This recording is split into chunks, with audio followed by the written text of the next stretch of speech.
Hi, welcome to today. This is so exciting. This is an all-female event coming to you from Cornwall, from the most creative women that you can imagine. We've got art workshops, we've got poetry, we've got how to produce your own zine, which is the magazine from an amazing woman who'll also be playing for us as well, Nat Blue.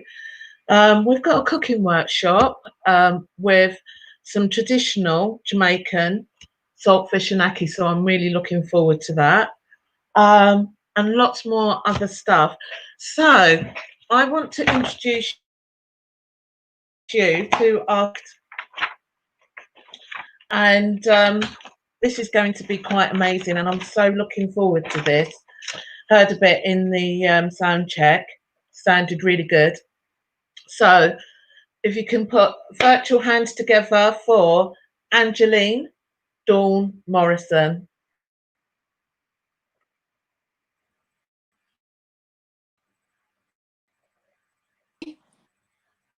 Hey. Welcome, Angeline. Thank you. That's a lovely welcome. I'm very excited to be here. I am particularly excited about the ackee and saltfish cooking workshop. And I'm going to sing you some songs today. This is my auto harp. The first one I'm going to sing it's about a child's experience of racism. So I thought that would be a good one to open with, because today is all about diversity and celebrating it. So I hope you like this one. It's called 20th Century Folk Hymnal.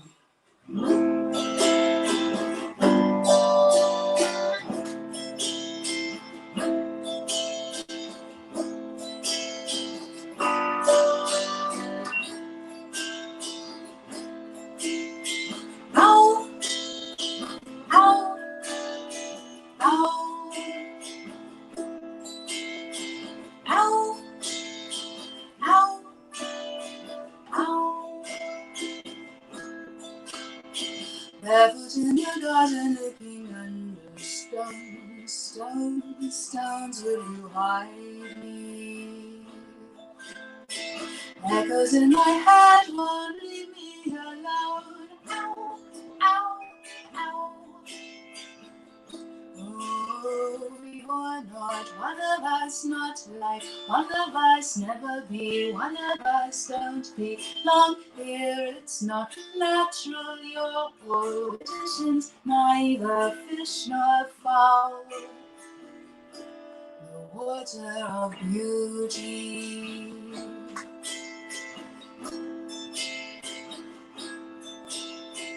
Walking to the bus stop with my face turned off. Clouds, will you hide me? All the chattering echoes, when will they stop? Ow, ow, ow.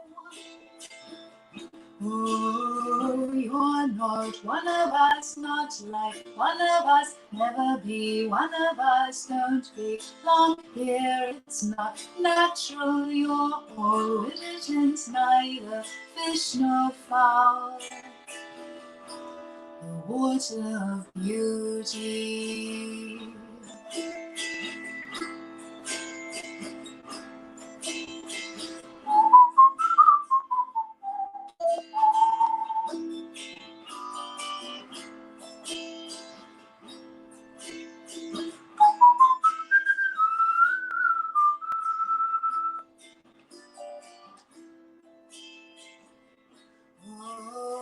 Don't be anything, don't belong here. You're not one thing, not one anything. What were they thinking when they made you? Neither fish nor fowl.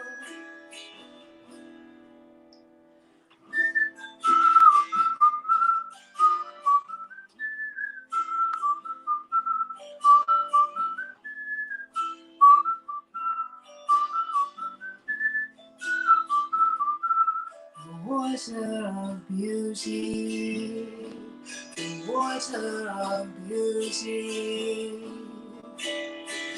Call on the water of beauty.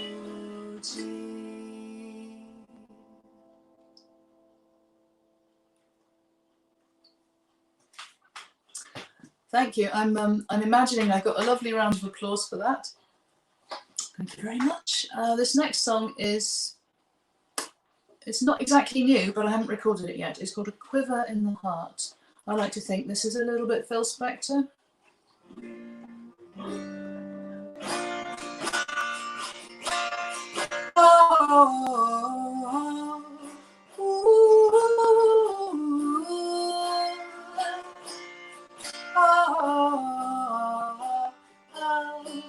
I see you in the doorway and in the crowds across the room. All evening long I seek your face, a candle in the gloom. If I put my arms around you, would you dry my tears? You're 7 steps away from me, it might as well be his. I see you both together, without a space between, and think about forever and whatever might have been.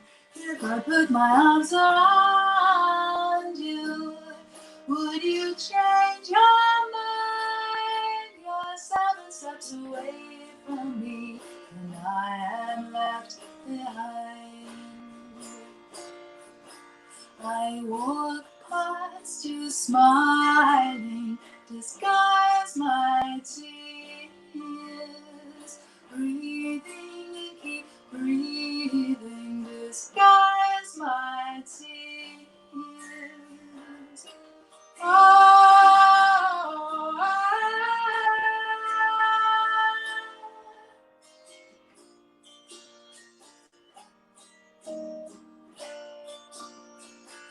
You have set my heart a quiver deep within a tiny flame. Ignites the question whether my journey was in vain. If I put my arms around you, would it ease the aching burn? You're 7 steps away from me. I don't know where to turn. I don't know where to turn. I don't know where to turn.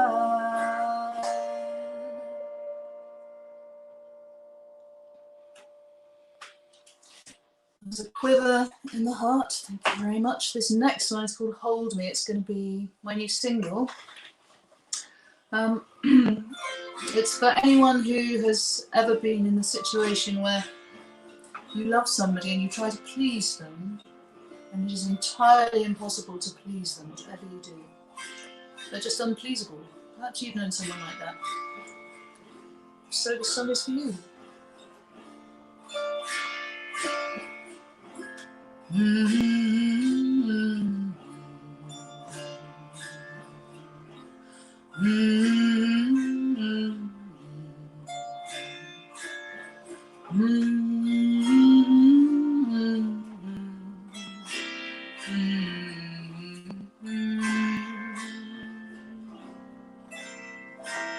Oh, I sing for you, but you say no.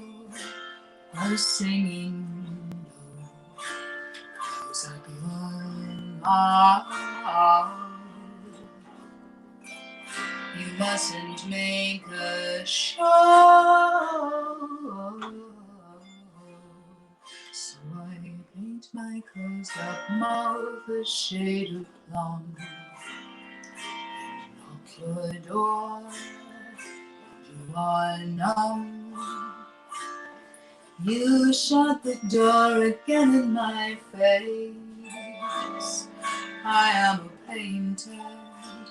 painted disgrace. Yet how you hold me, oh how you all the time, endlessly running through my head. The ways you hold me, how you hold me.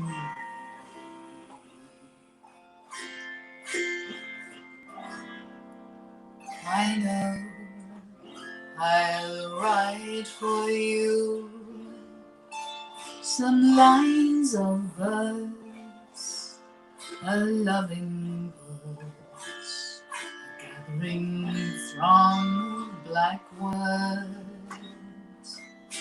all threatening to burst. But you scan the page with one dismissive flick of your grave eye. Read so quick, my hopes disperse like flocks of scattered birds. How you have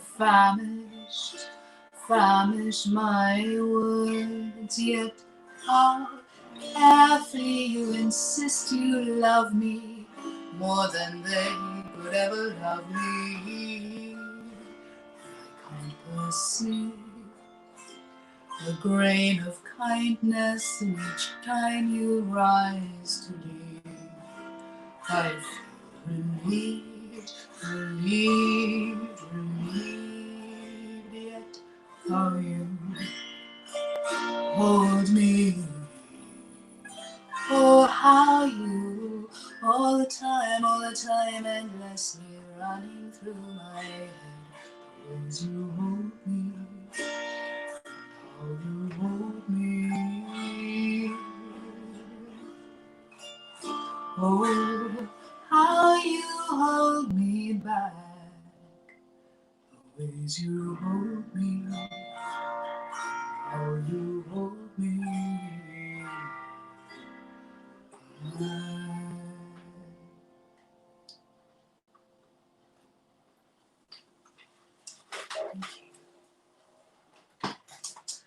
I'm switching instruments now to, I'm going to show you my thumb piano, or mbira.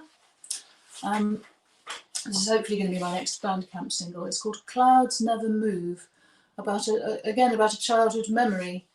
I was watching clouds really closely with another little girl, and she said to me very intently, "Clouds never move." And I was so struck by how seriously she took that I felt I couldn't argue with her, even though I'd seen the clouds moving.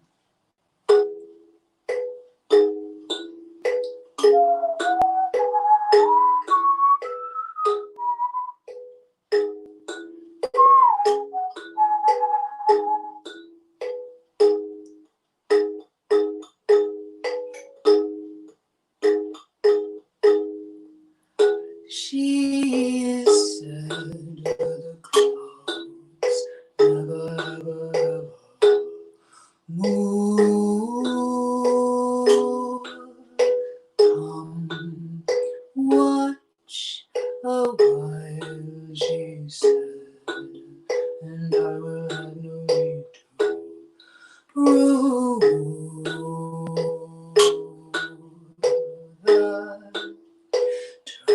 Of light grows dim, it shifts along the wall.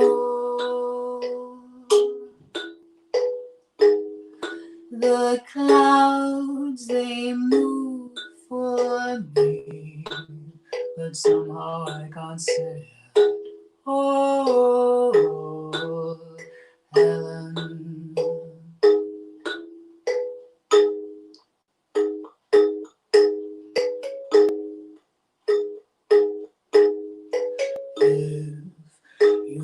Into the sun, you'll see his heart is blue. Few know this when the clouds turn tail, they show their silver linings actually gold.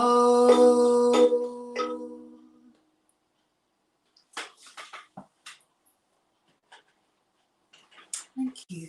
What's next? Another change of instrument. This is Sorry Eyes, which I'm going to play on my glockenspiel. I don't know if you can see it. It might just be in shot.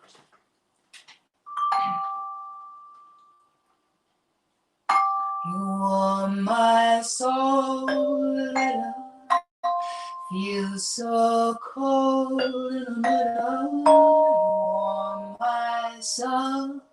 Then you go and let me grieve here on my own. I look into your sorry eyes, let myself mythologize. Maybe you apologize for leaving me here and now. How can you leave all of our past behind you? Want to say more, but you won't let me. And how could I believe everything they told me about you? Want to stay here where they can't get me. You warm my soul, feel so cold in the middle. You warm my soul, then you gonna let me breathe here on my own.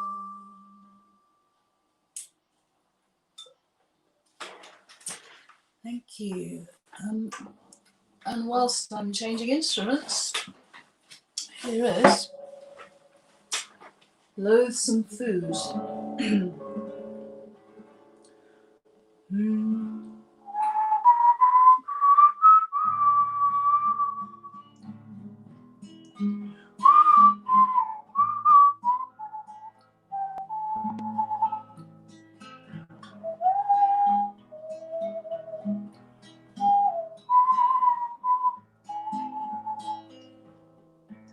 As loathsome food to me are the words from your mouth, a poison symphony.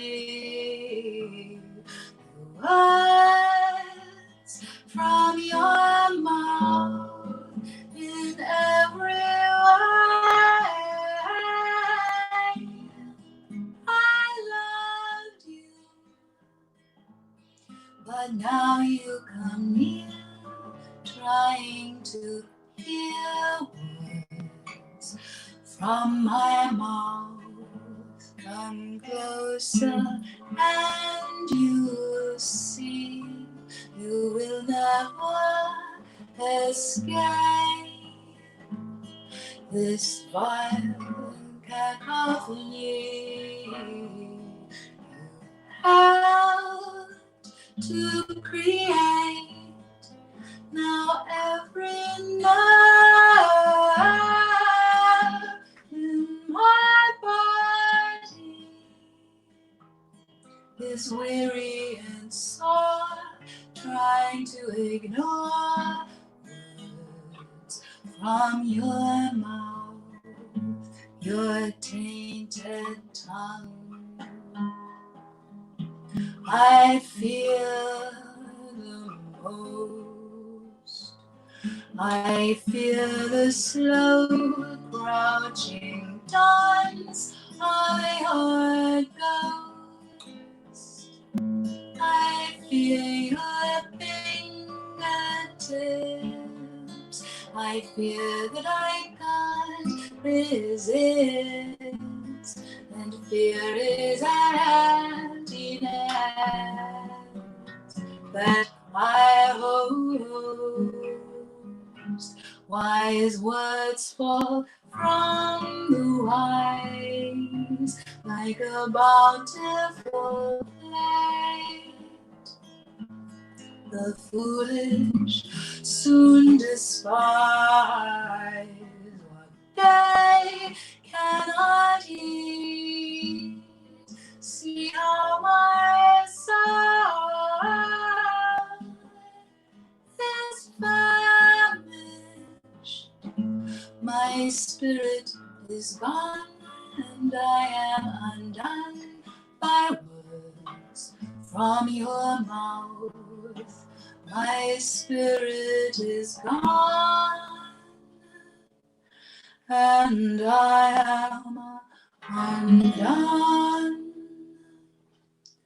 by words from your mouth.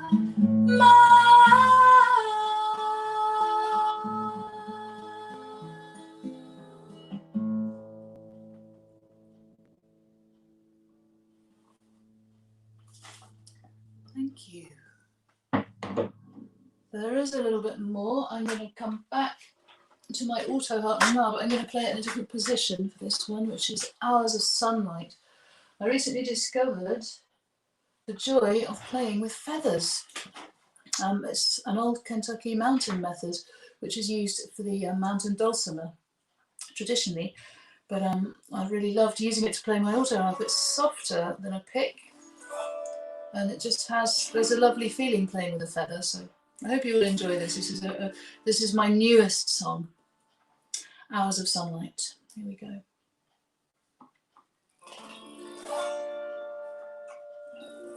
Inspired by a novel by Françoise Sagan, I should say, in case any of you love her books. Hours of sunlight behind every plan. Ooh, hours of sunlight behind every plan. If you look at me that way, I can't get to the end of what it was I had meant to say, the words that almost mend, the words that almost mend. Ooh. The words that almost mend. Ooh. Weak rays of morning, it rained through the night. Ooh, silver as the roof tiles with shimmering light. Perhaps you'll call and want me back, and I'll once more pretend I cannot hear the resounding lack of words that almost mend. The words that almost mend. Ooh. The words that almost mend. Ooh.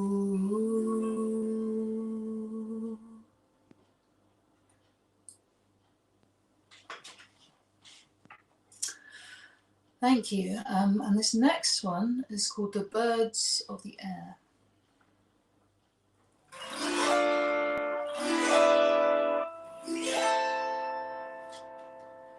In these dark days, when life's so rare, a man takes what he can find. The ghost of your kiss lingers on my lips. Your smile lights the walls of my mind.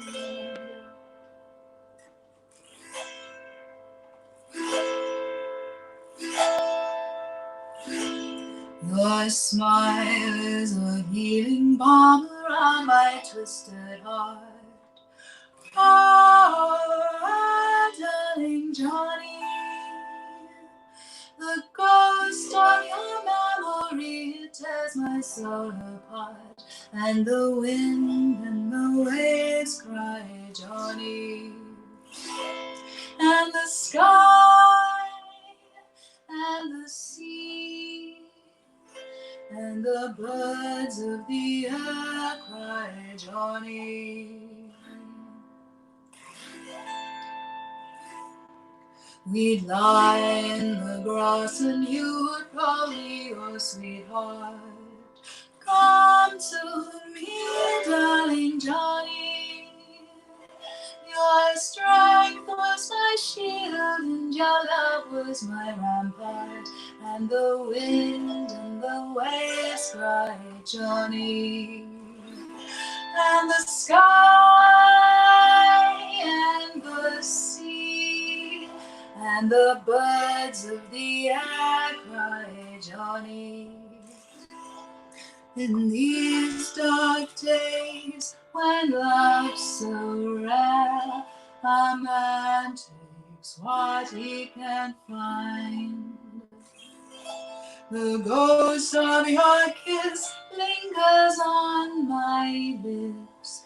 Your smile lights the walls of my mind.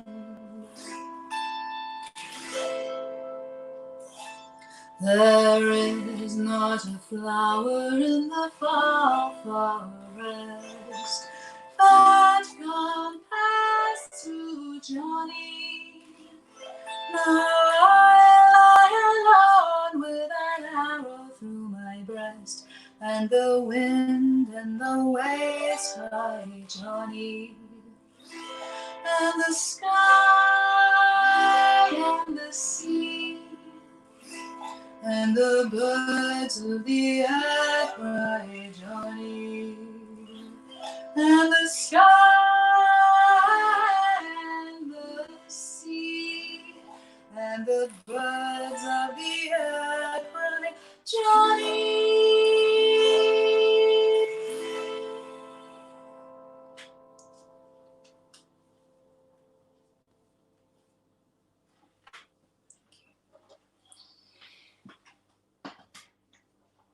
Okay, I do have another instrument swap for you. I want to show you this. This is paper for my handmade music box. I just want to show it to you close up. You have to hand punch the holes. It is quite the labour of love. You can see where I've mended it with loads of tape and what have you. This is my final song. It's called The Charcoal Pool. And it was written about, it's quite dark actually. It's about a childhood illness that I was not expected to recover from. Happily I did, but I'm going to play this music box to you now. Please bear with me. It's, as you can see, the paper is getting quite old now, so it might need a bit of help.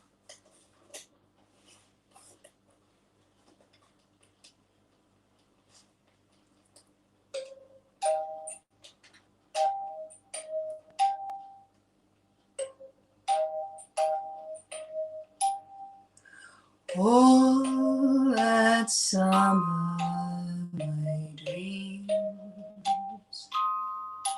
were strange, and stranger still was the dark, dark water.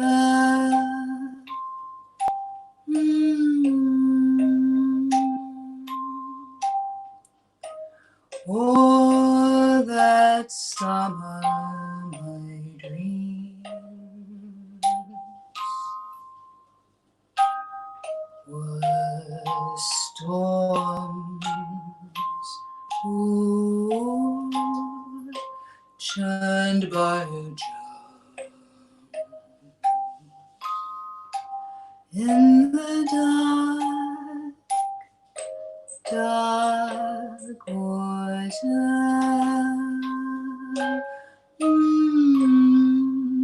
The water is lifeless,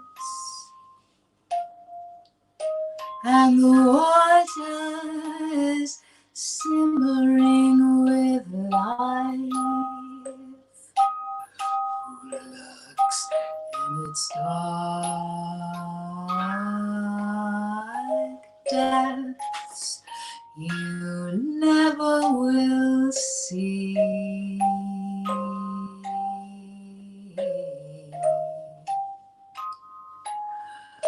Oh, oh, be tight if you put your head under. Oh,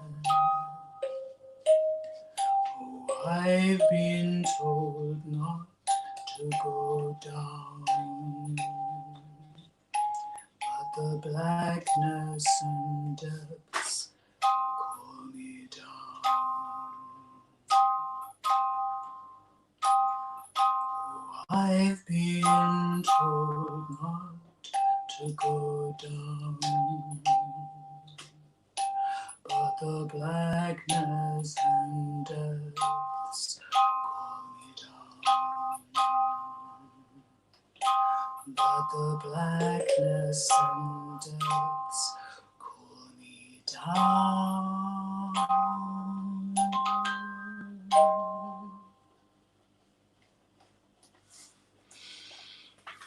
Thank you.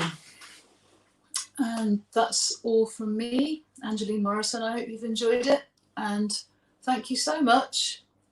Thank you, Parklive, for having me. And enjoy the rest of Parklive, everybody.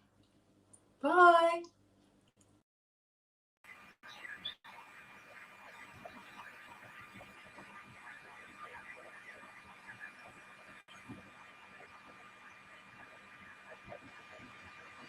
Hi, Angeline.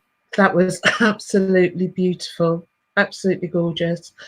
Thank you so much for starting the event with Parklive and your first song, celebrating diversity in Cornwall. But I'd just like everyone to take a moment while we remember that brutality still remains, and my hearts go out to family, friends, communities, when we look at police brutality across the world. And I know that you'll join me when I say that our hearts bleed for George Floyd. I just can't believe this kind of brutality is still happening in our world. When you can live in a country where you're 2.5 times more likely to suffer police brutality. Okay, so we've got lots on today, as I said, and as you heard from Angeline, an amazing, talented woman. I'd just like to thank Parklive for actually thinking of Inspiring Women's Network Cornwall and asking me to host this event. Thanks to everyone. For those of you that don't know Inspiring Women's Network Cornwall, we are, as you can imagine, a Cornish group celebrating diversity for women and their families. We support a wide range of activities to reduce social inclusion and to inspire women to reach their best potential. So hopefully through the day, you'll find out lots more. We've also got an exciting competition, which if you look on Parklife page, you'll see Magpie, which is a vegan espresso, 4 cups and saucers, absolutely gorgeous. Now, in order to have this set for yourself, all you have to do is go onto the Inspiring Women's Network page and like, share, and later today we'll actually have a draw and we'll inform you of the lucky winner. So now the next act, another amazing woman. Could you put your virtual hands together, please, for Karen Walker? Thank you. Hello, Parklive. I'm Cat in a Hat. These are strange times, aren't they? we're all doing things a bit differently. So, when the camera for the conference reveals the people's dress, they're all, in these COVID times, they all look smart. They've all dressed to impress. From the waist above, they're perfect. But the camera, panning down, would reveal striped pyjamas and a comfy dressing gown. And the camera is angled so our roots cannot be seen, as our regrowth is quite piebald. We're a hairdresser's bad dream. We all look wild and woolly, and our fringes are unkempt, except for those with children, who have practiced upon them. And so we have the COVID dress, and now the COVID cut. Our regular maintainers have all doors firmly shut. But even now, the government have found a further ask. If we cannot social distance, we are asked to wear a mask. So in 2020 fashion, there is now a final feature. A COVID tan above the nose makes you a stunning creature. I'll be reading you some of the rhymes I've written and telling a story or two, but I'm going to start by making an appeal for action. When I was young and bitter and the world just wasn't fair, you knew the teenage revolutionaries by their bright and spiky hair. They wore zips and chains and leather goods and metal in their clothes, with studs and rips and bother boots and pins stuck through their nose. There were power cuts and 3-day weeks and strikes of every kind. The government saw we were strong and sometimes changed their mind. But who will stop the rot today, the stuff that isn't fair? Oh, the ageing revolutionaries still have orange spiky hair and dodgy hips and dodgy teeth. Their fury's still aflame. But it's hard to lead a revolution on a rusting Zimmer frame. Is no one young still mad enough to stand up on 2 feet, to strike, protest, to not lie down, to hear a different beat?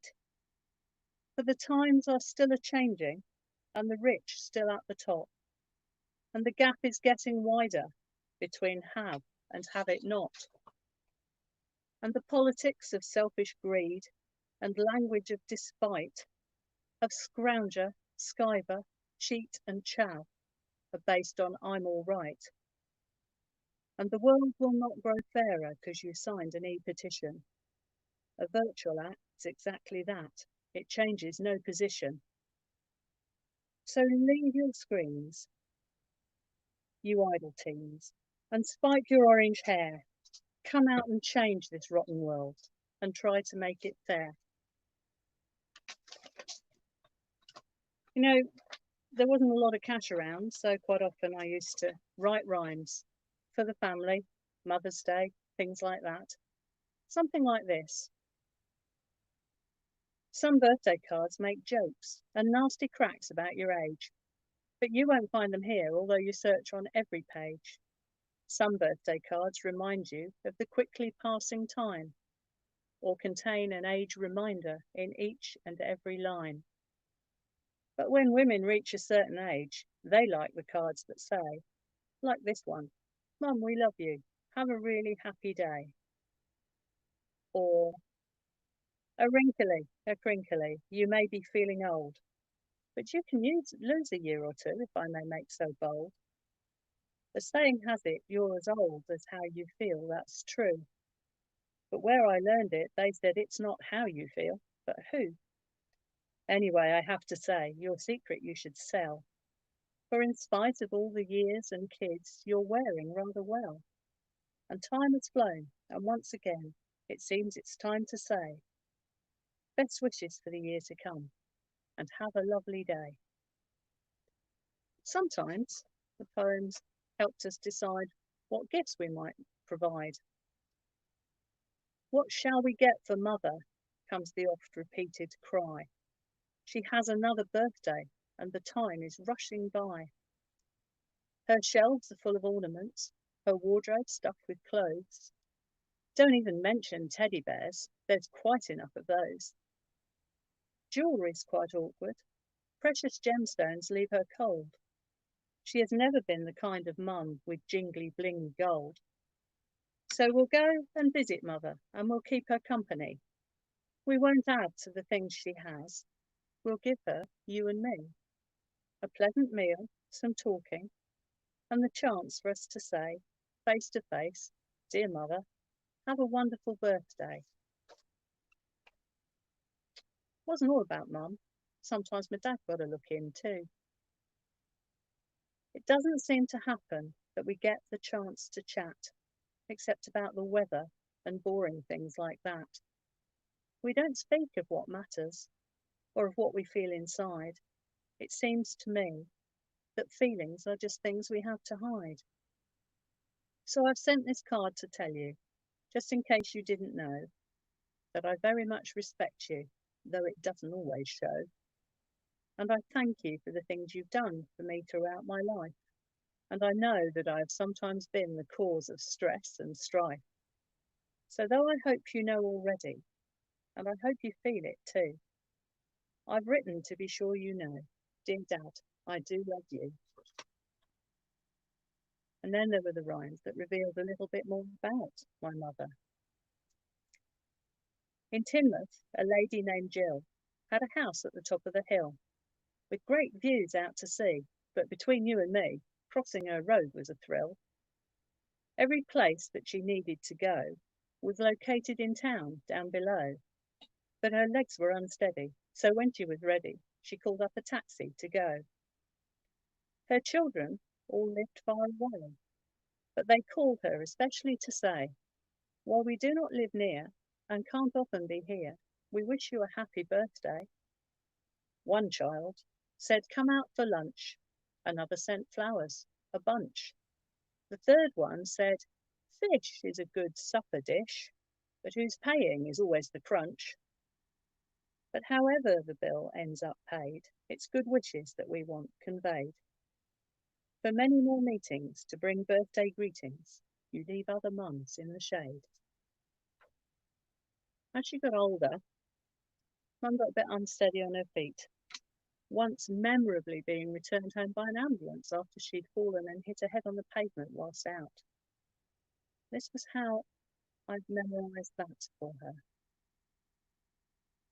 All sports have rules, you know it well. I'm pained to tell you, Mother. And it's true to say that flying is a sport like any other. In flying, there's one simple rule, and it's memorably this. In flying, you must hurl yourself towards the ground and miss. Artistic execution may draw gasping from the crowd. A flip or tuck or swallow dive would not be disallowed. But the simple truth is, sadly, though the crowds be stunned with awe, aerial skill is wasted if you end up on the floor. So despite interpretation between you and pavement meeting, in the flying rules, dear Mother, you're disqualified for cheating. Remember, it is possible where gravity abounds. Despite your greatest efforts, what goes up might still come down. So back you go to practice, so that you will not be found cheating in flying stakes and face down on the ground. Eventually, we lost her, and my brother and I made arrangements for her funeral.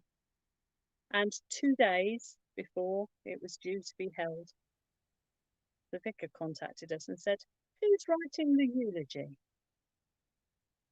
So, after a couple of moments of panic, this was how she was remembered. It's been kind of a family tradition, well established and rooted in time, that significant special occasions are recorded by Karen in rhyme. Anniversaries, birthdays and Christmas, Mother's Day, all done in verse. But what to write now for a funeral, when all I can rhyme with is hearse? Our mother was laid back and kindly. She never sought fortune or fame, and whilst at the end she was different, she was not who she became. She liked reading and crosswords and Scrabble. She taught us competitive play. She was gracious in winning, but losing? Well, frankly, I'd rather not say. Hospitable, laid back and friendly, intelligent, clever and wise. She could knit, sew and cook, and her garden was always a sight for sore eyes. Who now will we tell of our triumphs? Who now will give thoughtful advice? Who will care to kiss better our failures and help us move on with our lives? We couldn't have tried to detain her. Her pain and confusion were great. But we hadn't finished with Mother, not ready for this grown-up state. So today I give thanks for our mother, grandmother, neighbour and friend. She set us a shining example. We shall not see her like again. And moving on from the family poems, there's another appeal for you. When everyone's about again, when families reunite, when work from home's unusual, when we travel from site to site. Remember the birds and their singing. Remember the sweetness of sound. Remember your joy as you heard them. Nature's voice, no longer drowned. When you're back in your car, ask the question, do I have to go here? And by car? There are few truly necessary journeys. You could walk if it isn't too far. Remember the birds and their singing. Remember the sweetness of sound. Remember your joy as you heard them. Nature's voice, no longer drowned. When you shop, do you need every purchase? How many clothes can you wear? You spent weeks living in your pyjamas because there was no one else there. Remember the birds and their singing. Remember the sweetness of sound. Remember your joy as you heard them. Nature's voice, no longer drowned. Do you need a new kitchen each summer? New cushions, new sofa, new home? Must you really have this year's fridge freezer? Will you live if you reuse your phone? Remember the birds and their singing. Remember the sweetness of sound. Remember your joy as you heard them. Nature's voice, no longer drowned. Reduce and reuse and recycle. Live lightly on this earth we share. You will repay the birds for their singing and help give the planet clean air. And now, in one of the recent editions of Ugly Loved fanzine, Nat set people the challenge to write stories that started with the line, "It was dark inside the wolf," based on a Margaret Atwood advice. I'm going to read you a couple of those stories. This one by Sam Bradbury. It was dark inside the wolf, dark and deafening. Since stowing away on the wolf 4 days ago, Nabossa had eaten nothing, and the small bottle of water she carried with her was now nearly empty. She awkwardly fumbled to unscrew the lid. No easy feat when lying among a sea of cables and pipes, the lifeblood of the wolf. Bunched wires and tubes snaked every which way, and she carefully wriggled her arm to bring the precious water to her cracked lips. Warm and unsatisfying, the last of her drink teased her cramped stomach, the final sign that it was time to move. When the engines had first growled into life 2 days ago, the incredible noise had initially put Nabossa into a panic. She'd wanted to run from it, but kept still, keeping her emotions in check for fear of being caught. As the bellowing of the wolf tempered from a heavy roar to a more tolerable growl, the noise began to come as a relief. It lessened the risk of others being alerted to her presence. She could move more freely to find comfort without the worry of being heard by the wolf's passengers. And far more comforting was the inability to hear them. Nabossa had listened to the muffled murmurings and dampened footsteps clanking on cold metal deeper inside the wolf. Sombre conversations of people shuffling slowly through the great ship. Distant wails and the shrill cries of children interspersed with parents feebly consoling them. Even through the walls and veins of pipes, their dampened voices sounded unconvincing. One time she had heard what sounded like a distant gunshot, followed by a stampede of heavy boots. At other times, heated arguments and angry exchanges had stamped their way past. She heard the occasional announcement for some far-off speaker system, freezing each time it rasped, trying to fathom what information she could. The worst sound, however, was the crying the night before the engines began. The ship had been especially quiet, possibly night-time, and a lone man had stopped very close to where Nabossa was concealed. Her mind swam with fear, thinking she had been discovered. She clenched her fists and held her breath tight not to give herself away. Was her time up? There was silence for too long, and Nabossa could hear her heart counting down. He began to cry. Nabossa welled up also. She fought as hard as she could to hold it, but such a huge sense of loss was far too heavy to hold on to. It fell from her in stifled sobs, and her hot tears crept down her face. She imagined the mystery man to have the face of countless friends and family members left behind. Then he stopped. She stopped. The dreadful absurdity of her current situation hit her again as she heard the man walk away, unaware of the woman in the wall and their shared outpouring of despair. Alone again in the darkness, she suddenly felt tired and began to fall asleep, unsure if she'd slept at all since becoming lost inside the wall. It was time to move. Nabossa hoped the sound of the engines would mask her attempts to get inside. She turned over in one heaving great lurch to minimize the amount of rattling and creaking it might cause. Scrambling over plastic and metal tubing was a difficult task, and Nabossa cursed quietly with each clumsy inch she pulled herself forward. Her hands sank into the corrugated mess of tubes. Some were hot and others cool to the touch, and some of them vibrated gently. Hungry and exhausted, she blindly waded through the synthetic guts of the wolf in the direction she had heard people loudest. The engines blistered her ears and the dark was disorientating. Putting down all thoughts that she might be heading in the wrong direction, she laboured on, reaching and clawing her way to salvation. Then she felt it, something flat and hard in front of her, a wall.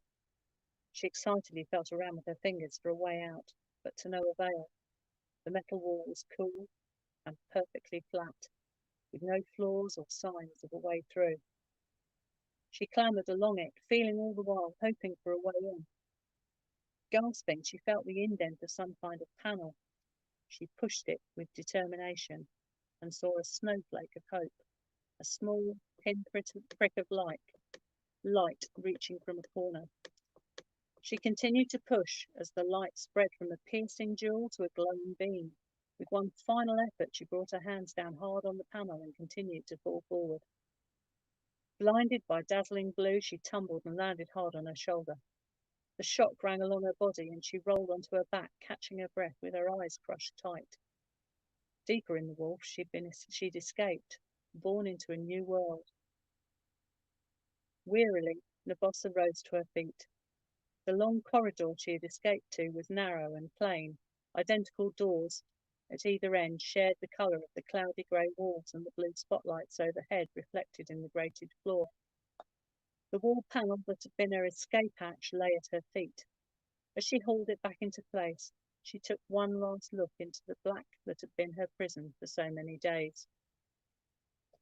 Endlessly dark and angrily churning, she wondered how she had stayed in there for so long.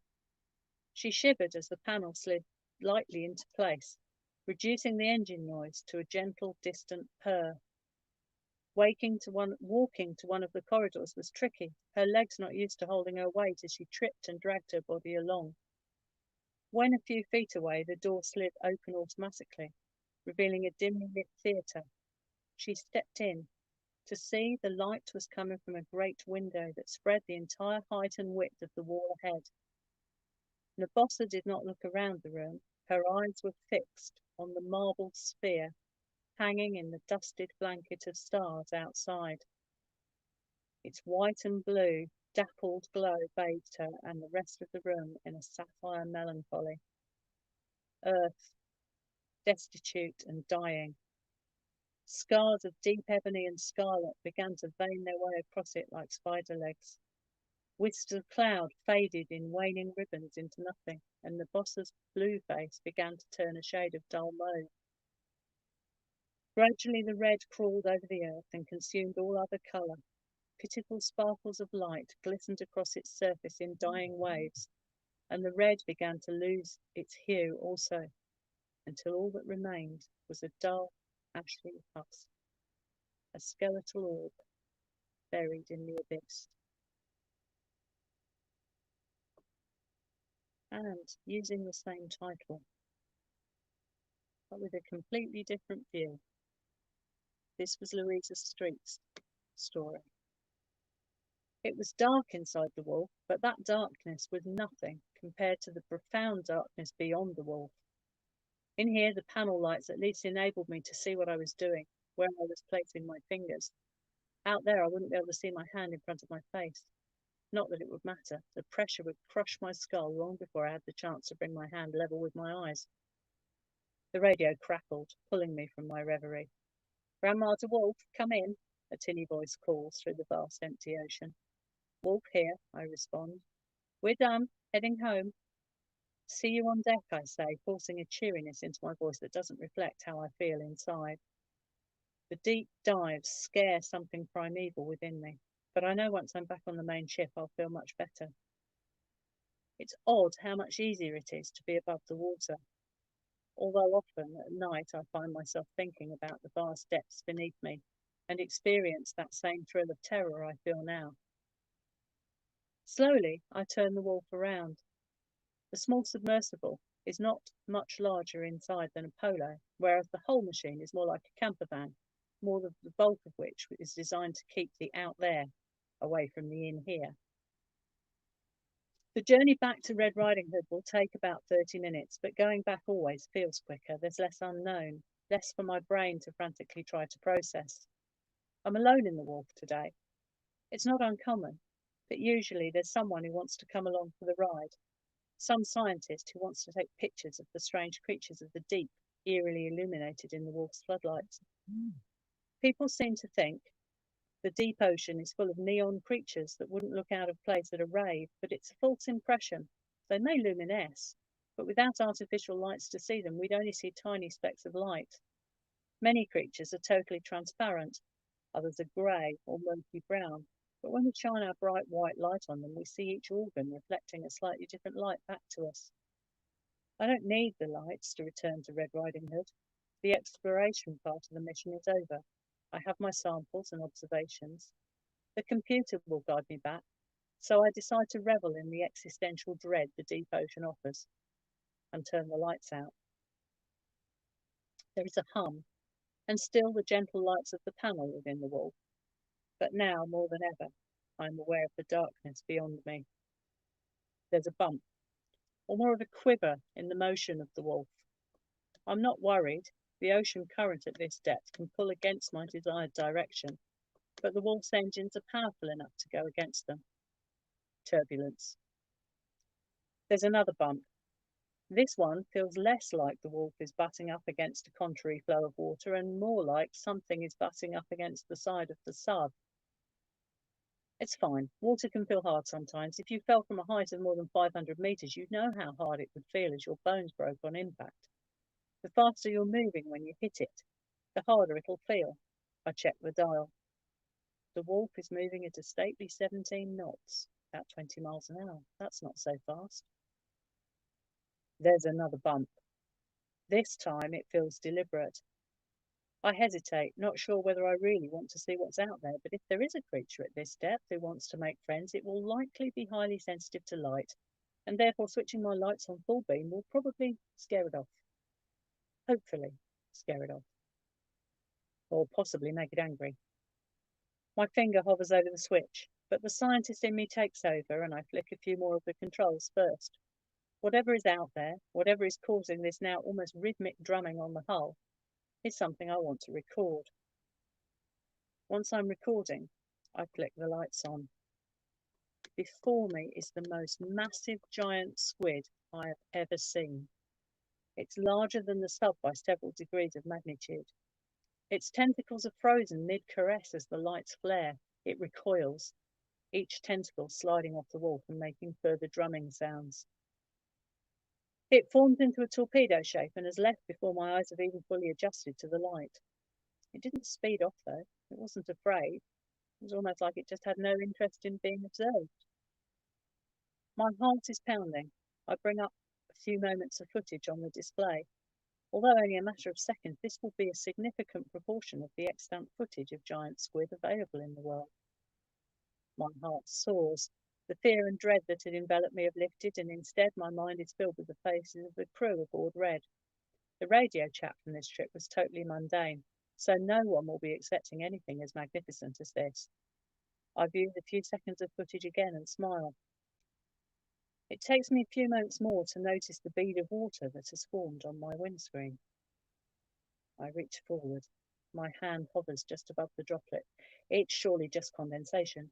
There are no warning lights on the wolf. I look at the panel. There are no lights on at all. The only light is coming from the viewer I've been watching my footage on. Wolf to Red Riding Hood, come in.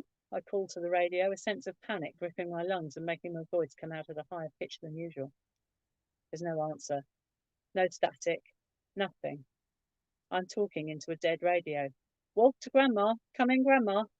Nothing. Wolf to Woodcutter. Woodcutter, are you there? Silence. I am alone in a sub with a tiny droplet of water in the deep ocean where no human should ever be.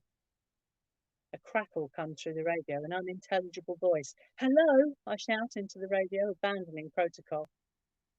More static. Lights start to appear on the instrument panel. The sub-engines whir and suddenly are moving again. I breathe, and when I do, I realise I've been holding my breath.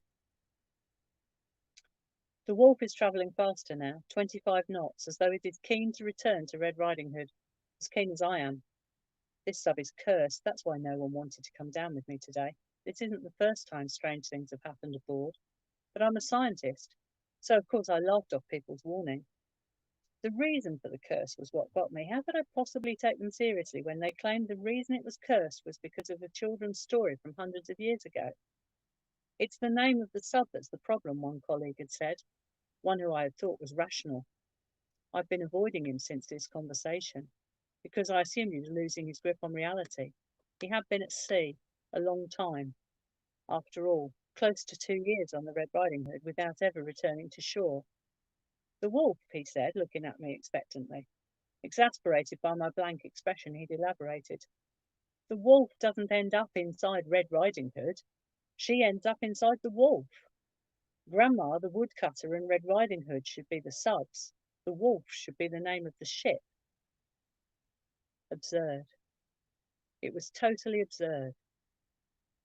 But now, as I wheeled the wolf on, I wondered, what is the power of a story? And finally, my own take. It was dark inside the wolf.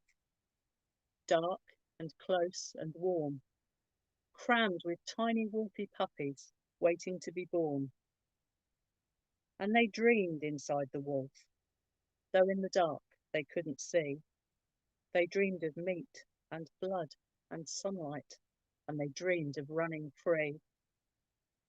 Then the wolf grew tired of waiting, and she lay down in her den, and she pushed her little wolf cubs out so she could hunt again. I've been the Cat in a Hat, and that's that. Thank you.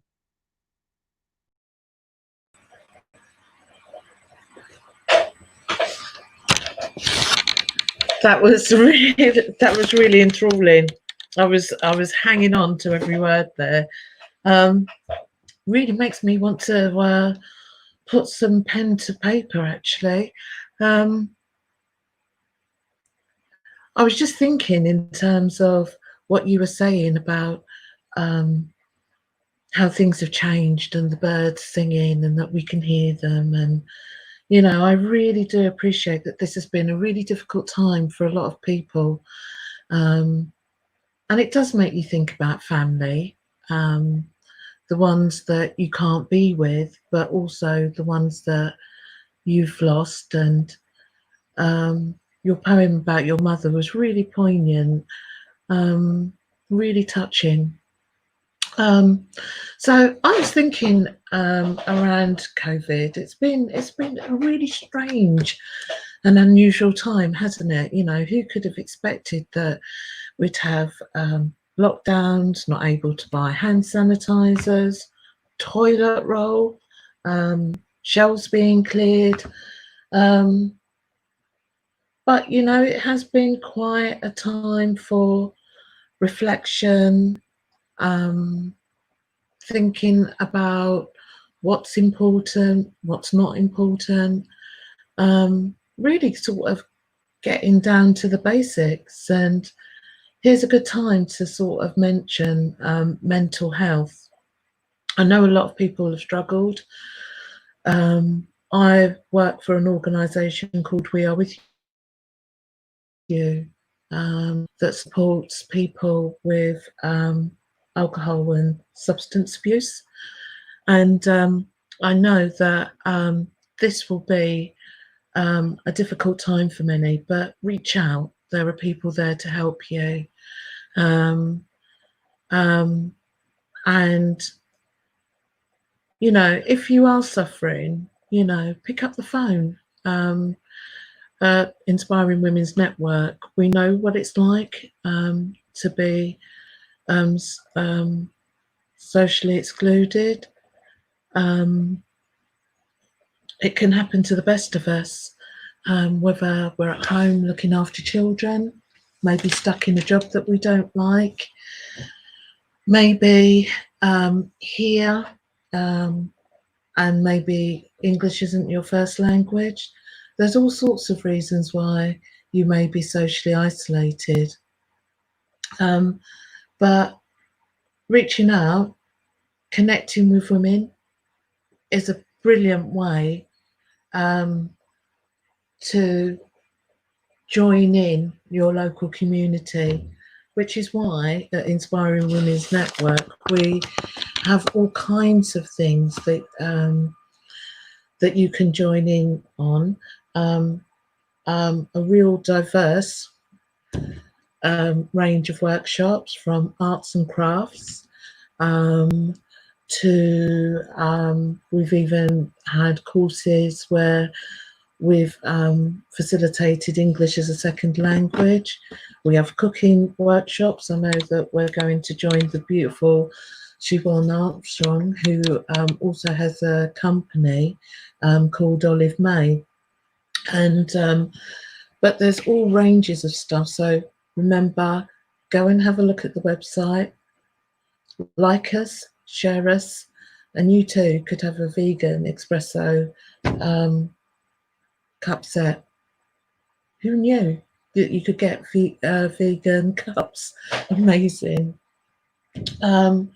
Right, now I just wanted to talk a little bit about Katy, our next person that's coming up, our next woman. Now, Katy's music has been described as contagious, punch in the air, folk and punk music. So I can't wait to listen to this next set. Do you remember when you were kids? Well, back in the day when I was a kid, I used to, and this is really going back some, I used to love listening to the top 40 and getting the newest vinyl, coming back and playing it. And times have changed, isn't it? You can just like download a tune whenever you want to. But, you know, that excitement hasn't left me at all. And I'm just loving today, absolutely loving it. I mean, I've got to hear the brilliant Angeline Morrison, and I'm sure you will agree with me. I have to say it again. That was absolutely gorgeous, wasn't it? And you can imagine my excitement at introducing this next act. Katy?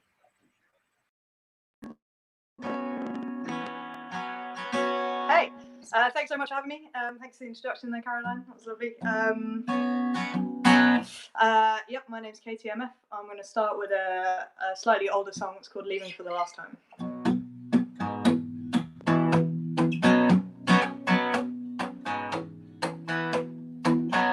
Oh, I dragged myself into sin that I didn't understand, and I woke up with the shame of it held tightly in my hand. I never cared too much for ownership, never cared too much for faith, never cared too much for anyone without the power to run away. But there's always one who makes you think it's by design. Yeah, there's always one you can't leave behind. Oh, curiosity has never been a friend to me. No, it backs me into corners, then it steals all my sleep, till I'm waking up in the middle of the night and I'm wretched by moonlight. There's no romance in this, there's no romance in this. But there's always one who makes you think it's by design. Yeah, there's always one you can't leave behind, but you can damn well try. So I'm leaving one of these nights. I'm gonna pack up my things and jump the first flight. Oh, I'm breaking all my promises and learning how to lie, 'cause I am done with our long goodbye. Yeah, I'm leaving for the last time. Oh, claustrophobia in the big city where there are thousands of ways to die, 'cause there's no room to breathe. And all these red lights, they used to be beacons, but now they're stop signs that I don't want to read. So I'm leaving one of these nights. I'm gonna pack up my things and jump the first flight. Oh, I'm breaking all my promises and learning how to lie, 'cause I am done with our long goodbye. Yeah, I'm leaving for the last time.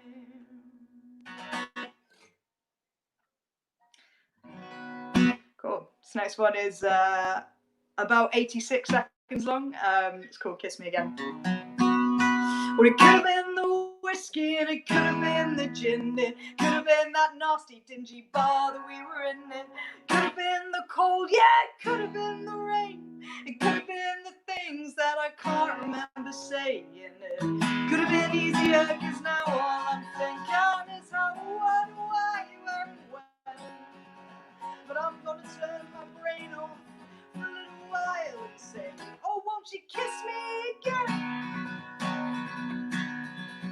Well, it could have been that you just don't know me at all. It could have been that I smiled and that I'm available. It could have been that really it's just been a while.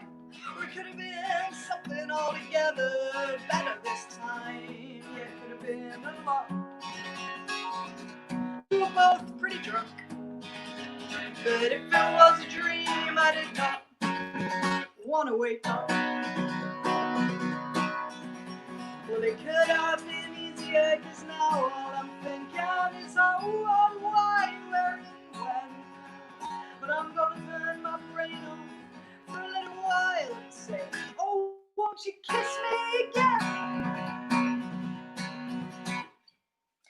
Straight into the breakup song. This is called Leather Jacket. Well, it's been a crazy kind of week for me, ever since you brought back my things. Thank you for driving all the way out here. It really helped to not have to see where you live, where we lived.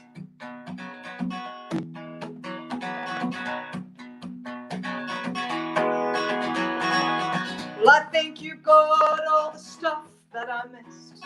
My perfume and my books and some old shopping list stuffed inside a few plastic bags. Yeah, 18 months of good life reduced to that. But you still have my leather jacket, and it's the only nice thing I own. Maybe you could bring it back, and I'll try not to be home.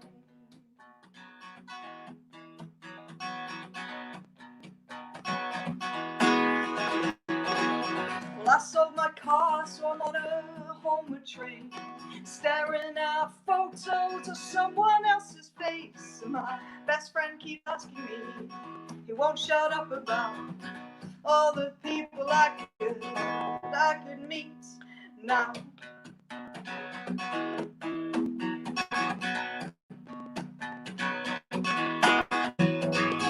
There will be someone, and she won't be like you. In many ways, she'll be better. And I'll make sure that you would think so too, if you ever met her. Yeah.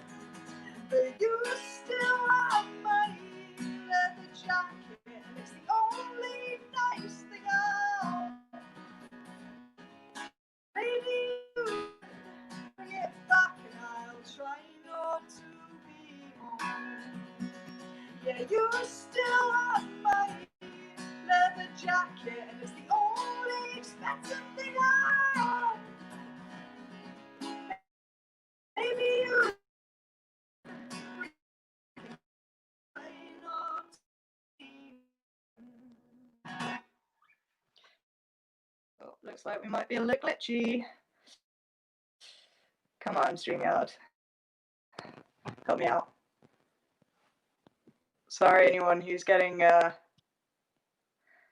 few glitches on the video there. I think StreamYard is great, but it's a bit much for my poor little phone. Okay, cool. So this is a song called which I haven't actually recorded yet, but I'm hoping to release an album at some point. It was supposed to be this year, but you know. And once we can figure out the band, this should be on it. But I've been playing it for about 3 years and still haven't managed to get it done anyway.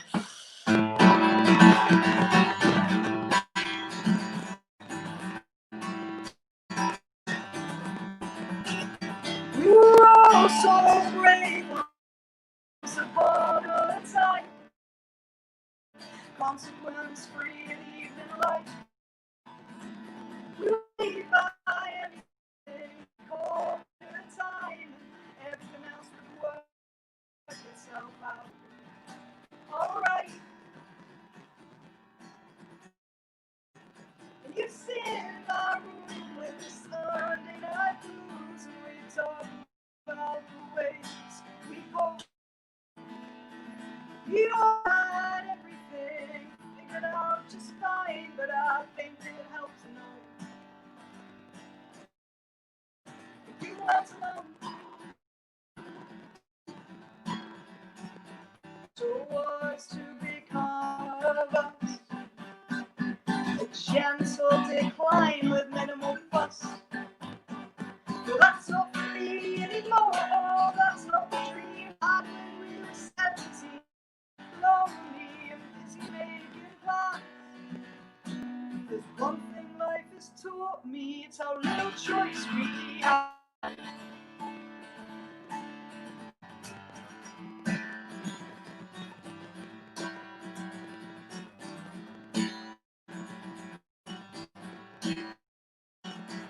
Oh man, we have anxieties about who we are, what we do, and the things we'll never be. You once promised you'd never lie to me. Well, how does that sound? Answer honestly. Oh, what's to become of us? A gentle decline with minimal fuss. That's not me anymore. That's not the dream.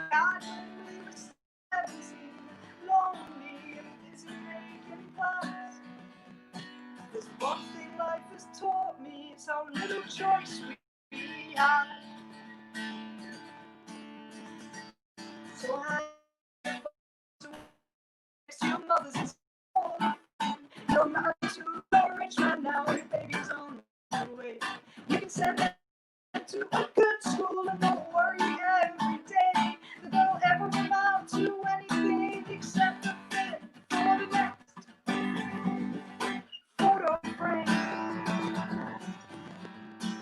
The next photo frame.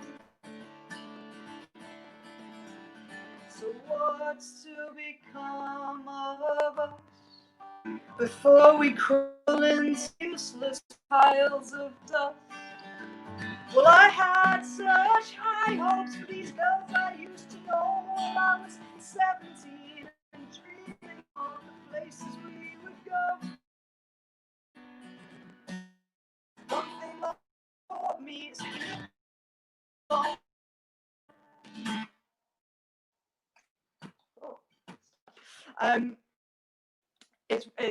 guys on the back end here, it's still coming across okay, because it's really glitchy on my camera.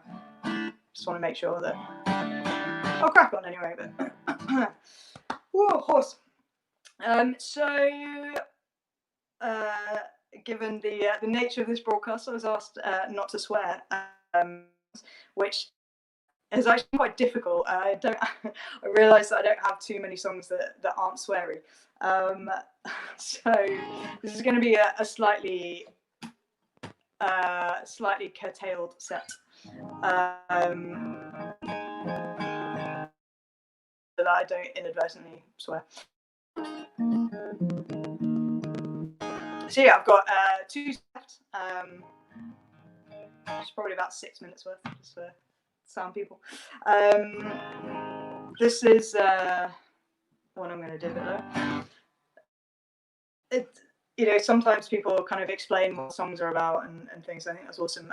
Sadly, I've never really had the knack for writing particularly metaphorical lyrics or anything. So it's always pretty obvious, I think, what my songs are about, and this one is no exception.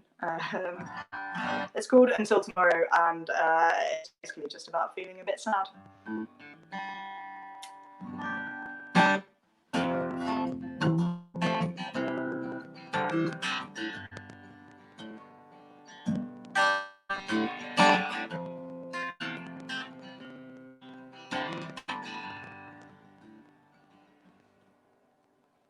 I know crying is healthy, but that's what they tell me. But I still feel that same old pain within me. It will tear slightly from the corner of my eye. It might be the breach in the time, the misreach of a hand, a warning sign.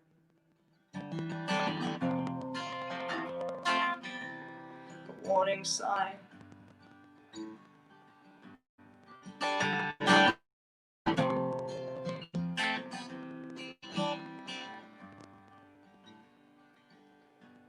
So I look away at the end of the second act.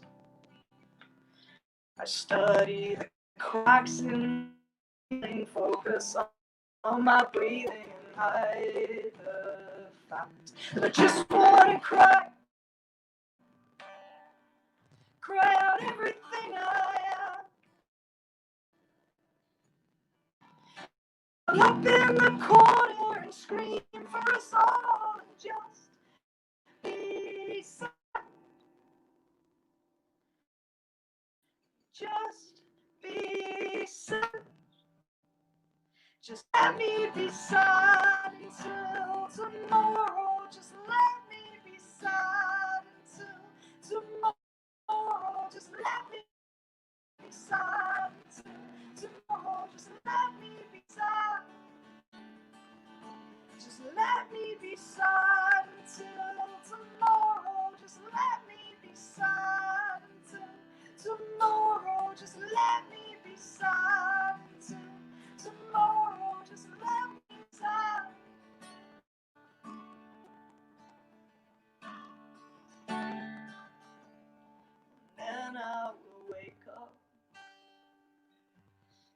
hope to better. Although if I'm honest, that kinda depends on the weather.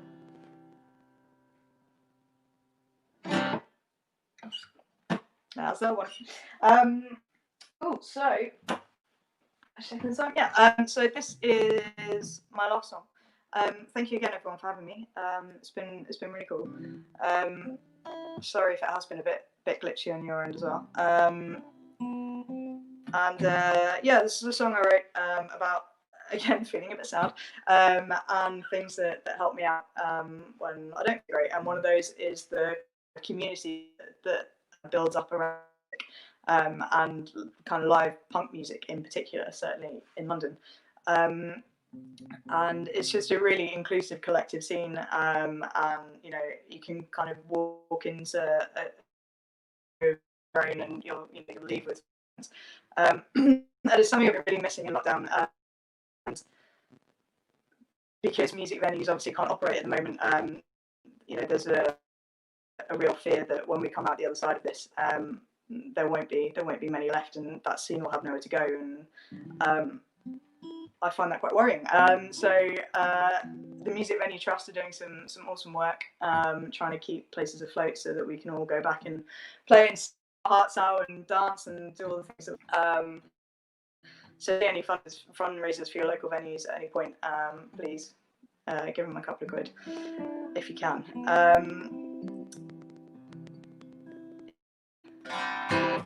That's it. I like. Thanks again for having me. Find me at all the kind of usual online places, Spotify, Facebook, Bandcamp, Instagram, all of that. Just search for KTMF. And I hope to see some of you in person really soon. Sometimes I want to set fire to everything I've built. Stand back, watch it burn to the thrill. 'Cause I'm getting the Suicide Tuesdays without getting high first. And I'm struggling to navigate what feels like the worst of both worlds. Maybe I'll go to Sydney, catch up with my ex. Hear about all the shit I haven't yet. Or maybe it's a millennial condition, this never-ending guilt. That I could be doing more, I could be better, I could have failed. But first I need to find a way to not cry to sleep. To break this weekly cycle of false hope and self-defeat. Well, I heard that talking helps. I heard that talking helps. I heard that talking helps. But you know, music does as well. So this is Hannah Smith in 2009. Oh, this is for every single time. This is for some vision. I'm gonna get carried, it's cool. I wanna have fun with my friends. This is for New Ross on a cold Sunday night. For the fighting cops any day, any time. For the old guy busting around the corner of my house. Give it up, man, it's a beautiful sound. We're so young, oh, it's alright. Let's take everything we have and set it right. Let's take all that we have and set it alight. Build it from the ashes and put it right. Let's take all that we have and set it alight. Build it from the ashes and do it right. all that we haven't said in life. Building from the ashes of life.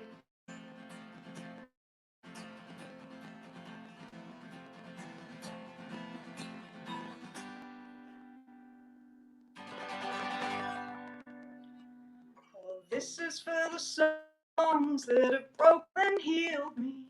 Everyone who told me that it don't come easy. I'll probably still cry myself to sleep tonight.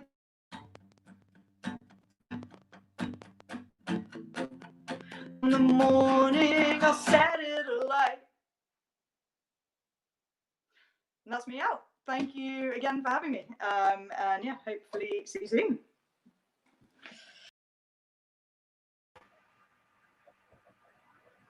Hi, Katy. Really sorry that you had those technical glitches, but I think that everyone will agree that that was a really good performance, really solid under the circumstances, and amazing, really. I really liked what you did, really creative. It brought me back to the days when yeah, you were talking about the, you know, the music scene, going into a pub, and oh gosh, in my day it was like really Bragg and Kirsty McCall, but it's just like really lovely and heartfelt music. And thanks not for not swearing. I know that that could be hard as well. Great. So, as you can see, we have, and the word keeps coming up today, and will do, diverse, inspiring. I was just thinking that I was really nervous before doing this, comparing this, and I'm quite, you know, I would say that I've done quite a few things where I get up and talk, you know, for Inspiring Women. We do lots of film nights. We've had some quite interesting titles. We try and focus on issues of culture and race. And afterwards, we have a discussion night where we have an opportunity to talk about the film and issues surrounding what might have occurred in the film. And we've had some brilliant nights. And all of this is always washed down with tea, coffee, drinks, and cake. Excuse me, cake. And I have to give a shout out for Debbie Bourne's, and she knows it as well, my favourite absolute cake in the world, her courgette cake. I'll be really pleased when we can get back and meet up and have some of that cake. Okay then, so what else do we do apart from film night? Now, I know that our next workshop is going to be from our very own Nat Blue, and she's going to be taking us through zine workshops, which I'm really pleased about because I have promised to write something for this. I kind of remember before we went into these strange times of lockdown. So it would be good to see what I'm letting myself in for. But if anything, you know, I won't be up to the standards of cat in a hat. But you know, I never know what I might have up my sleeve. So as well as the spoken word, that actually reminds me of a time when Inspiring Women's Network hosted Black History Month in October, and we did a partnership event with Tyrrell Library, and that was a really lovely event where we did lots of poetry from Black authors, and we a favourite of mine, Angeline, who's an amazing writer. I'm sure you'd agree with me. But that was a lovely evening, and you know, memories come flooding back regarding that event. We are going to be starting up again our book club, which will be online. We were meeting in the language tree once a month to read some books. We were before the lockdown, we had started to look at girl, woman, other, and so we will be revisiting that online. So if you haven't had enough of me by that time, and I will give you a reminder about the time and date, why don't you come and join us? It'll be really interesting to see what your thoughts are about this and that other books, actually. Right. Something else that I'd like to draw your attention to on our Facebook page is that we've been having regular readings, bedtime readings at 9 o'clock through two amazing people that have appeared. And it's Frankenstein that they're reading. So I want you to come and join us 9 o'clock and read Frankenstein with us. It is actually GCSEs. I'm going back in the day. This might be a really good opportunity to do a study time for those kids that who've got their exams coming up, and you can get support around that. So that would be a good event to join in with. I've been listening to this, and the previous one to Frankenstein was Wuthering Heights, and that beautiful book, as you know, and that was really thrilling. So it would be good for you to join in with Frankenstein with Rory, and just wanted to mention that they have, him and his partner have actually been in Poldark, so some kudos there. So yeah, interesting. Now I'd just like to introduce you to our favourite girl, Nat Blue, who's going to take us through to the Zine workshop. All right, take it away, Nat. Hi. We started off with Caroline just saying our favourite girl, and Eva was very miffed that it wasn't about her. So I am Nat of Nat Blue, and this is my daughter Eva. So we were going to do a zine workshop today.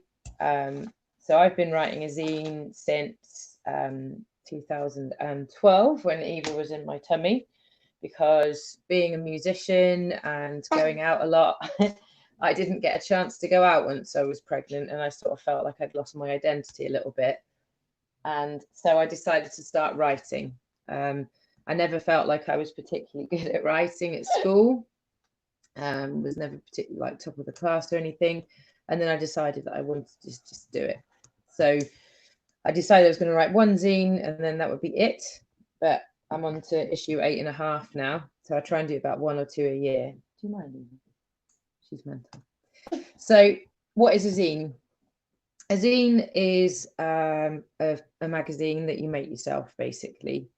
It started off, people think it was in the punk movement, but actually it was in the 1950s and 60s with people doing fan fiction for sci-fi. People used to just share their own stories and their own endings to things, and used to talk about those.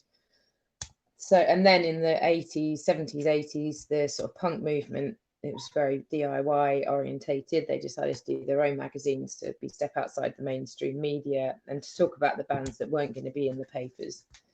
I've got a book actually that a friend gave me that's got sort of examples of them, because they call them fanzines. So there's all different things that people used to write. There's tons and tons of them.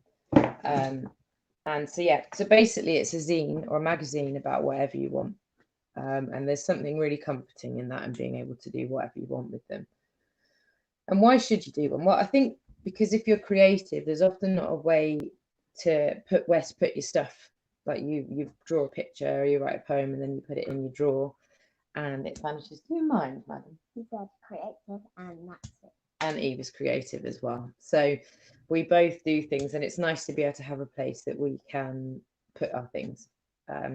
You also get to be part of a real community as well. I've noticed that throughout my time doing a zine, I've met loads of different people.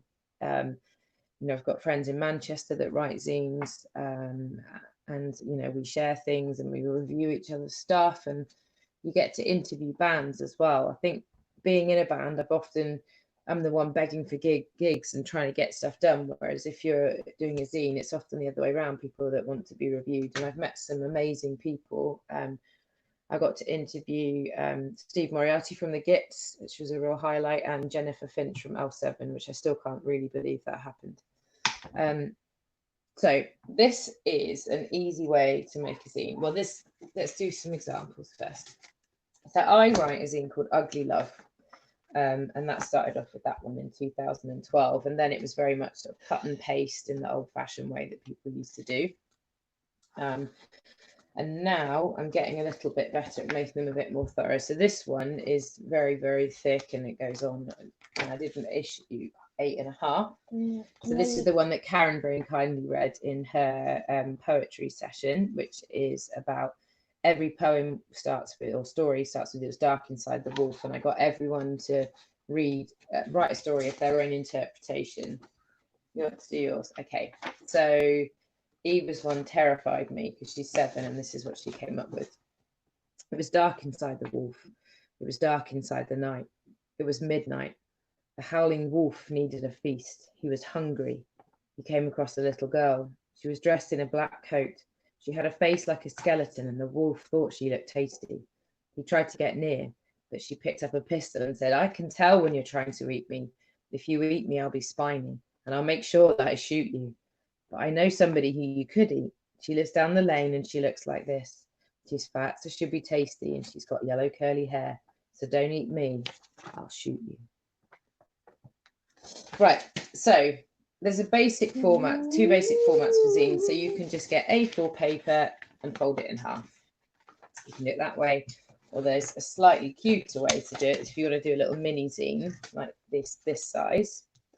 So you get a piece of A4 paper like this, and you fold it in half like this, in long ways. I keep doing this the wrong way because it's back to front. And then you fold it in like that. And then, so you've got it into 8 pieces. And then you can, so I can send you an example of how to do it. So basically you've got the page like that. And then you do a cut down the middle, just on that section. And then basically you fold it out. I'm going to mess it up now, I've practiced this before. So then you get a little booklet. Easy peasy. So I did this in a workshop I ran before with some young people, and I just did a silly one of if I was a cat. So this just shows you how separate everything is that you can do. I've got one here that's called The Adventures of Jeff, half shark, half octopus. So that's another one that's a cartoon all the way through. So there's things like that that are bizarre. Mine was, if I was a cat, I would sleep all day. I would stare into the neighbours' windows. I would start a cat gang, and I would be fed by all the neighbours. I would sleep some more. I would sing all night, and I would have a secret mouse friend. And then I did volume 2. If I was a cat, I'd lick the butter when no one was looking.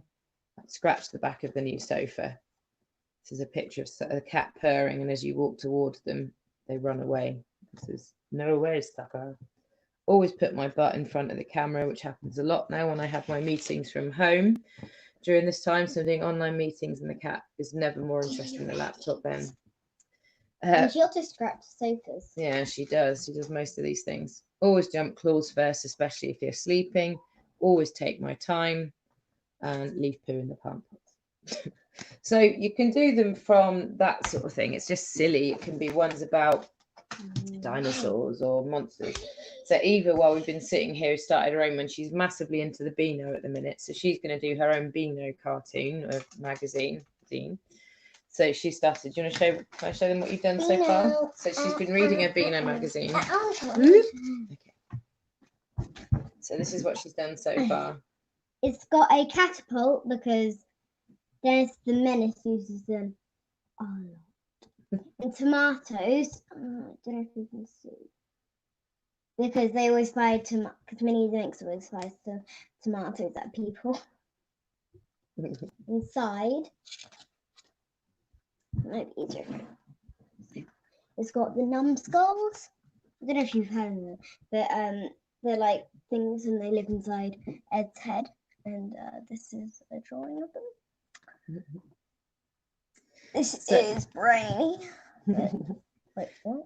So I think the reason I really wanted Eva to take part is firstly because she's already better at drawing than I am, but also because it shows you that you can either do this for yourself for fun or for, you know, celebrating your own zines or your own bands, or you can do it just for fun with your kids. I remember as a kid I used to like drawing books and writing things down on booklets. So this is something I can do to entertain Eva during these lovely lockdown times, which is really easy with a child, especially one that's sassy like this one.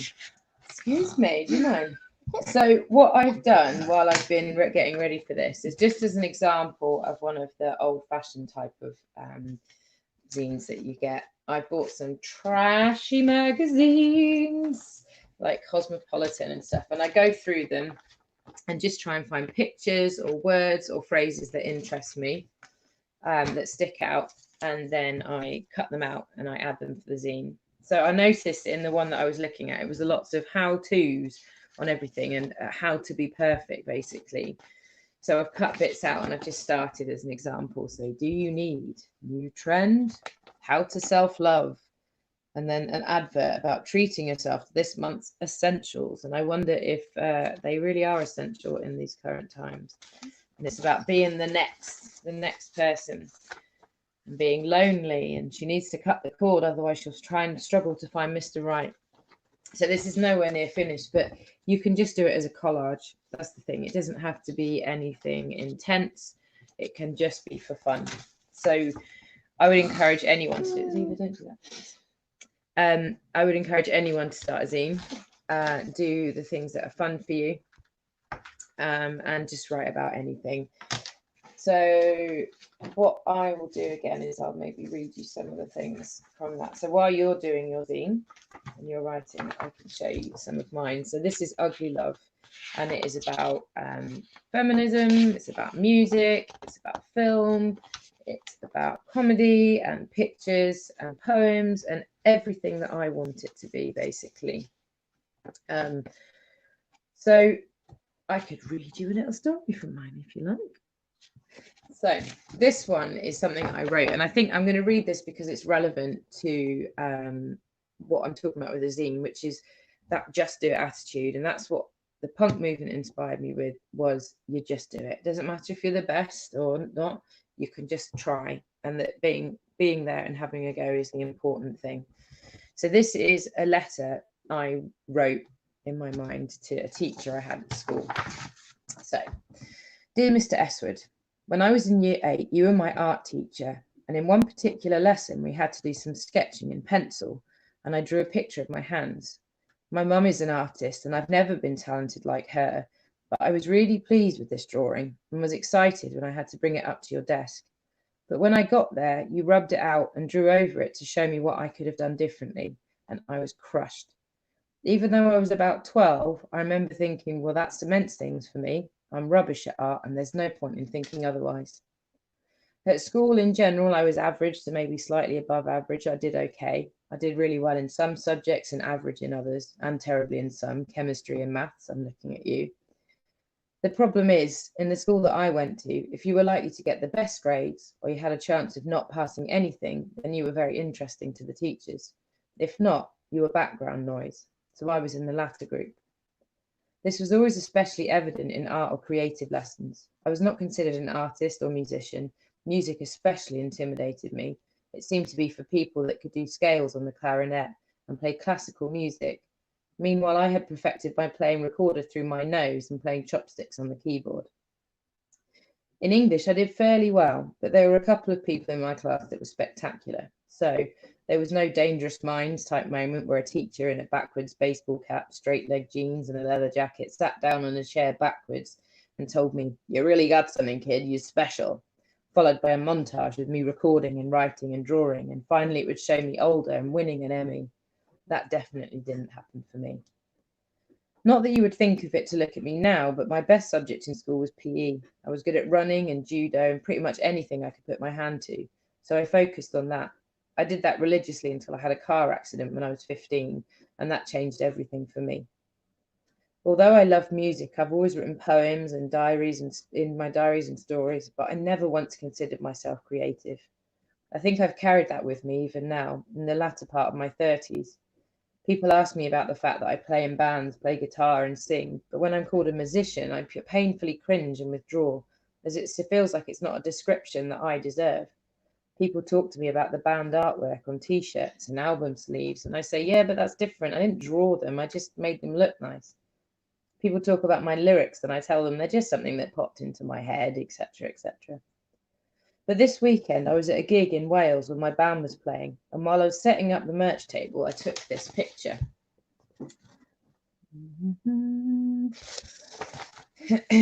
I was having a rare moment of vague clarity and something forming confidence.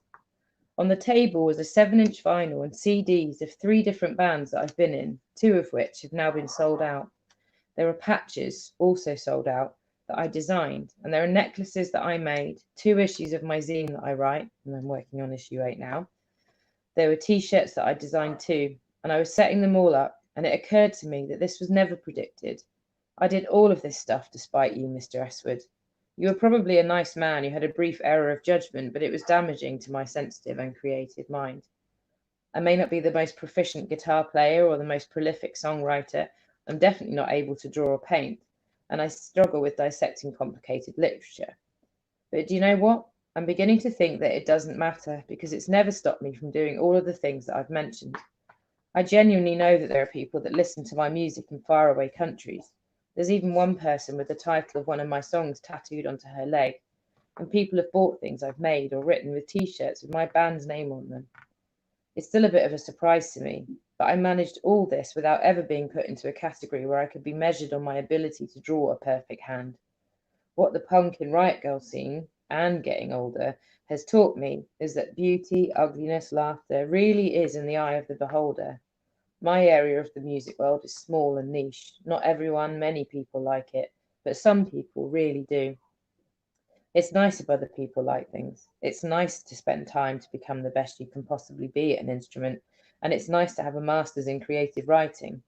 But you know what? You don't need those things to make something that means something or creates a reaction. You just need to do something, and I did. So, as cheesy as that may be, I don't know, but I think it's about the fact that you don't have to be the best. And I love writing my zine. It gives me something to do and to think about, and it can be about anything at all that you want. So what I really want to do is to encourage you to either make a zine where you fold a bit of paper in half and you stick words to it and just have fun doing that, or you write your poems that you maybe have in a book somewhere that you've written or written on your phone when you've thought of them, something that really means a lot to you. If you don't want to do a whole zine and that's intimidating, do it with some friends or send it to me and I can add it to my zine. There's loads of different things that you can do. So I hope that's sort of inspiring for you, and that we can get you to do something like that, because there's so much out there, and I have so many talented friends and people that I've encountered over the years that I just think it's important that everyone does it, because we get to share what we do and there's not a competition, and I think we're taught to compete with each other. just before I go, I want to tell you about a few more zines that I've read. This is an amazing one. This was one I got from a guy in America. I think he lived in Washington, and it was a murder mystery. So each time you got the zine, I keep this backwards, you got a little clue, and that was so much fun because you had to solve the mystery of what this is, and this is just on A4 paper. So it's just as easy as that. So if you've got a story in your mind, this might be the chance to do it. And this guy, this is an amazing zine, one-way ticket to Cubesville. It's, you know, tons and tons of stuff that he's done, and he put them all together in an issue like that, which is just incredible. There is Ground, which is another one that someone I know's done. It's all of his comics. And we did, oh, this is a good one from when we played Manchester Punk Festival last year, and they made a zine about the whole experience and reviews and so on, and it was just great, and it's a good document to have of that amazing time. It was one of the best weekends I've ever had, so that's a really great way to remember it. There are some that are just photos as well. I've got a couple that are just pictures of a scene and a movement, and that is a really fun way to spend your time. So I am going to suggest that all of you have a go. Try and write something down, and then maybe send it to me and share it. And you don't have to keep it. You can just leave it somewhere so other people read it. Maybe no one ever reads it. It's just about the fun in taking part of it all. And as you can see, even this little chatterbox here is kept quiet because she's been drawing away happily. So if you're at home with kids at the minute that are driving you crazy or not stopping to talk, no, not her. So so get them to do a zine with you. You can do one together, and that makes it loads of fun. So I think what I'll do is I'll leave you there if everyone's ready for me to come back, and we will go to the next act. So I just wanted to say thank you to everyone that's put this on, put it together. Amy is the person who got me involved in this.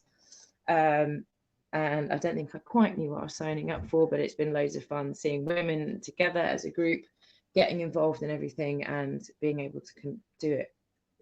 It's not about being the best. It's not trying to exclude men or other people. It's about doing this in the best possible way that we can and just having fun doing it together. I just want to remember as well, briefly before I go, Karen, who did the poetry before, used to be my manager a long time ago. And one of my favourite moments of my career was when I came into work and I had really smart clothes on, and because I'd run out of clean clothes. That was basically the reason. Karen thought I was going to go for a job interview for something else, so she gave me a pay rise. So top tip, go in looking smarter than usual and you might get a pay rise. But anyway, so thanks very much for that, and I hope we're ready to come back now. I think we are. And yes, so say bye, Eva. Bye. Thanks very much. Bye. That was really interesting. Well, you know, that's really good news to go from them. And I think for us to put that today, you know, I think you do, and it's really good to hear you, right? And I really enjoyed that story about the youth. Really, so before I was to mention Inspiring Women Network we were doing book club before lockdown. The things that I'm learning, and I think I'm going to take this one, which is going to be when the people and then do online and podcast notes. So I'll be taking this one and just giving time. The book that we will be reading will be Girl, Woman, Other by Bernardine Evaristo. I have to say I've read the book. It's brilliant. It's absolutely fantastic. So I'm looking forward to discussing that. And I also drew your attention to the fact that between 9 and 10 every evening, Emma and Rory are reading Frankenstein, which is crazy book, with all kinds of layers and ethical dilemmas. Really interesting read, and that's like kind of made me think maybe I need to read that book again. So yeah, if you join Rory and Emma every night at 9 to 10, and I did say, funnily enough, they are our local stars. Emma and Rory have appeared in Pole Dark, the English Heritage, and Serpentine. So we're really pleased to have you on Inspiring Women's Network. So join them on Facebook. Okay, so just before I introduce the next act, and I know Meg is quietly waiting in the rooms, and I promise I will shut up in a minute. I'd just like to tell you about a little competition that we'd like to have, and you can use whichever Facebook that you're interested in or find easier to access, whether it's the International Inspiring Women's Network or Parklive. Nat and I thought it'd be interesting, you know, because you often start, you know, get inspired by seeing something and thinking, I'm going to have a bash at that. And then before you know it, the days have rolled on and you haven't even attempted, and then it just kind of gets lost in the ether. So we thought we'd set a competition with a little mini challenge. Now, it doesn't have to be anything fancy. You've seen Nat's workshop can with her zines, you know, can start off really simple, or if you are really fluent, like Cat in the Hat, we'd like to hear from you. It can be a poem, can be a song, it could just be a collection of thoughts. It can be a story, or try your hand at a zine, and post it if you're brave enough on the Facebook, and we'll give it, say maybe next Sunday will be the closing date, give you a bit of time, and the winner will receive So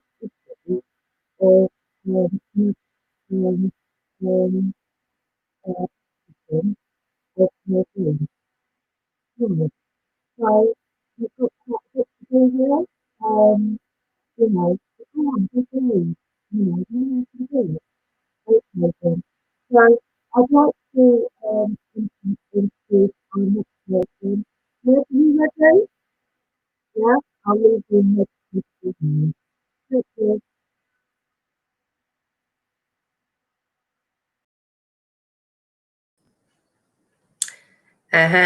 Thank you for the introduction. Unfortunately, I couldn't quite hear that, but I felt the energy.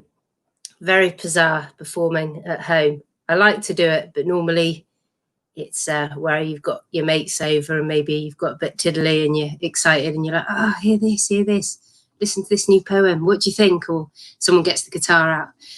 But it's a real pleasure to be here. I love the fact that it's an all-woman lineup and it's been wonderfully put together. I've enjoyed it so far, and thanks for having me, Amy. So I'm going to start by doing a poem about the lockdown, and it's called The Coronation. And I guess it brings me up to speed emotionally with where I was at when I wrote it about 4 weeks ago.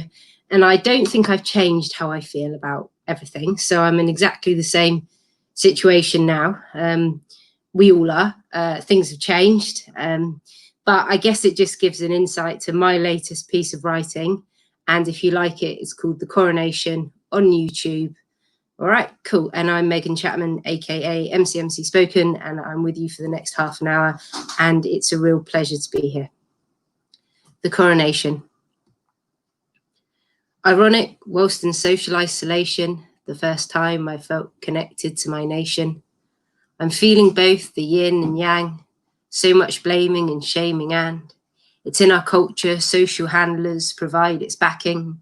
It's us and them, self-divides keep happening. It's like the voting pattern all over again. Everyone's got a social commenting. like social distancing, whether you've stuck to the suggested hour when exercising, listing what we're not doing. Government knew months ago. Let down, not protected, here we go, a giant S show, confused or try to work out what I don't know. Cleverly worded daily speeches greet us. In the meantime, when did I start conforming? It's worrying. I'm nodding along to Boris Johnson, surprisingly liking where he's coming from. It was mentioned to me, maybe it's not as easy or simple as being right or left. There's a lot I don't get, and most of both sides I reject. Set on each other, a burning flag. It was mentioned to me, maybe it's not as simple as being right or left. There's a lot I don't get, and most of both sides I reject. Set on each other, a burning flag, turn their back, business as usual, keep the rich fat, stolen lives, there's no payout to fix that. The NHS is similarly becoming a war hero's equivalent. Funny it takes a pandemic to get you recognition. The privatisation meant they're buying back their own beds, the Queen's risen her head, be the face for this nightmare.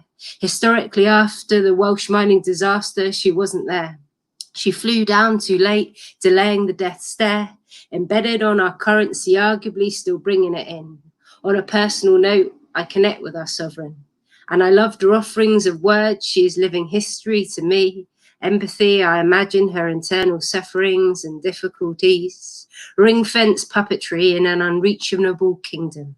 Identity with this hanging off her words well written, whilst Boris has been rushed off to the hospital wing. It's private on private and private, I'm guessing. Equality is a word which we've preserved and never felt coming. Step away, we're practicing social distancing. This has been happening for years at number 10.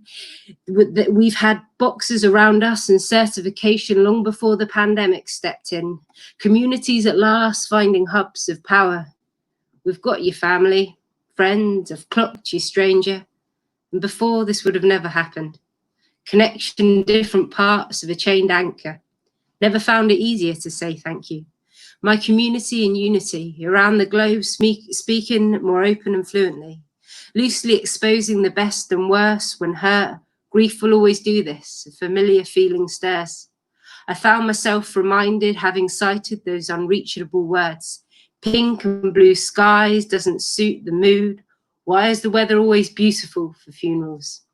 Personally, my moral compass is unsure, lost like in thick fog on Dartmoor. Compassion and empathy having hit an all-time need. Harboured intolerance has opened its floodgates from what I can see. I'm conflicted by the tone close to home. Drone footage capturing examples out of you and me. Whilst back up the line at number 10, it's been locked down for years. Now we need them. Let's renew visas. Jesus, it took more than 2 wars and all the help back then to teach us. Still, we voted for the blue boards and fields meeting waste damaged rivers, whilst pesticides continue killing us. All noticing, appreciating the improvement of pollution outdoors. I just can't comprehend, pretend it will change when we return to normal. Already seen next holiday destination tweets. I work hard, I deserve more, hashtags, news feeds. I want to believe in change, but I feel consumerism, entitlement has paved its way into our core until the very end. Grounded, the planet's ecosystem reminds me this is war. It's reshowing us its beauty, no longer silenced by our tread. This won't be the first pandemic to wash upon our shore. We're at global crisis tipping point. This disaster marks much more. How much nicer life is when we preserve its very core. All the planes line up the floor like the corpses at the morgue. The untouchable sets of golden wings for once are commonly ignored. Right now, the NHS is a beaming metaphor. Frontline key workers serve us at 8 p.m. We clap of drops of sweat fall down the kiosk workers' back. And the bus drivers drive on knowing the virus may attack. We're trapped, set out to destroy our own pack. Leading experts, but we deport it to make extra. I run my finger over the Union Jack and try to recognize the texture. Kindness is our biggest antivirus. Suffering we can awaken in the dark. We're not one or the other. Our shadow carries the same light mark. Middle-class views circulate my ears, submission to my own privileges. Mine as obvious as a primary school, well done badge, joined in the bulk buying and pretend I hadn't had. The privileged drive out to join us in the country to ride it out. Shh, just read your weary, valued head. Domestic violence will rise, victims cried, muffled in self-isolation. The cufflinks were on long before the coronavirus came in. Following orders as built borders, killing millions under military. This is what war does. So Meg, stop nodding your head along, use your brain and tongue. It's only a matter of time before fascism if we keep skipping along. As long as we may feel searching for a new door, as lost as we may feel searching for a new door, we can't return through the same one, but remember, it was broken long before. So that's my new one, it's online. The coronation. Wasn't it nicer when the it was proper lockdown, just like the quietness, and everyone's commenting on the roads. And it's funny because when I wrote that, it was so quiet, and it's really not so quiet, but I ain't judging. That's what we're doing wrong. It's nice to be able to have a beer whilst contributing in Parklive, because normally it's like because normally it's like no alcohol. So that's exciting. Right, I'm going to take this opportunity. It's really weird sitting down for a gig. I feel like I've broken my foot, and that's why I'm sitting down, because I'm normally like moving around. So I got my hands moving, and that made me feel much more alive in the spirit, because I love writing for it to be performed out loud, learned. So I did actually take that opportunity because I'd have felt so uncomfortable with a massive piece of paper, because I'm really dyslexic, if I'd had to read it out of the page. But there's something about the intimacy and the way that this is being shared with you all, that it felt fine and comfortable, because actually it's small amounts, I'm guessing, of people on their own. That's my experience anyway when I've watched other stuff, watching something, and it's so personal and it's a different experience, and it's actually quite fun. I'm coming around to it. So thanks for putting it on, because I wouldn't have known how to put this together. I'm not going to do the one memory lane. I'm going to do one about Penryn, but I do that a lot at Parklive. So I'm going to skip right into pregnancy. And this is a real women one, so it's cool to do this one for this. Pregnancy, what's your take? How does it happen? What buns in ovens make it great? It burns. We can't mate with no sperm, but I know that I'm privileged because it's legal and have third-party options for dibs, but I still want our kid of our own, her eyes and nose, my flesh, her toes. I know I try to let it go, waves and pangs, mirroring our monthly hormones or moans. I've Googled and Googled my phone. Sperm froze and probes, and people try to tell me it's a woman's beauty, but for us that's mixed in cruelty. Third parties join the baby decision party. And my mum's voice cuts, wanting to be a granny, and when we hang with my friend's baby, she gives me eyes, one and one from me. I'm empty, you can't get that from me. My love and I can't make three, we see perfect features and teachers in each other. We offer everything we have, but we can't make each other. We're not chemistry, we're plenty. I'm pleading with biology, with guilt knowing it's wrong of me. Our family tree can't throw new seeds, so don't come at me with your latest baby test and renology. I see friends around me having babies. I love the sparkle in the eyes, and I know why. But for me, it's not as easy in the making, and I carry the weight of lost lives already here and in need of saving. And I know what I feel, and I know the connection. And it's not built in blood and skin, but built on rebuilding their bricks of rejection. So think carefully before you tell us that we have plenty of options and may consider we're vast in contemplation, but I can't make my partner in my womb. So make room in your mind before you offer your wise words, because in truth, we're living flying dodos. We have considered and withered. I get it, you're offering advice, but don't give me that bullshit full pitch labour scream, because I don't want it if it's not my love's making. And I'm untaping the mouths, that's all.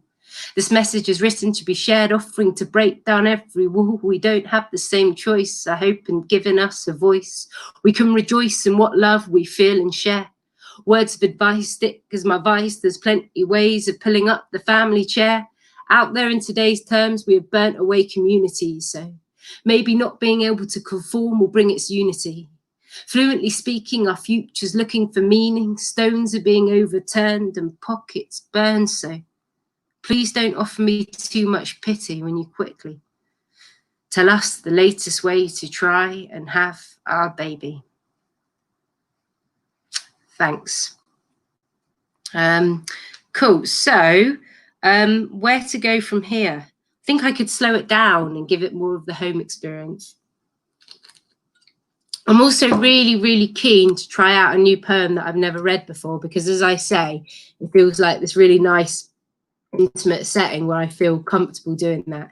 And I definitely wouldn't normally do that because I don't like reading off the page. Anyway, excuses. I wrote a new one and it was about getting old. I tried to learn it. I'm still learning it. I was like, I'm going to learn it for all the gigs this year. This is what I do. So if I've got a gig coming up, I'll think, right, I've got this long to learn it.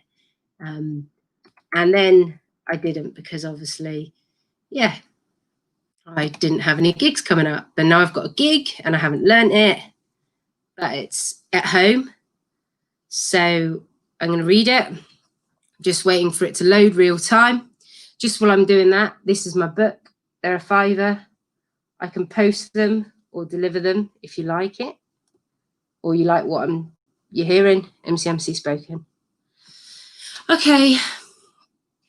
This is called Orange Peel. And also one other thing, when it's a gig, you kind of scan and then you look at people that are engaged near the front, and you'll know what I mean if you're a performer, and a lot of you are listening, so hello.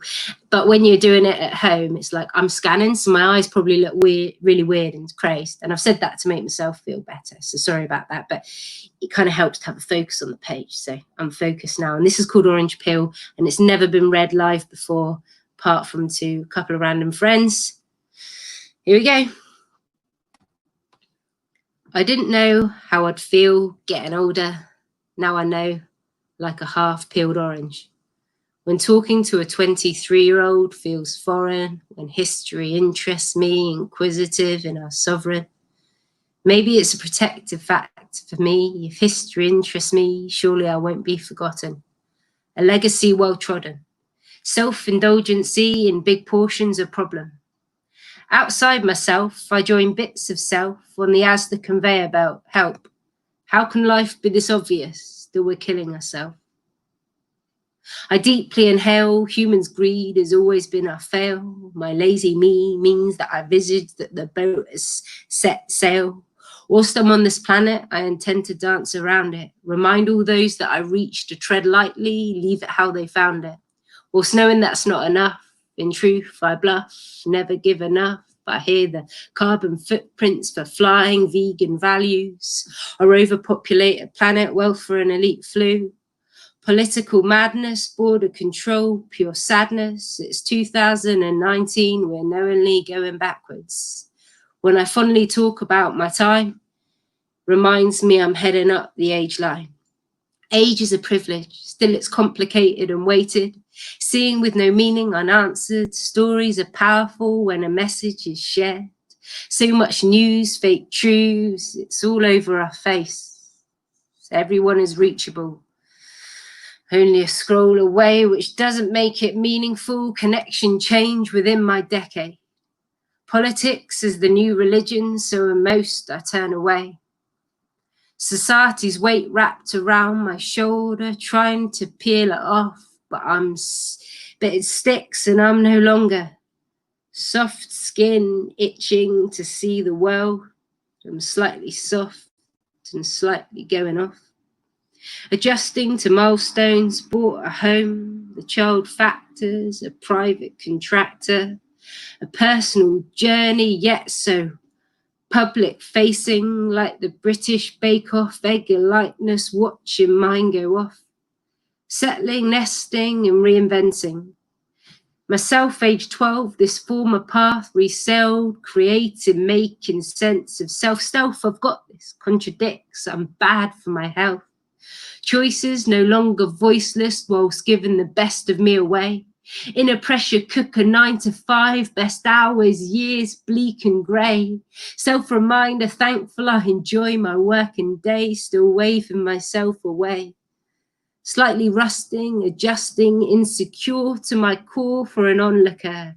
Ready to implode whilst realigning life's load. Slowly leaving my 30s, middle life is awakening. Home truths, seeing my parents, worth traits in me. As partners, I get reminded, so does she. I defend myself to the core, raw, exposed, curl my toes, sink into the floor. Honestly, all life's responsibilities on top of me, conforming, monopoly, society's puppetry. Dragging me under as my clock ticks bolder. When I was younger, I wore my dad's shoulders. Slowly getting older, I learnt the journey, walking for longer. Now I long for the weight to pick up onto my shoulder. Whilst in the same breath, I feel blessed, weightless. Knowing your answers won't get answered by an adult. You'll be waiting for me to set you free.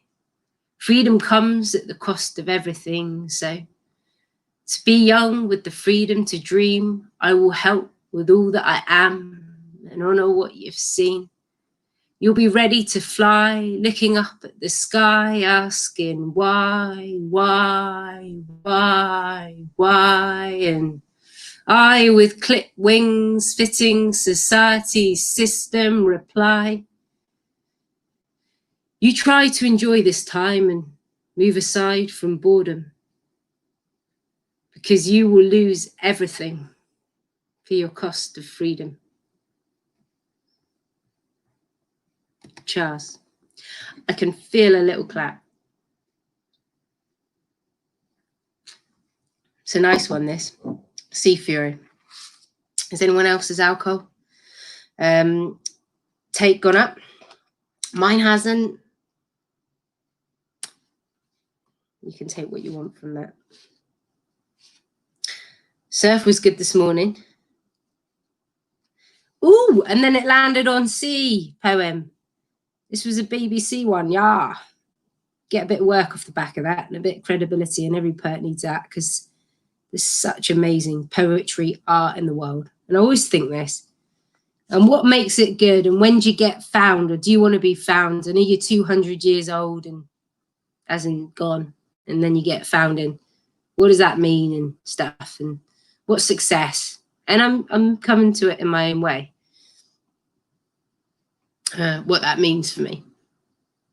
And I think it's just purely doing what I love, writing what I love and enjoying it, and doing your own thing, because it's like anything, it's not the best that's there. It's a number of reasons, and most things, and I'm sorry if I do sound bitter, but I really do believe this. Most people have, a lot of people can have legs up or ways into stuff. It's not as simple as just doing it. And that's, there are some amazing people who've just done it as well. And I think it's just working it out, what you enjoy. And that's why I was really enjoying the workshop. The last person, sorry I forgot your name, but that thing around like just your own connection with your art and what you're doing and why you're doing it, because it's quite exposing and weird, and also really therapeutic and fun and just your thing. And I guess all I'm saying is I actually don't know what I'm saying anymore. I've lost myself. Cool. Oh yeah, it was a BBC commission, this one. That was it, really. You just get a lot of work off the back of it, because it was like, oh, you did something for the BBC. Yeah. One thing out of the blue years ago. I've done a couple of other things, but that was like, in the poetry world, that was like a big yah. Real yah-yahs for that one. Right, anyway, Man and Ocean. So this was written. They asked me to write about Cornwall. I thought, I don't know what to write about, because as you can tell, I'm not the type that can make pasties political, even though there's a lot more than pasties. Sorry if I sort of sounded a bit sweeping there, but I needed to find more than the ingredients for pasty to write about, and I know we're so much more than that, but it was where my mind went. I could eat pasties all day long. Anyway, Man and Ocean, and this is around the sea. the whole thing is around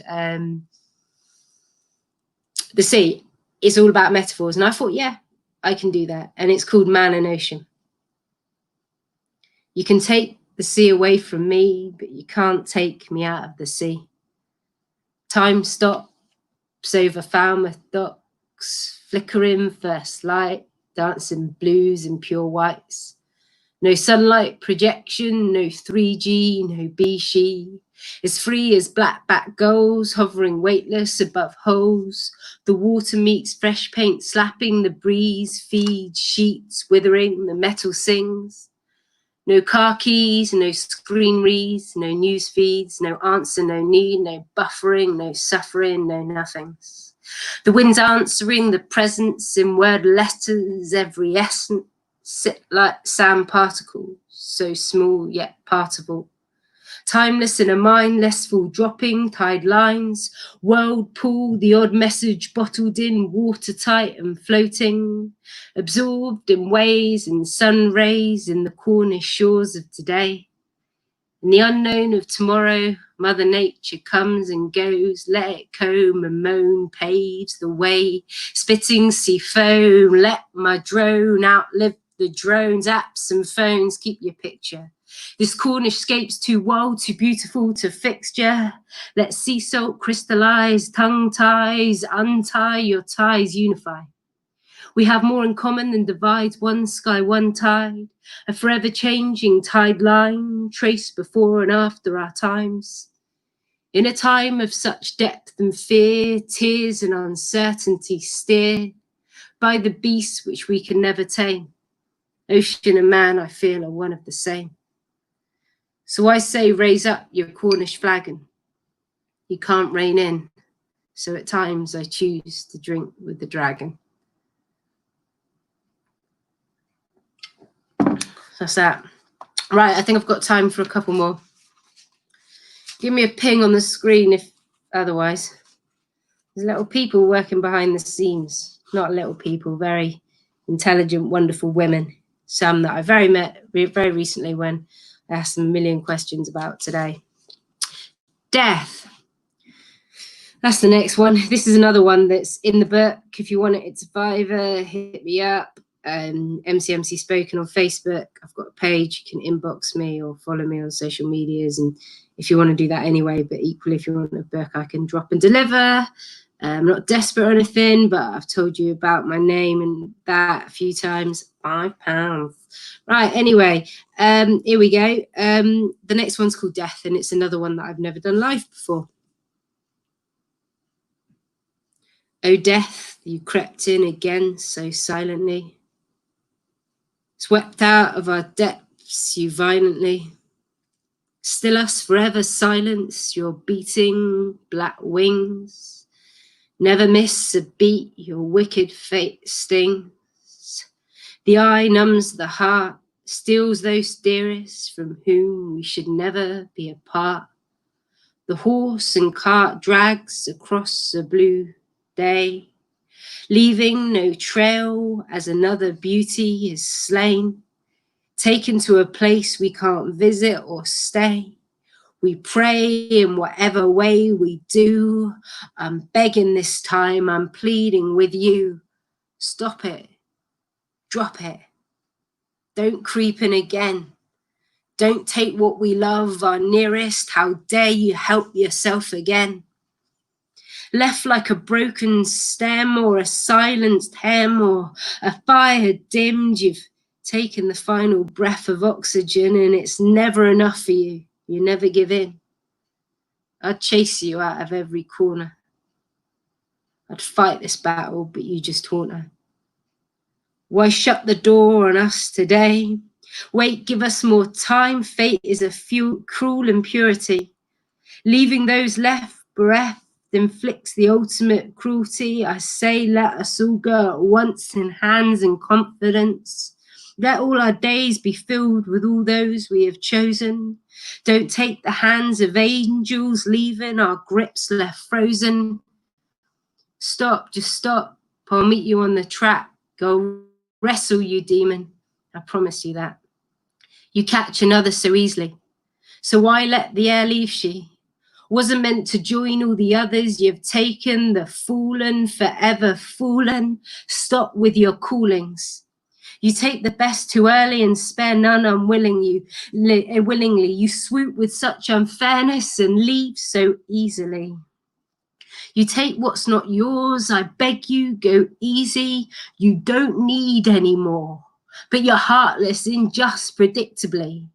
You pull off more and more and leave open the door. Death doesn't ignore and it doesn't give in. I'm pleading with you, just leave them. Change tack, give it back. I already know these tracks. Familiar pain swells through my living veins. I hear the words which never should be heard, uttered in whispers from the nearest of lips, sealed in the worst curse. And you with no name, leave. I feel the wind off your back as black turns the fitting colour. I know you'll forever come back. But in that very moment, I found my only real comfort in that. Right, cool. So I'm going to do one more. So I'm going to finish, I reckon, in about 4 minutes time. Just seeing a little ping. The last one I'm going to do is called 18 Candles. Off the page. Thank you so much for putting this on.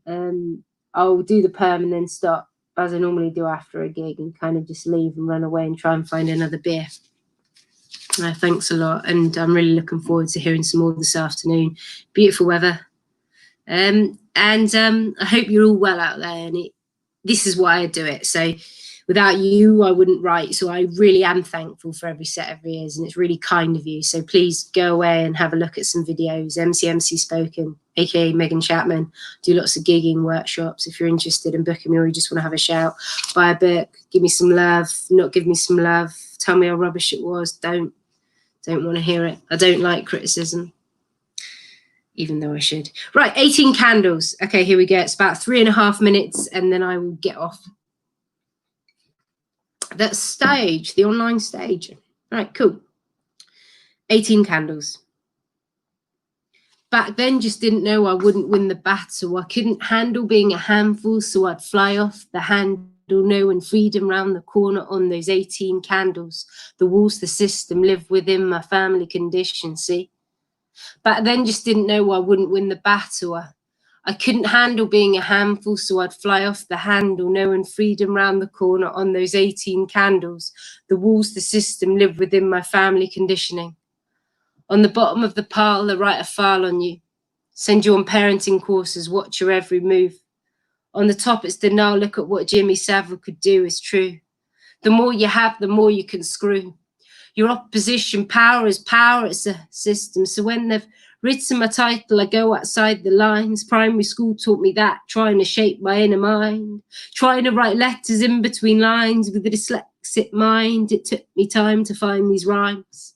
Had a mind which couldn't be catered for in them times. Later, these joined up words became my biggest rhymes. Not present in my education, because I was bored of getting caught in the trawling tackle. And I tackled morals long before this. I just knew I couldn't ignore the injustice. I remember watching a homeless woman peeing in the doorway, nose pressed against the glass. I couldn't look away. I didn't and still don't get why some have and others don't. I try to process it all and chuck out a lyrical rope and float in a daydream away from the newsreams, because I see the sadness across banners and in stammers, and my social manners never one for matching pajamas. I know we're all only a stone's throw away, puppets on strings giving this world a play, whilst a drop away from death's greedy fists. I find peace in staying present and in doing this. It's a gift and one that could express me. I wanted to share my inner conflicts and let others see if you're anything like me, then you're sick of all the manhandling and withstanding the age cues, baby taboos, social conformities and old school dormitories, please. Just give me a chair, air and friends, and I will share my chair and friends, see. Life depends on this, what's good as a gift. How can you say you can work hard or choose to do? As if it was really that easy. Then you'd see a version of me on Jeremy Kyle, stripped bare against your TV. It's you, me, our worlds that we see. The judgments, interpretations are natural, let them be. If we could stop, turn them off and look inwards, then maybe we could find our reptilian wisdom. I shiver. I know it's easier to say than be. So let's stop saying and instead let's see. See, back then I just didn't know I couldn't win the battle. I couldn't handle being a handful, so I'd fly off the handle, knowing freedom round the corner on those 18 candles. The walls, the system lived within my family conditioning. See, back then just didn't know I wouldn't win the battle. I couldn't handle being a handful, so I'd fly off the handle, knowing freedom round the corner on those 18 candles. The walls, the system lived within my family conditioning.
Hi guys. Meg, that was blown away really by that. Really powerful. So I understand that last time I was on you couldn't really hear me, which is such a shame because I've got such a lot to tell you. So I'm going to do it really quick. So I just wanted to let you know about Inspiring Women's Network. We've actually got a book club that we set up a few months before the lockdown, and unfortunately we'd done Small Island. We'd read Small Island People before, and this time the book of choice was Girl, Woman, Other by Bernardine Evaristo. I've read the book. Amazing. So if you'd like to come and join us to discuss that book, we'll be online from 8:30 on the 20th of June. Sorry, we can't provide cake, but feel free to buy your own cake with a cuppa and we'll have a nice chat. So, and then the other thing that I wanted to update you on was that on Facebook, on the Inspiring Women's Network Facebook, we have two of our favourite people who are reading Frankenstein, and I believe it is the book for the GCSEs at the moment. So it's the reading of the book and discussion afterwards with Emma and Rory, and love a name drop, but Emma and Rory, they've also appeared in Poldark, The English Heritage, and Serpentine. So tune in to hear from. They're hilarious, I've got to tell you. They've really kept me entertained. Okay. So we've had a lot of written word. One other thing before we introduce our next act. I'm going to take you back to Nat and her zine, really inspiring. And, you know, as we heard, it's like, it's not about the quality or the quantity. It's about giving it a go, you know, taking a risk, starting small, but to encourage you so that it doesn't end up into the ether. We want to set you a challenge. So we're giving you from now until next Sunday to put something up on the IWN web, Facebook or Parklive, some kind of written word. It can be a poem, a story, a song, or just some random thoughts. And then this time on next week Sunday, we'll get together with our favourite ones, and we'll congratulate the winner with 8 back issues of Nat's zine. So that should keep you going for a while. Okay then, so now we've had some written words, and we'd like to introduce you to keep you on your creative juices, some art. So I'd like to introduce you to Katy Cambridge and her art workshop. Welcome, Katy. I've got my pen and paper at the ready. So looking forward to this one. Thanks, Caroline. Thanks so much. It's very exciting being part of this. So thanks everyone for putting it on and for asking me to do a workshop for you. I've had a little ponder on a theme, and it would be really nice if we could all be in a park together having loads of fun. Alas, that is not to be the case because we've got to keep ourselves safe and other people safe. So this little workshop is basically about people watching, but you're going to have to use the memories of what it was like when people used to be together and just channel that for the moment. So what you'll need, I would say, for this workshop, and you can do this at any time, is if you've got a felt tip pen or something where you can make kind of bigger, more kind of gestural washy marks, maybe even some light coloured paint, that would be good. Some paper, even like printing paper is good as a separate sheet. So sheep. You could use a separate sheet. So you could tear that out of your sketchbook and have that ready. And tracing paper if you've got it, but if not, then just some extra regular paper will be fine. Anyway, something exciting is that you can probably see in the background, I'm on a boat in London. How exciting. So hopefully my internet connection is fine and you'll be able to see stuff. If it gets pixelated, I'm very sorry, but hopefully it'll be fine. It'll be fine. Right, I'm just going to turn the camera around and have a little faff for a minute. So bear with me. How can I do it this way? I feel like if I do it the other way, it's a bit better. A little bit less reflective. Right, let's turn this around. 1 second, bear with me. And we will go with this one. Yes, and you can see, like, boat life, I've just had to prop everything up on random bits of junk around the boat, which is very professional. I think you'll all agree. So, welcome. Hello. Hello to you all. So, this kind of way of working that I'm going to show you is what they use in concept art when they're coming up with characters. And I picked up a few skills along the way, and I've kind of honed in these skills to create like a way of working that I really like working, doing stuff this way. So, and obviously I'm doing this on a drawing tablet, which is like magic, but you'll have paper, which you can do on paper. And I'm going to show you what I've done on paper as well, so it's a little bit clearer. Okay, you ready? So now you're going to get your kind of your thicker felt tip pen or something, and we're going to just make some marks of the silhouette of different characters, just very quickly. Be gestural, so make kind of quick marks. You know, think about what you're doing, so you're not rushing too much, but the shape will kind of reveal to you characters. So it's a different way of doing things rather than drawing with line all the time. So let's begin. Now, I draw most days because this is my job. This is the work that I do. So just going to squidge. So I'm well practiced at this. It might take you a few tries to even get into it, or not. You might find that your shapes are turning into something, you know, limbs, legs, different characters, and something that is really good when you're creating a little character. Well, if you people watch, if you take your sketchbook out and you just observe what you're seeing around you, basically you spy on people. Sit in the bushes and have a spy with your crayons. And what you want to do is you look at the interaction between people, not just like standalone characters, but what could they possibly be saying to each other? I don't know, this one's pointing at like a bird, I guess. This one's like, oh, but what's that on the floor? Maybe it's a worm. I don't know, guys.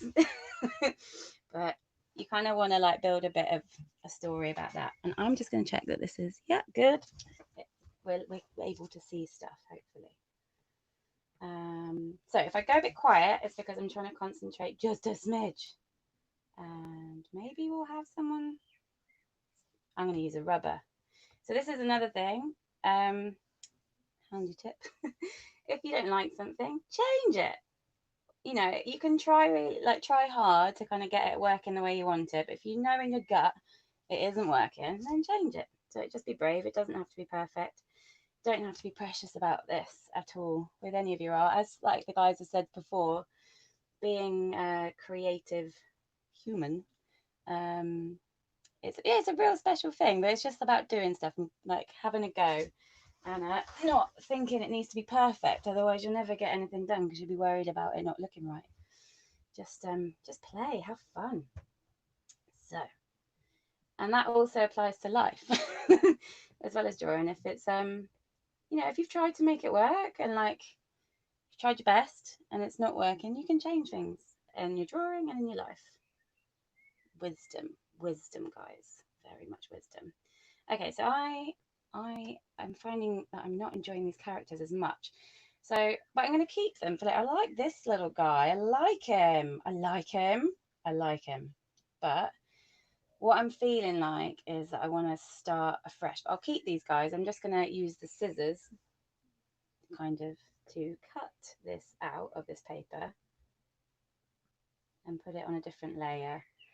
So I've got a blank sheet to work on again, and I'm going to just very quickly, let's have a little think, sketch some figures that are interacting with each other. With any luck as well, you can hear the birds outside. And now they're being quiet. That's typical, isn't it? There we go. Hopefully that's a nice sound for you all. Now you can tell that is a little person, because a kid, I'd probably say that's about a, what age would you say that is? Like 4 or 5 years old. And this one's not quite an adult yet. It's because the proportion of like the head into the body. I think when you're drawing children, the head's always bigger. You can get like one head there, and you can fit another one there, and another one there. There's like 3 heads in a kid.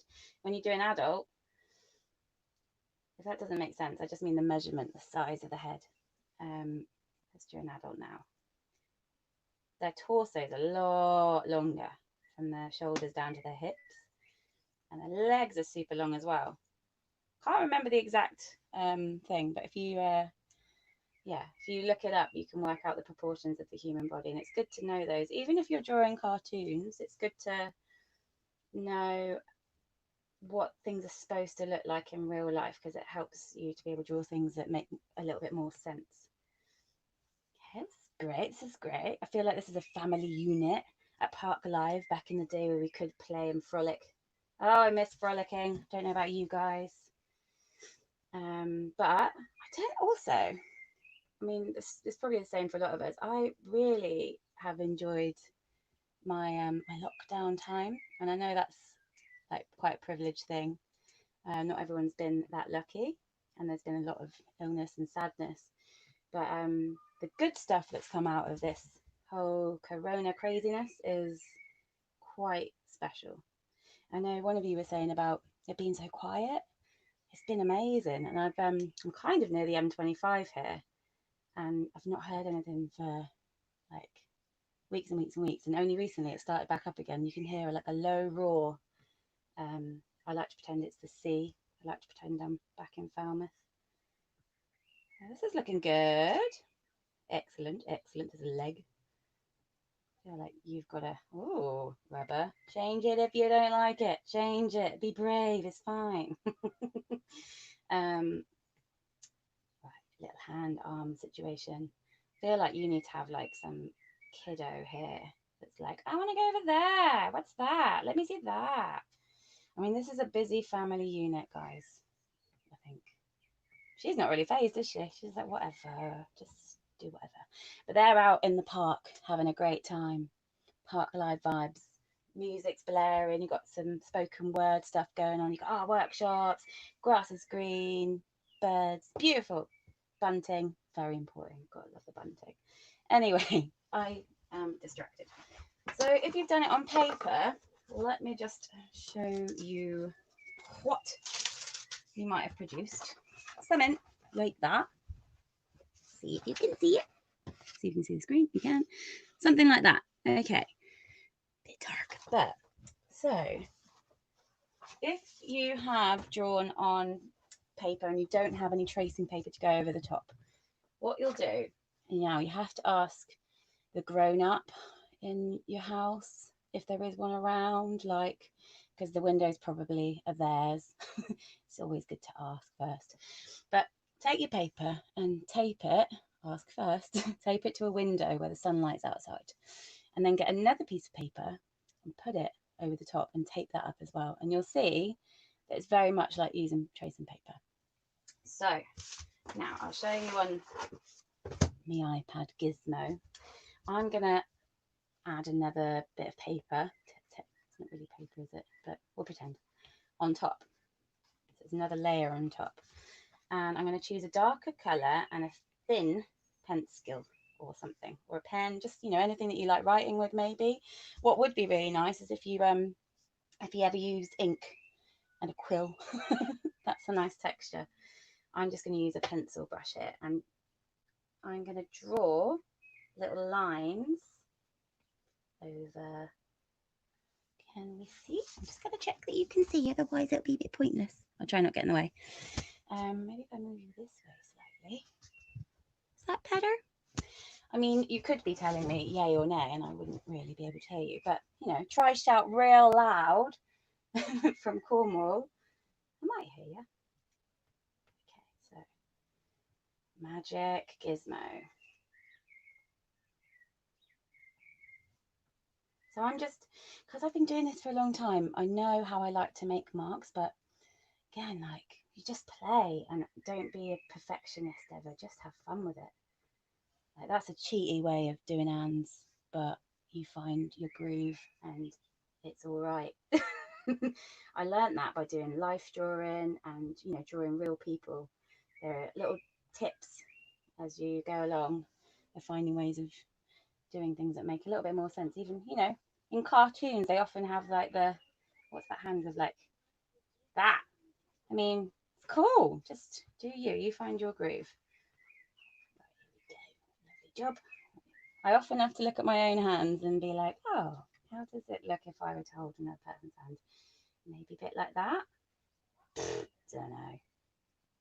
Honestly, can't. So we'll go on to this person anyway. Just lines.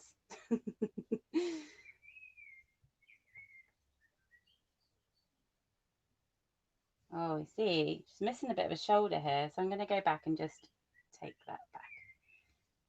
Zoom and do.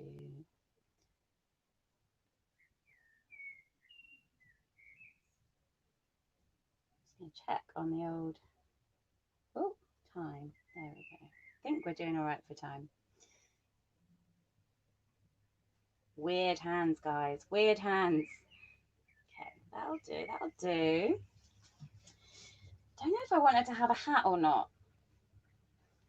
No, no hat today for you. You can just have the top of your head completed. I don't know if you can hear that rumble, but there is a boat going past my boat at the moment.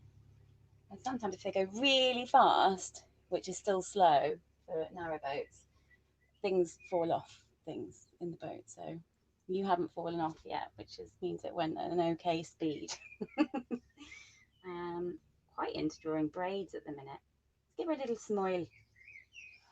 Okay, and let's draw an adult man human. Hey, what's going on, an adult man human? Lovely. Maybe he wants a hat. Yeah, why not?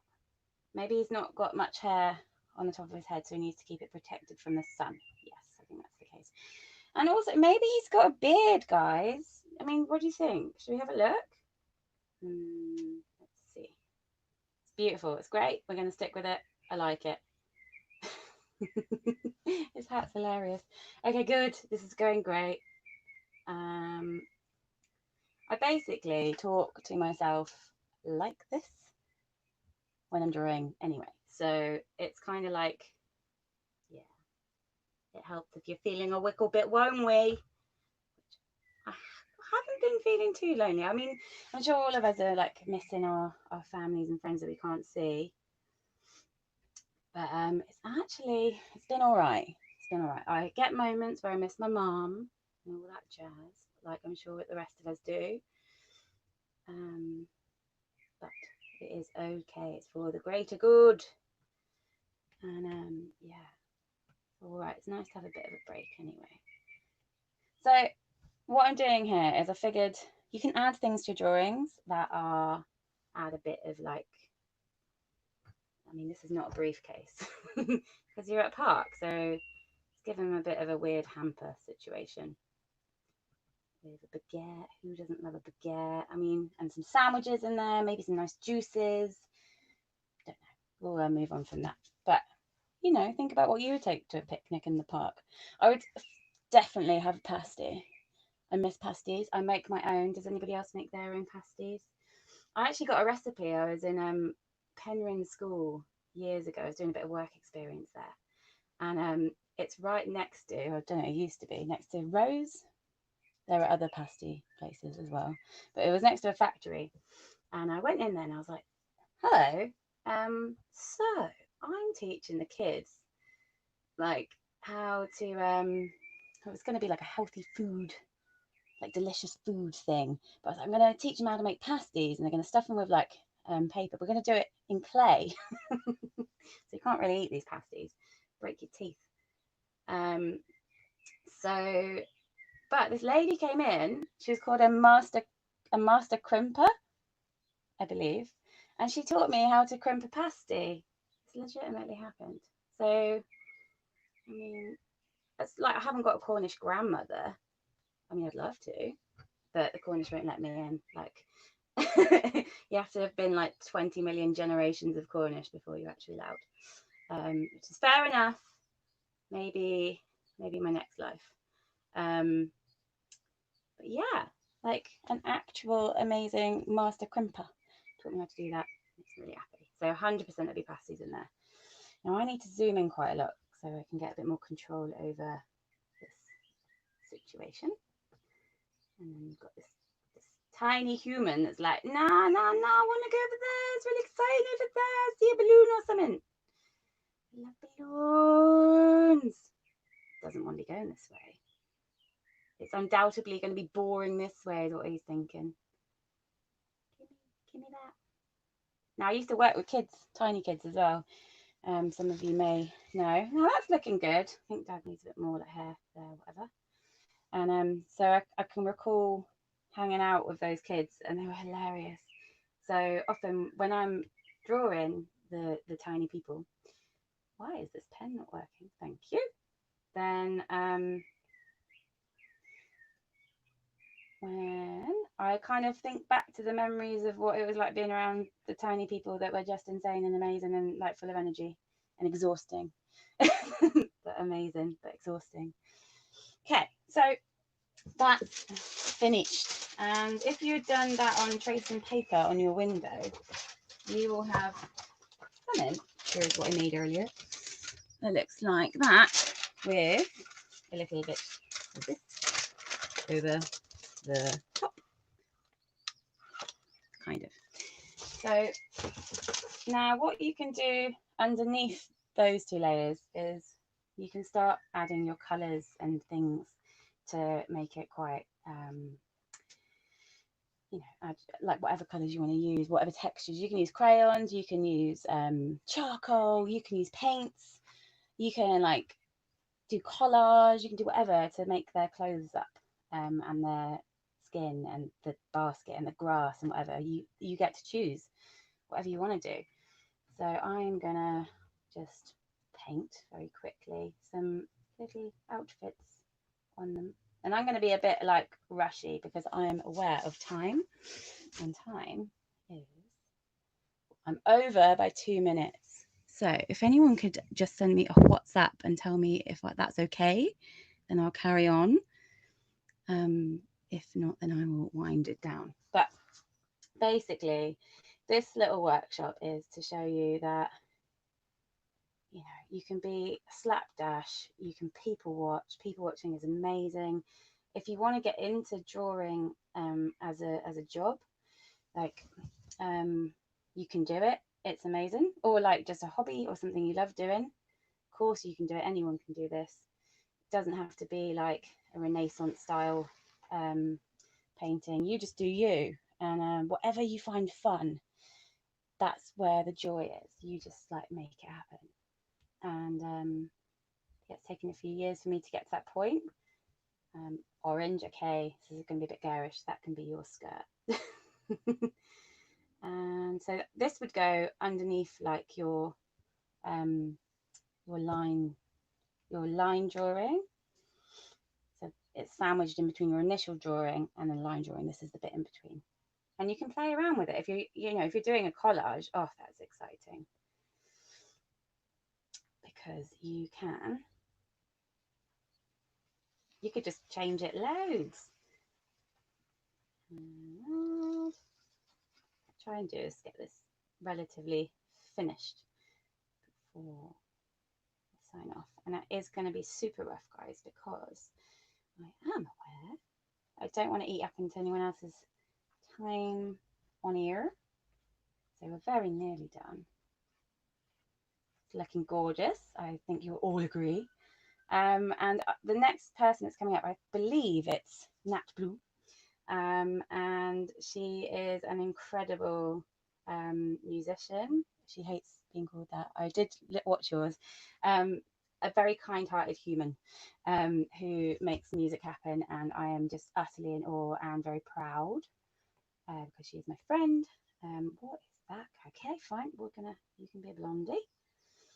So this little family unit are at the park where we would have maybe all been today, celebrating in the sun, and sooner or later we'll all come together and it will all be lovely again, and we'll be able to like have memories of how it's been a challenging time for us,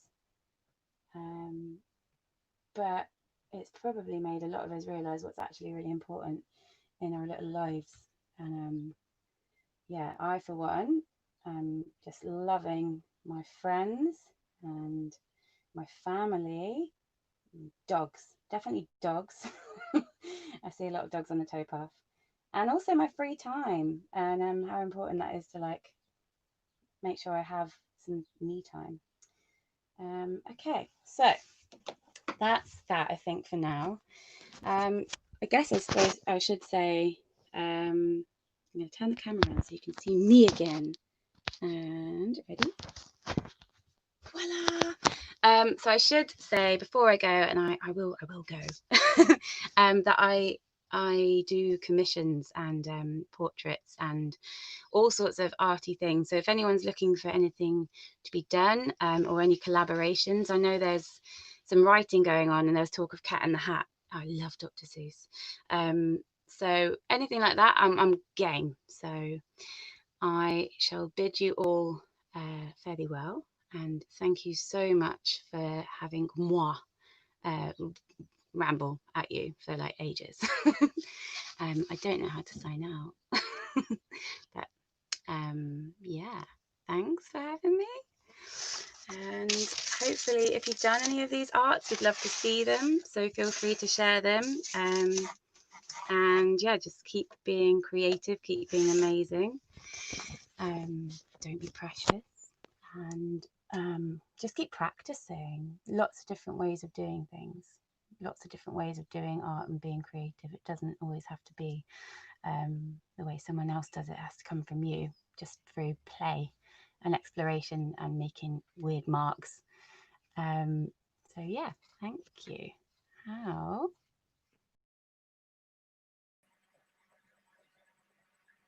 Hi, Katy, you made that look so easy. I'm definitely going to have a try of that. Hopefully when I'm in meetings, when we're all back together in meetings, I'll have to be quite discreet because I know that I'm going to be practicing. Really good workshop. I'd just like to echo what you said, Katy. The next act is going to be Nat Blue, and she is a remarkable woman. And I know she's written a song called She's My Friend, a brilliant song. And she's kind, she's compassionate, and all those things that you said. And I'm really grateful she's my friend too. Okay then, are you ready for this, Nat? Big intro? Can't wait for this. Don't feel embarrassed at all by that, thanks. Yeah, so I'm going to do some stuff as Nat Blue now. I normally play in a full band with Swan Song and Effa Musculata, but this is my solo stuff, which is a bit more downbeat, but some of them are from songs from my previous band, so we'll add those in. I just wanted to make sure I say thank you so much to Georgie and Jess from Sans Paddle, who've just been amazing and just sorted this whole thing out. It's incredible. We've all had sound checks like a week ago. I felt like sort of some famous Judas Priest or something like that. So yeah, so that's been great. Thanks for Amy for helping me get involved with it, and Source FM and Parklive, and Caroline for presenting it. I think everyone was sort of pushed into it in a sense, so thank you for doing it. So I'm going to start off with a song called Sorry, because I say sorry too much.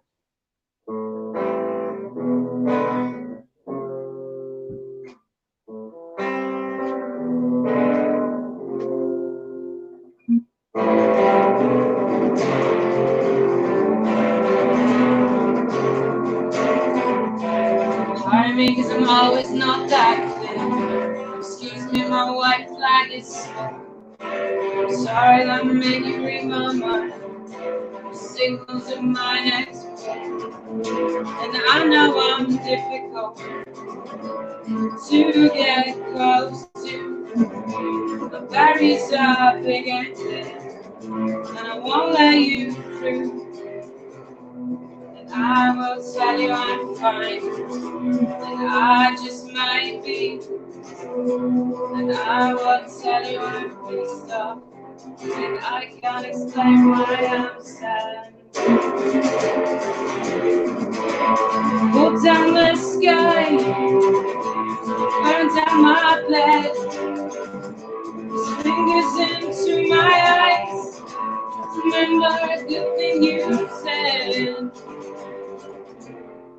Give me something to ignore, so I don't have to think anymore.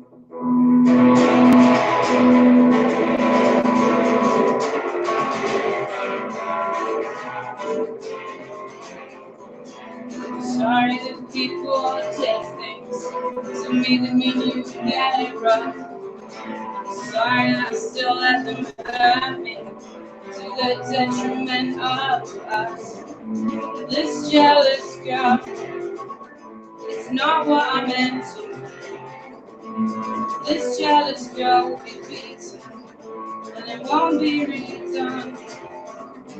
I tear myself open, and you won't feel a thing. I dig my nails in you, so I can hide within. And I apologize, 'cause I know I'm doing it. And I apologize, 'cause I do it again and again and again and again. Look down the sky, burn down my bed, fingers into my eyes. Remember the good thing you said.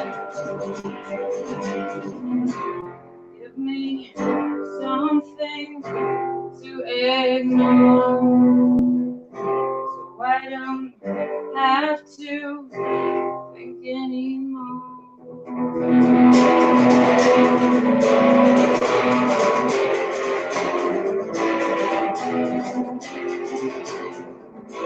Sorry that I don't ask for help when I'm too weak to stand.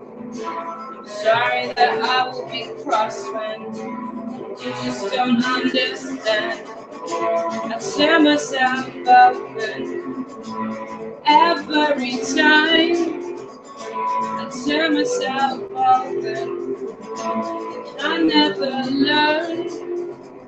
I'm so sorry, I'm disappointed, I'm sorry, keep saying sorry. There we go, so that one. Played that shoddy, that's all right. So I should be able to play this one because this is one of my oldest songs from my very first band, Mouth. It's called Number 12, so here we go.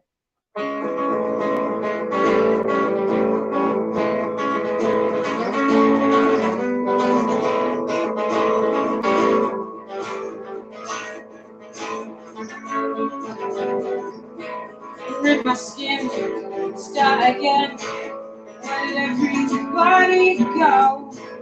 Run a mile to the line, about to finish before you begin.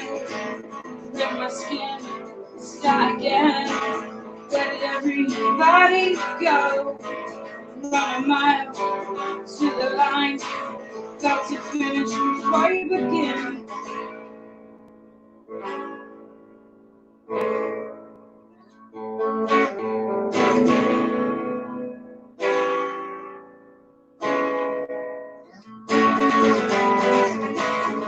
My skin, start again. Where did everybody go? Run a mile to the line, about to finish before you begin. Bring my skin, start again. Where did everybody go? Run a mile to the line, about to finish before you begin. If it's red, you'll believe me. If it's blue, you'll let it go. And if it's red, you'll believe me. If it's blue, you'll let it go. And if it's red, you'll believe me. If it's blue, you'll let it go. And if it's red, you'll believe me. If it's blue, you'll let it go.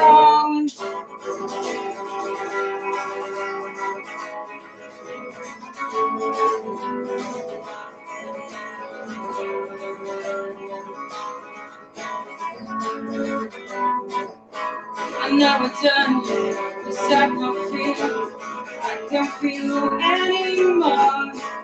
You, the others, I punch above my weight. I never done, 'cause I can't feel anymore. The beauty of the others, I can't go my way. If it's red, you believe me. If it's blue, let it go. And if it's red, you believe me. If it's blue, let it go. And if it's red, you believe me. If it's blue, let it go. And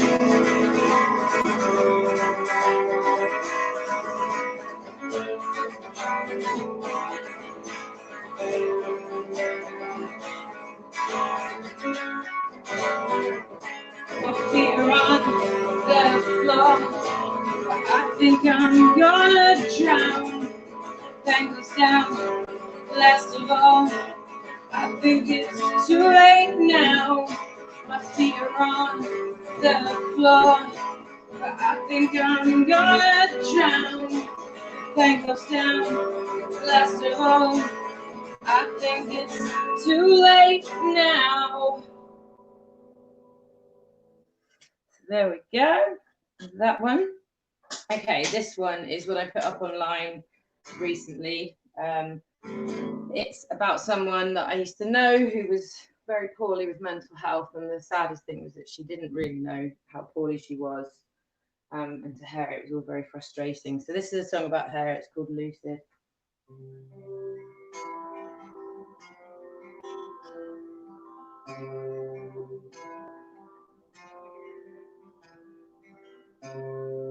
Everybody says she's so hazy.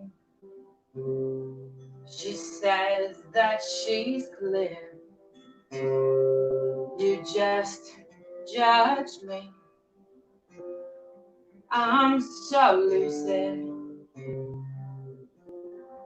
I'm so lucid. I'm clear as the sky. You just can't see this high.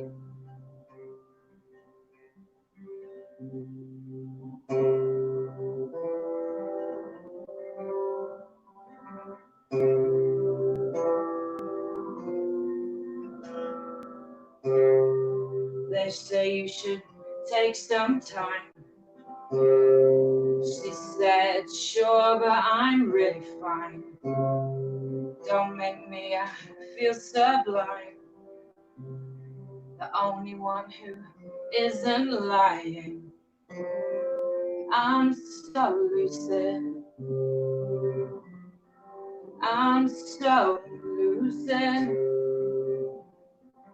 I'm clear as the sky. Just can't see this high.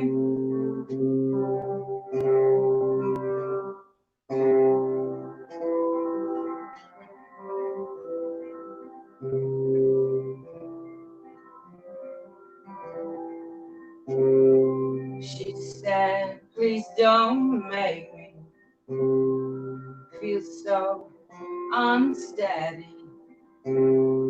Don't knock me off my feet. I'm picking up missing pieces. I'm so lucid. I'm so lucid. I'm clear as the sky. Just can't see this high.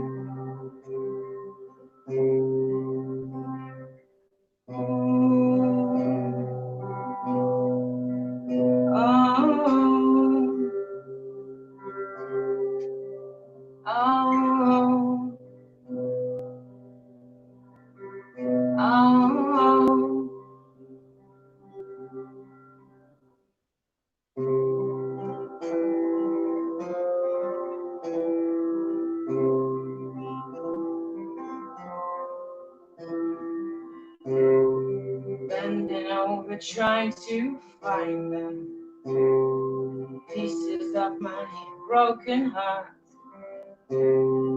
But I hated you for the kindness that I gave you.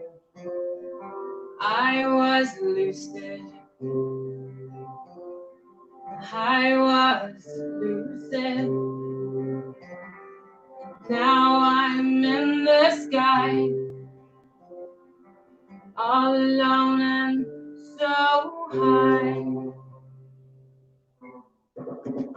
Thank you. So I'm going over a bit behind, so I'm going to try and sing not too many songs now. So we're going to do But With You. So this is a song I wrote years ago, and it's a love song, but I guess this is the way I write them.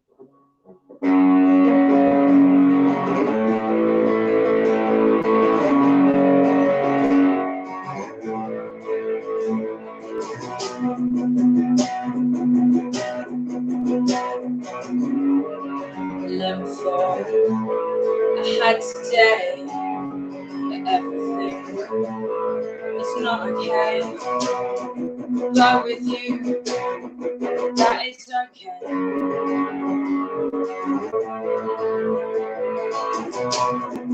But with you, pain goes away.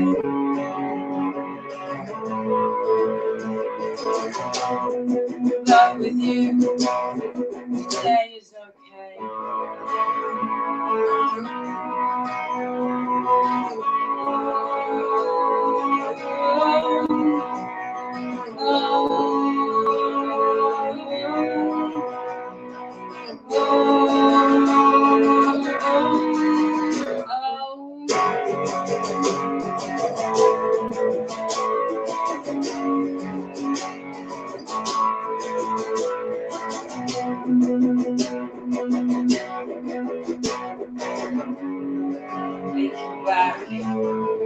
Throbbing feet, my anxiety is like defeat. But with you, that is okay.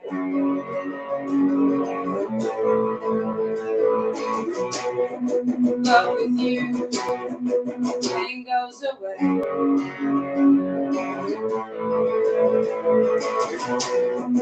But with you, today is okay.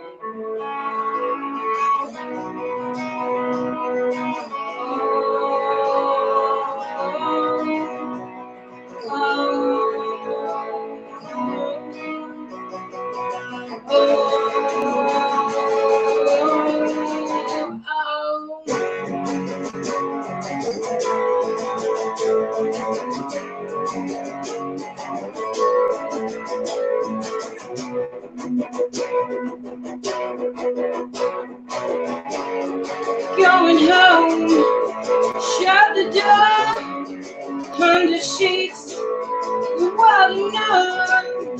I'm with you, always this way. Hey, I'm there with you, the only way. Hey, along with you, send the world away. There we go. There's that one. How am I doing for time? I've got 5 minutes, I think. Is that right, people? I have to check that that's what they're saying. I don't know. Okay, so I'm going to play another super depressing one now because that seems to be my style. It's a story again, this one. I think as I've got older, I've stopped writing about how miserable I am and I've started writing about other people being miserable. So, yeah, this one's called Go Outside.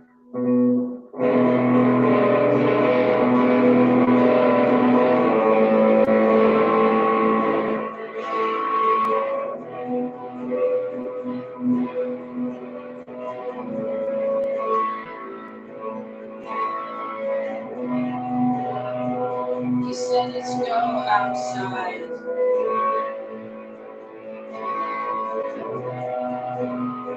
So that I can hear you.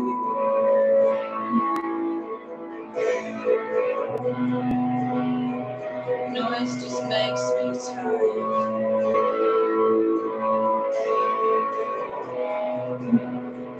Please, let's go outside.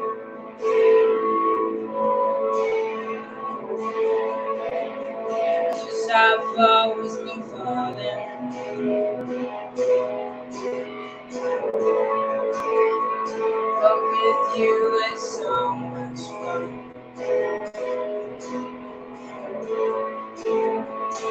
So I've always been falling.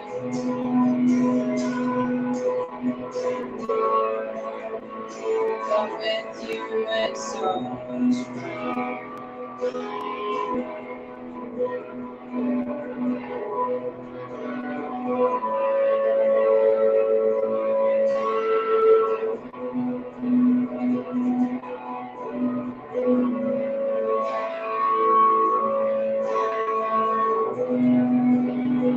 She said I'm so cold.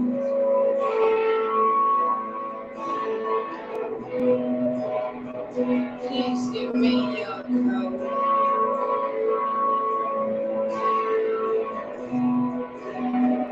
She said I'm cold too.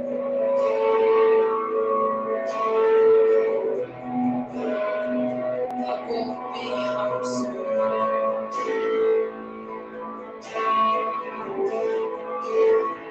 Cause I've always been falling.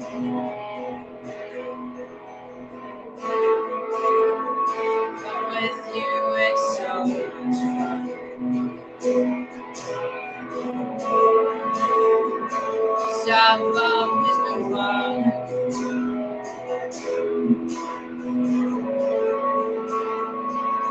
But with you it's so much fun. There we go, there's that one. Okay, how many more can I play? What's the time? Let's do one more. So, Eva, you ready? So I've got a little special guest with me on this one. This is another one that's a song from my other band, from Swan Song. And it, I think, is one of Eva's favourites, isn't it? I think. I'm just going to do a little tuneroo. I wanted to say about Katy's portraits. When I got married, she did portraits for me of all of my bridesmaids, and they were so beautiful. So I think get in touch with her for portraits, because they're just beautiful and full of character, and they're funny, and it's just worth checking out. So please do. Right. You ready? Yeah. This is my assistant Eva, my special guest. I'm not an assistant. Oh, sorry, she's not an assistant. Okay.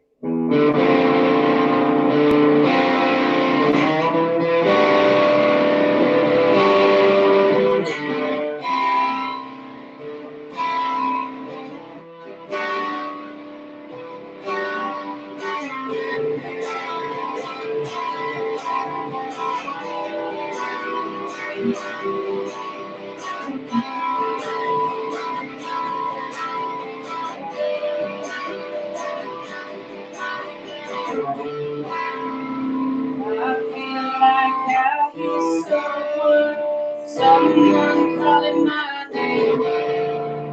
Now I can feel their heat from a place far away. Sounds run through my veins. How I held them tight. Sounds that kept me safe. They're warm and sweaty. I never someday. But I let myself get burned. I never someday. What I do when it counted. What I do when it counted.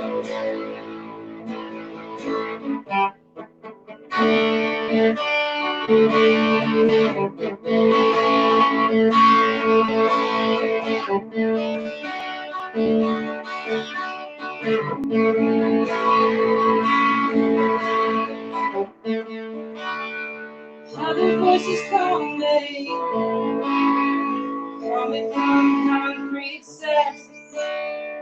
How we sat there for hours, promised to never forget.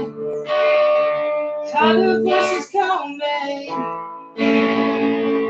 from concrete steps. How I'll be sadly for hours. At least I will never forget. I am never someday, but I let myself get burned. I am never someday, but I do when it counted. But I do when it counted.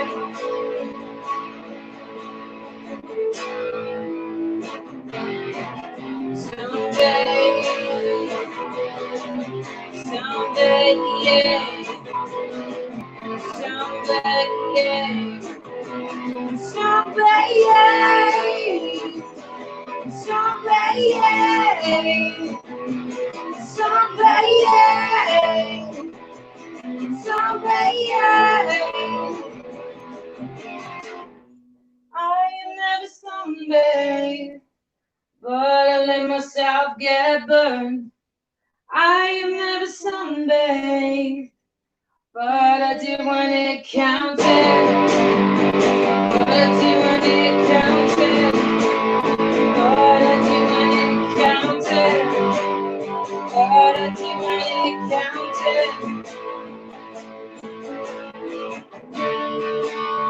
I am never someday, but I let myself get burned.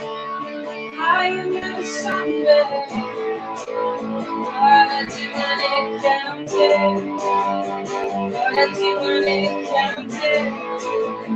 But I do when it counted. But I do when it counted.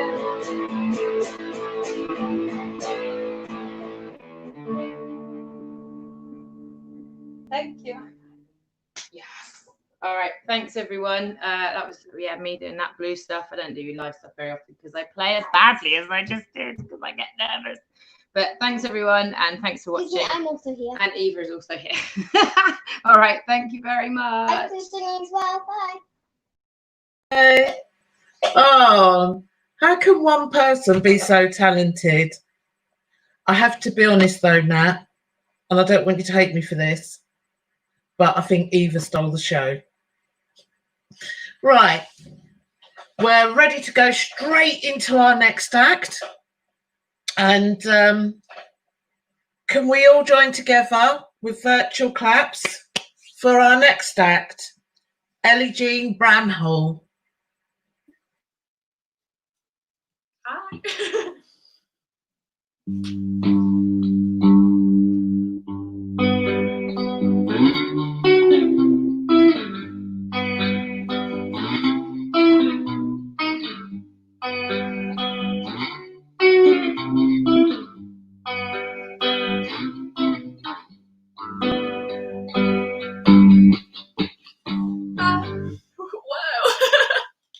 This is the first gig I've done in ages, so sorry about that.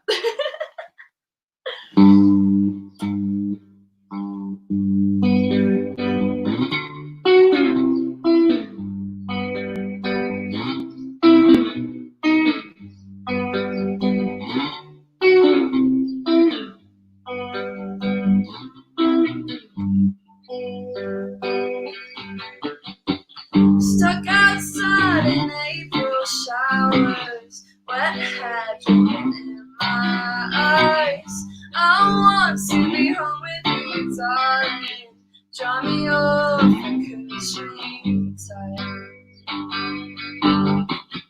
You are the light of my weekend.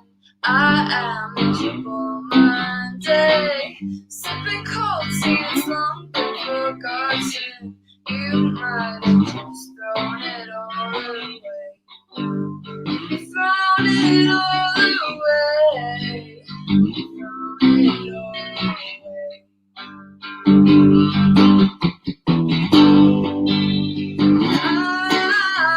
I've been lost for so long now. Do you think you could track me down somehow?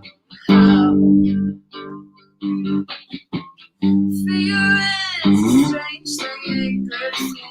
Think I could be frightened back, but I can't seem to fully guess this is the way I crack.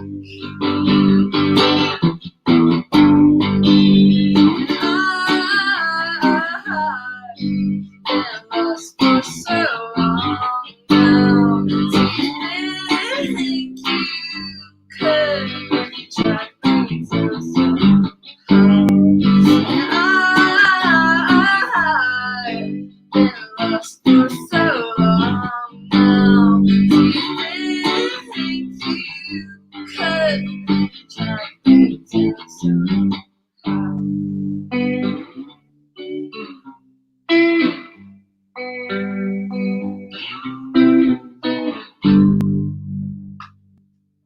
Thank you. It's a bit weird doing it without an audience.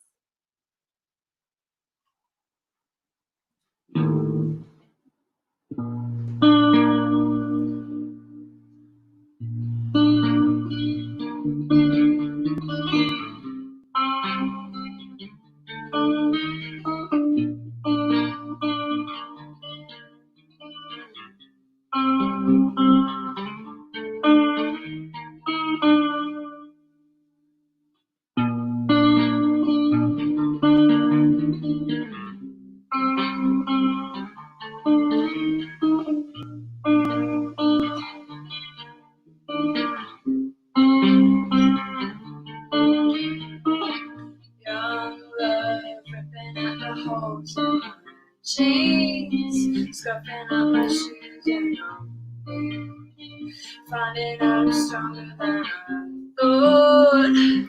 I'm a big girl now, mommy would be proud. You got me running right around the dark parts of my mind. They say that I'm too young and love is blind. Go back to the start.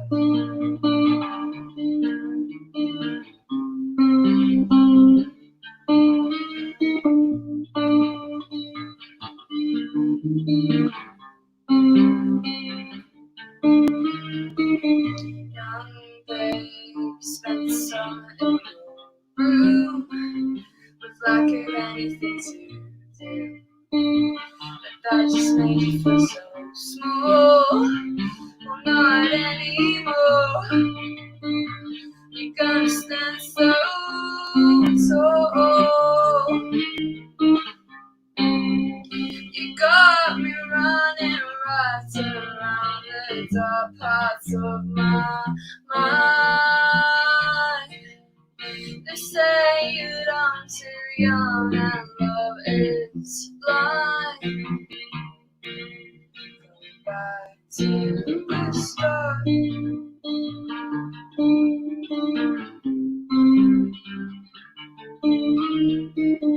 Young babe spent the summer in your room with lack of anything to do, but that just made you feel so small. Well, not anymore. You're gonna stand so tall. You got me running right around the dark parts of my mind. They say that I'm too young and love is blind. Go back to the start.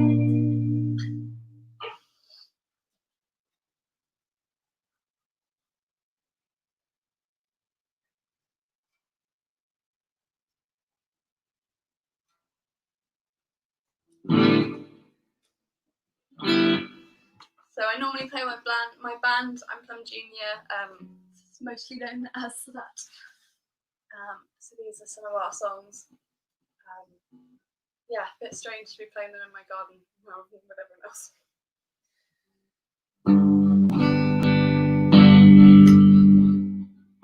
This one's called Play.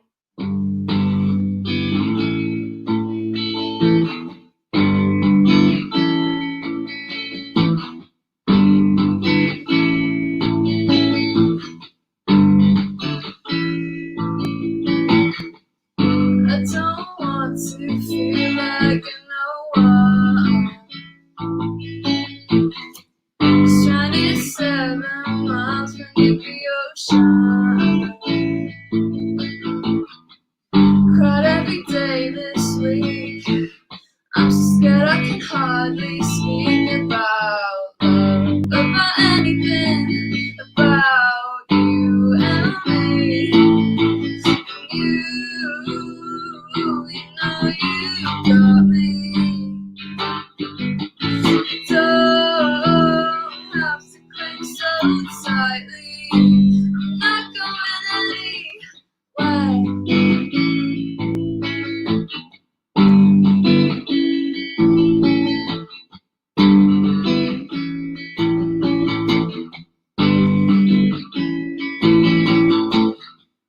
Turn myself inside out to please you. Now I think my guts are gone.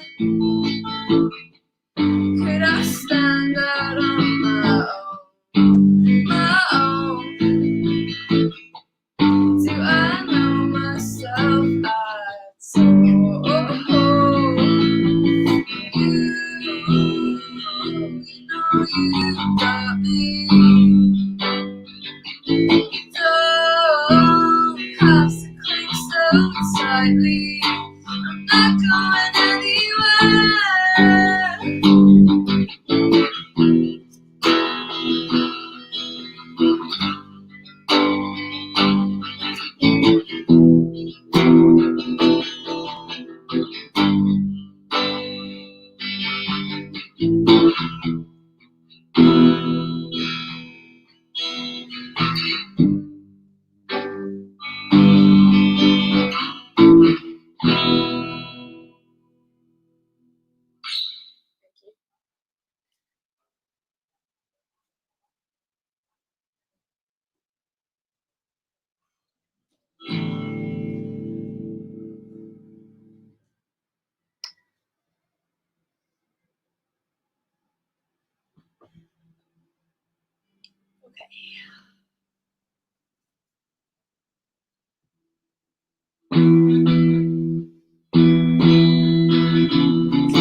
everyone's having a good lockdown still. It's boiling hot here. I'm roasted, actually. This one's going to be my last one, I think. I thought I had way more material than I did, but a lot of it doesn't work without my band anymore. So this one is Nothing When You're in Love. Thanks so much for having me.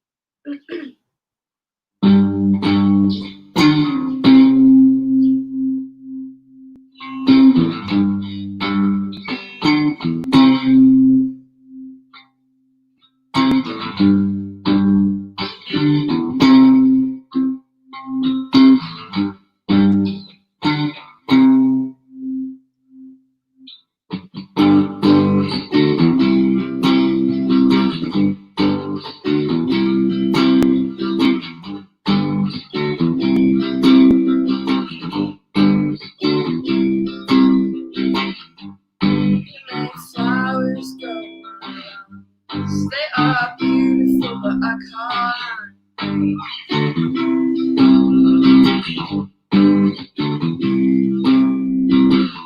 I'll chase it down when you pass this side. It doesn't trip, it burns inside. I'll take another for the ride. I know you're not the better man than me. You don't get that everybody sees that they're wishing around fingers crossed means nothing when you're in love. When you're stupid and in love, that means nothing when you're in love, in love, in love.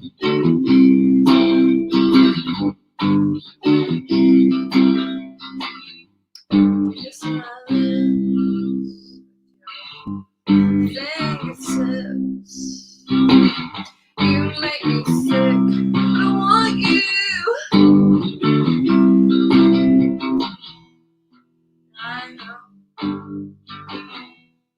you're not the better man than me. You don't get that everybody say that they're wishing around fingers crossed means nothing when you're in love. When you're stupid and in love, that makes sparkle when you're in love, in love, in love. It means nothing. Love blinds your eyes and lies. You realize you're not that nice. The lies you told were really just lies. In love, you are blind.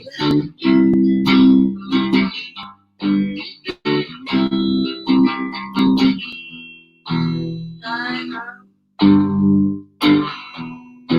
you're not the best man than me. You don't get it, everybody says I'm wishing around fingers crossed means nothing when you're in love. When you're stupid and in love, it means nothing when you're in love, in love, in love. It means nothing.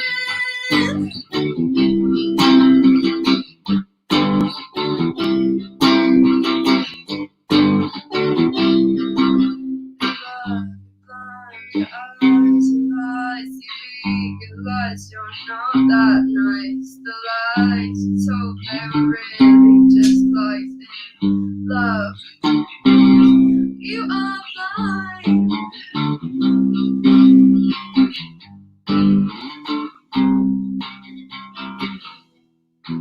I know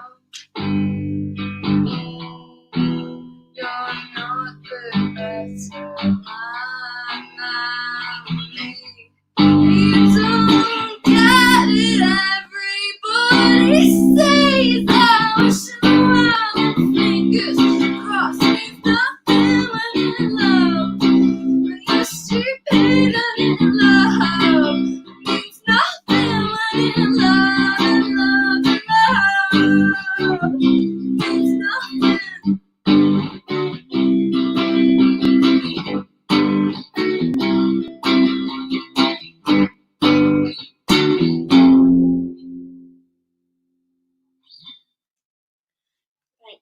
very much. There we go. Brilliant. Thanks so much, guys. Thanks for having me. Have a lovely rest of Parklive.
Right, thanks for that video, and thanks, Ellie Jean. That was fantastic, Ellie Jean Bramhall, and I just wanted to give a thank you to the sponsors who've helped to make this happen.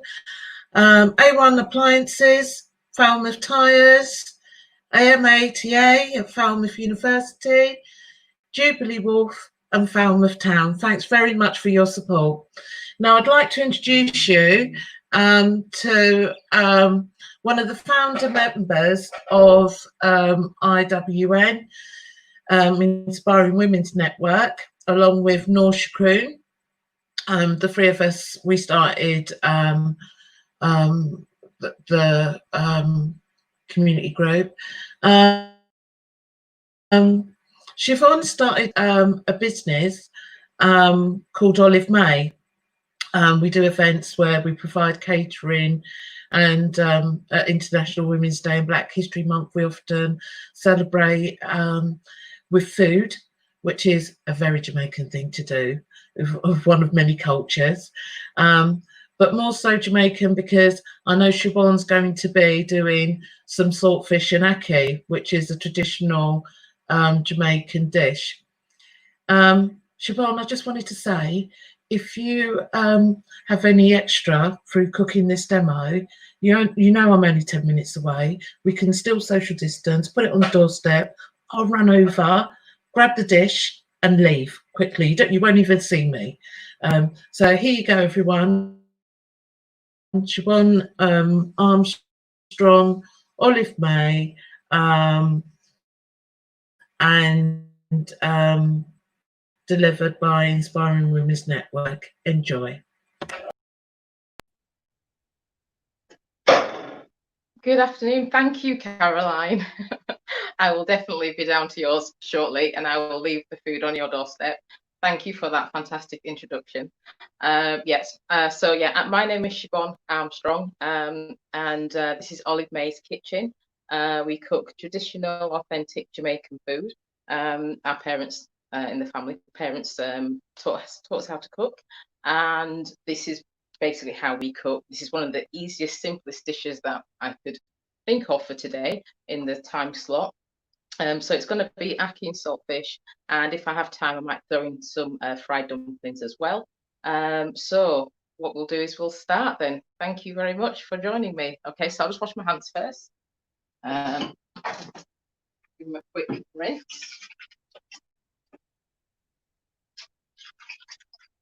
Okay. Right, so what we will do is we have, this is saltfish. So it's basically salted cod, okay, and it comes dried and it's obviously very salted. So what we do is we'll rinse the saltfish under some warm water to rinse off some of the salt.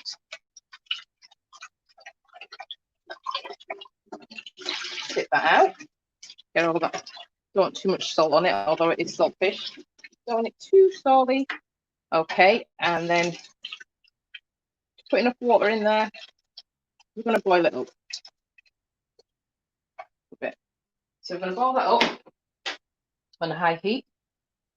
And then meanwhile, what I'll do is we will fry up the vegetables to go with the saltfish and the ackee. So I've got some onions, I've got some ginger and some thyme. I'm just going to put up some spring onions as well.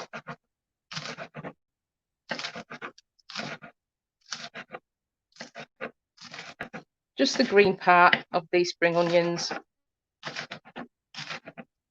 If I put the, oops, good idea if I put the oil on. There's a bit of oil in the pot as well. Only a bit.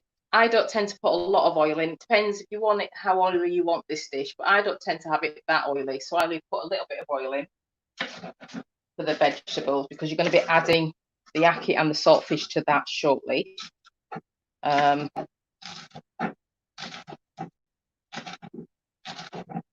So just cut this up here. Just get it all finely chopped, as finely as you can.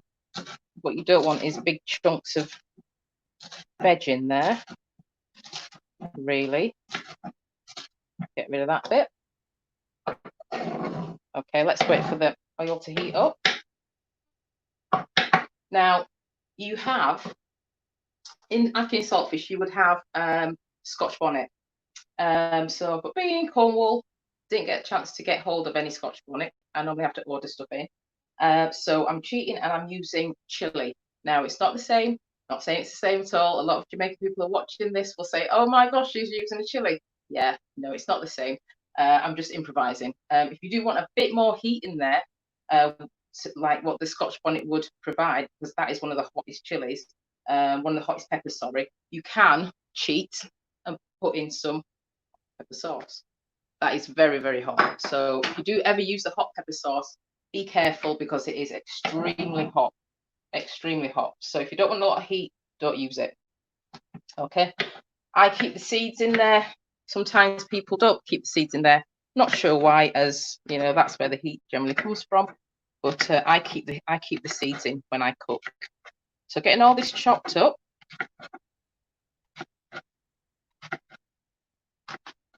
And if there's any chefs out there, yes, I know I'm probably not cutting or chopping. I don't model myself as a chef. I am just a homely cook. That is all I am. But so I put in 2 of these. Generally, you just use 1 Scotch bonnet, but as I'm improvising, I'm putting 2 in there. So hopefully this will be fine for Caroline. And if it's not, she will definitely tell me, which is good because feedback is always great. Good and bad feedback. We always need it because that's how you improve. So look at all those lovely seeds coming out there. Get rid of that one and we'll do another one. So get those all lovely chopped up as fine as you can. Probably go over that again. And I'm chopping it.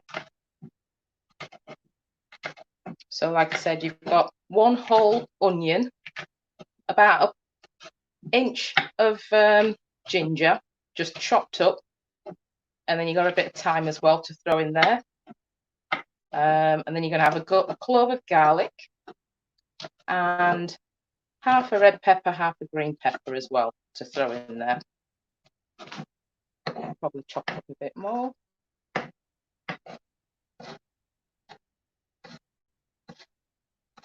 This is just my messy way of chopping. Bear with me. I'm not usually filmed when I'm cooking. Okay. Right, so that's the saltfish is coming along. So we'll put that in there. All of this in there.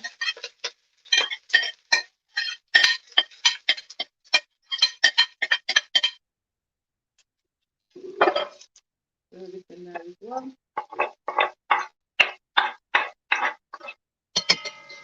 By the way, this is what's called a Dutch pot. This is what a lot of Caribbean households will use for cooking. The Dutch, or they call it the Dutch pig as well. Get the peppers going as well. You're going to have that on a lowish heat. You want that to simmer. You don't want it to burn, you want it to simmer and cook.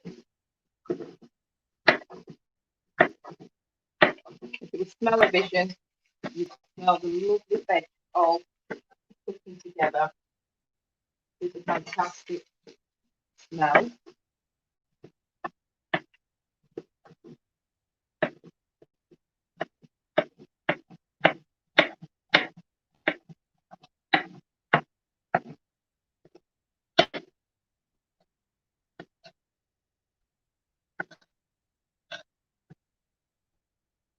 Perfect. That'll do. Finally, it's also Atkins saltfish is also known as the sunshine breakfast or sunshine brunch because of the colour of the ackee, which I'll show you in a moment anyway. But it's just a nice, lovely Saturday or Sunday morning breakfast or brunch, especially with a fried dumpling as well. Or you can have it on hardo bread. That's West Indian bread. It's sort of like a nice sweet bread as well. So just get all that chopped up nicely. The saltfish is boiling up there.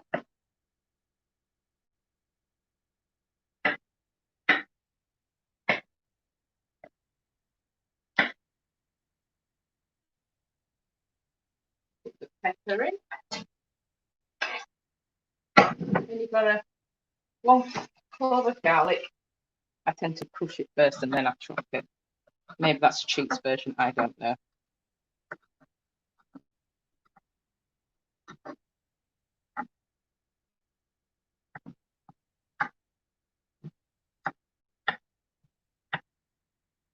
Get that lovely garlic in there.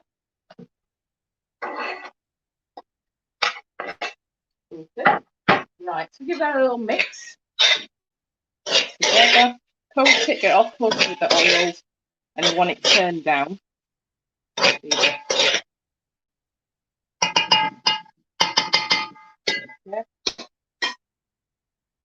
And then you got your Dutch pot cover it, let that simmer down.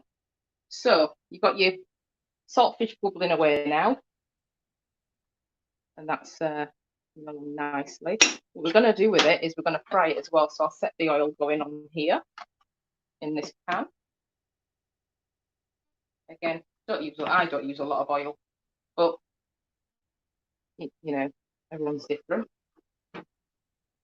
So get that going in there. It's blowing away.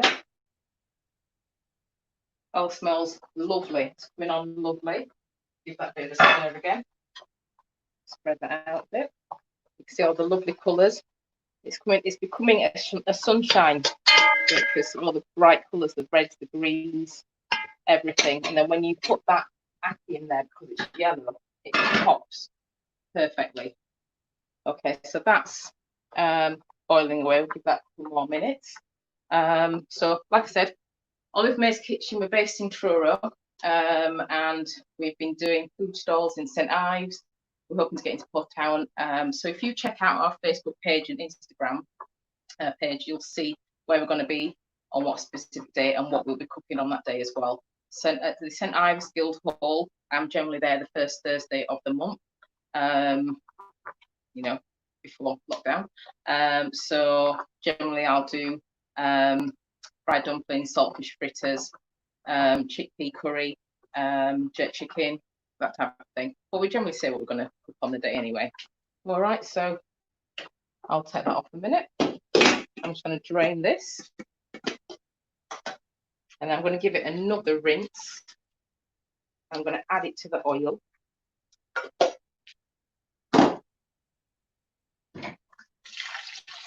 Just be careful because it will be hot. There we go, it smells lovely. Smell it all. Smell the lovely saltfish coming together.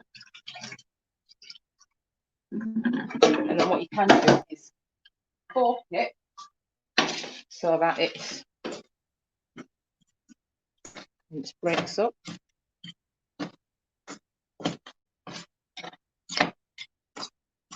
So that when you're frying it,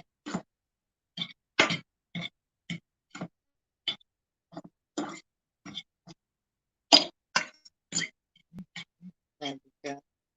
And the veg, you're going to cook the veg in your pot. Obviously, if you've not got a Dutch pot, any pot's fine. Just that we use a Dutch pot. You're gonna cook the veg for about 5-10 minutes.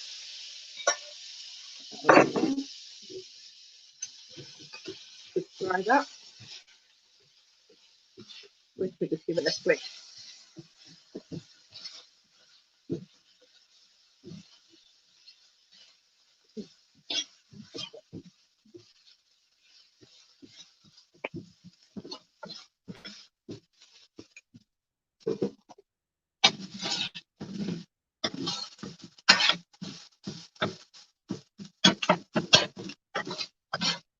There we go. Lovely.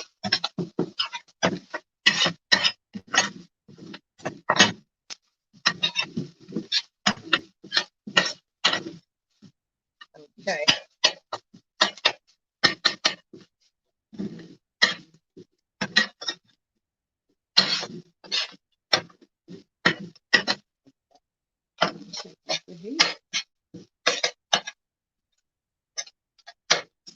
I'm sure Caroline can smell this all the way in her house at the minute.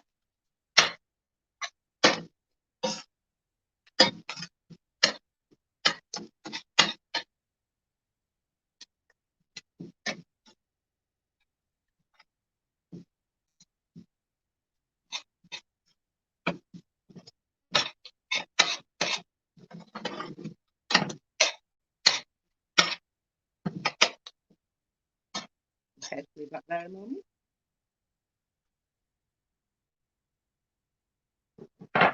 Let's count the So if you've got too much oil, feel like at the end of the cooking you've got too much oil in there, just spoon it out. That's all you've got to do, spoon it out, don't worry about it. Spoon it all out, what you want. It's totally fine.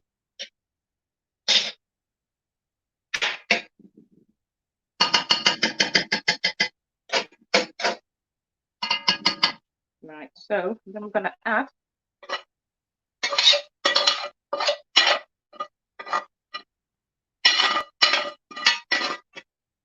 sorry, getting to point it at the camera. Put this in the sink.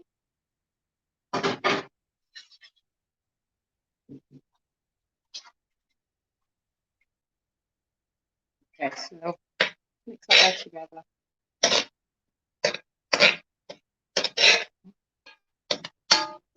Mix it all together, you can see that's coming on nicely. And then we have the ackee. Now, this is the national fruit of Jamaica. Now, I'll tell you something. It looks like scrambled egg, but never, ever, ever tell a Jamaican that it looks like scrambled egg because won't be very happy about that. So it looks like scrambled egg. I can't tell you what the consistency is. It's quite weird to me, but it tastes lovely. It tastes gorgeous. So don't worry about it. Just try it. You can get the saltfish in the supermarkets. It comes packaged. It comes in a packet in the World Food aisles, and the same for the ackee as well. It will come tinned. It'll come in a tin. About 540 grams, I think you can get in a tin. So don't worry about that. You can get them down here, no problem. I'm going to add that in here. Okay. And this is why it's called the sunshine breakfast. Mix that together. And then we're going to let that simmer. A little bit of black pepper. I say a little, but you want a bit of heat.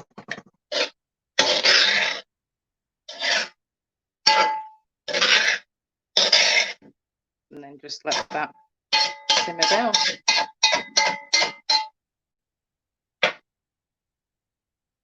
Okay. Let that go a minute. Let back a bit. But when you cover it this time, just leave a bit of a gap, so you've got a bit of this, so that the steam can come out, so that you don't have too much excess water in there. Again, if you do have excess water in there, that's not a problem. Spoon it out, totally fine. Okay, it's not the end of the world. It is a very quick dish. You probably want to, I'm just cut for time, so you probably want to boil, I would say boil your saltfish for a slightly bit longer, for about say 5 minutes, and then you want to do your veg for about say 8-10 minutes. Then you'll fry your saltfish, and then you'll add saltfish to the pan, and then all in all it should take about 15-20 minutes basically, but it's very quick really. So that's perfect. Just asking my assistant if I have time for the fried dumplings at all. Apparently I don't have time for the fried dumplings, but I'll just give you a demonstration. Okay, so you're going to make your dough. Your dough is going to be say 250 grams of self-raising flour, and then you're going to add the water to make it into a dough consistency. You can also, sometimes we add sugar, sometimes we don't. Depends if you want a sweet one or if you want a savoury. So if you want it, so you can add sugar in there, a knob of butter as well. Make it into a dough, and what you're going to do is you're going to get your frying pan, put your oil in it, not a lot of oil, enough, about that much oil in there, about 100-200 mils. You're going to break off a piece of the dough, and you're just basically going to do this with it. Very therapeutic, like a stress ball. Do that with it, and then roll it in your hand, and then you're going to basically feed it out like that. Okay. And then what you'll do is when your oil is hot, you'll put it in the oil to cook, and it will cook and it will rise up. And then when it's brown on one side, you're going to flip it over. So about 5 minutes, 5-7 minutes on each side. But it's on a low heat. Don't have it on a high heat. On a low heat, so that it's just gently cooking through on both sides, and then that should cook the dough inside as well. So you're just going to repeat that exercise until your pan's full. Let them cook. They will rise, so don't put too many in the pan at one time. And then you've got your fried dumplings to accompany it. Okay. So.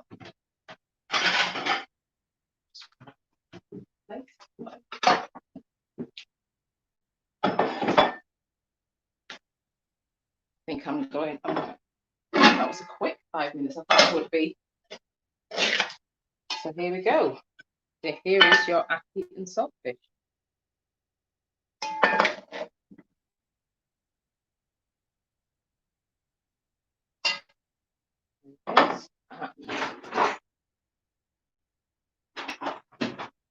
Add a little bit of garnish as well. And that is ackee and saltfish. I'm sorry I didn't have time to do dumplings, but honestly, dumplings are really easy. Make your dough up, 250 self-raising flour, add your water, knob of butter, add the sugar if you want the sugar, and make it into a dough. Like I said, pinch off a bit from the dough, roll it in your hands, then basically spread it out, add it to the pan. It will rise 5 minutes on each side. Try it with your sunshine breakfast. It's perfect. Thank you so much for watching me, and I hope you enjoyed this. Thank you. Bye.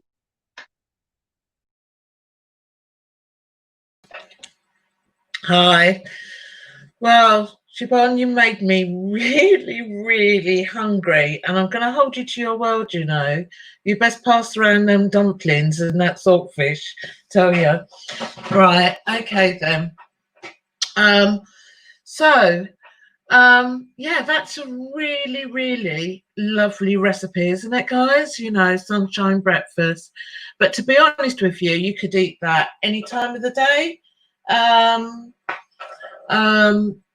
Brunch is a really good one to be doing a meal like that, and it's really, really going to impress your friends. Right, so I just wanted to say how lovely this event has been for me to host. First time I've ever done anything like this, as I mentioned earlier. And it's been a brilliant opportunity. I was really frightened, you know, when you get that adrenaline going. And there was times, I'm going to be honest, and I thought to myself, what on earth did you say yes for? But I have to say, I have been so pleasantly surprised how much I've enjoyed the event. And first, you know, it's a, you know, a big thing, isn't it? You know, for it to be an all women's event. And, you know, Matt mentioned earlier, you know, there's been a lot of people behind the scenes, and, you know, the producers for this event have been Georgie Brace and Jess Beachy, and they're from Sand Paddles Productions. Amazing women. They've brought, you know, given us the opportunity to all come together and to deliver this event. And me, for one, I hope it happens again. It's been absolutely brilliant. You know, I've you know, I know that there is so much talent out there, but it's events that like this that make you recognise what amazing talent we have. And, you know, the thing about women is, I think that we're used to taking a back seat. Can be very difficult, can't it, to big ourselves up and say, look, I can do this, I can do that.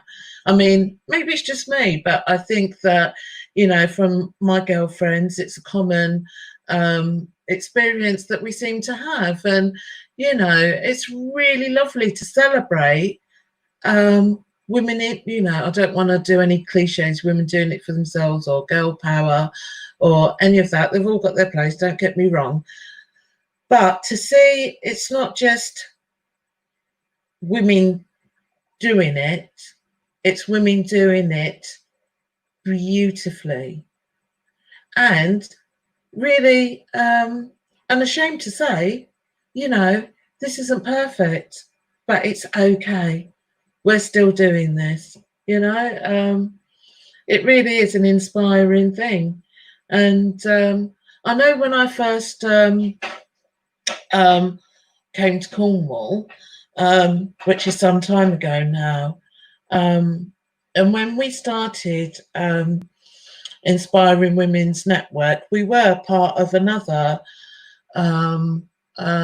a BAME forum called Unity Cornwall, which sadly is no longer with us anymore.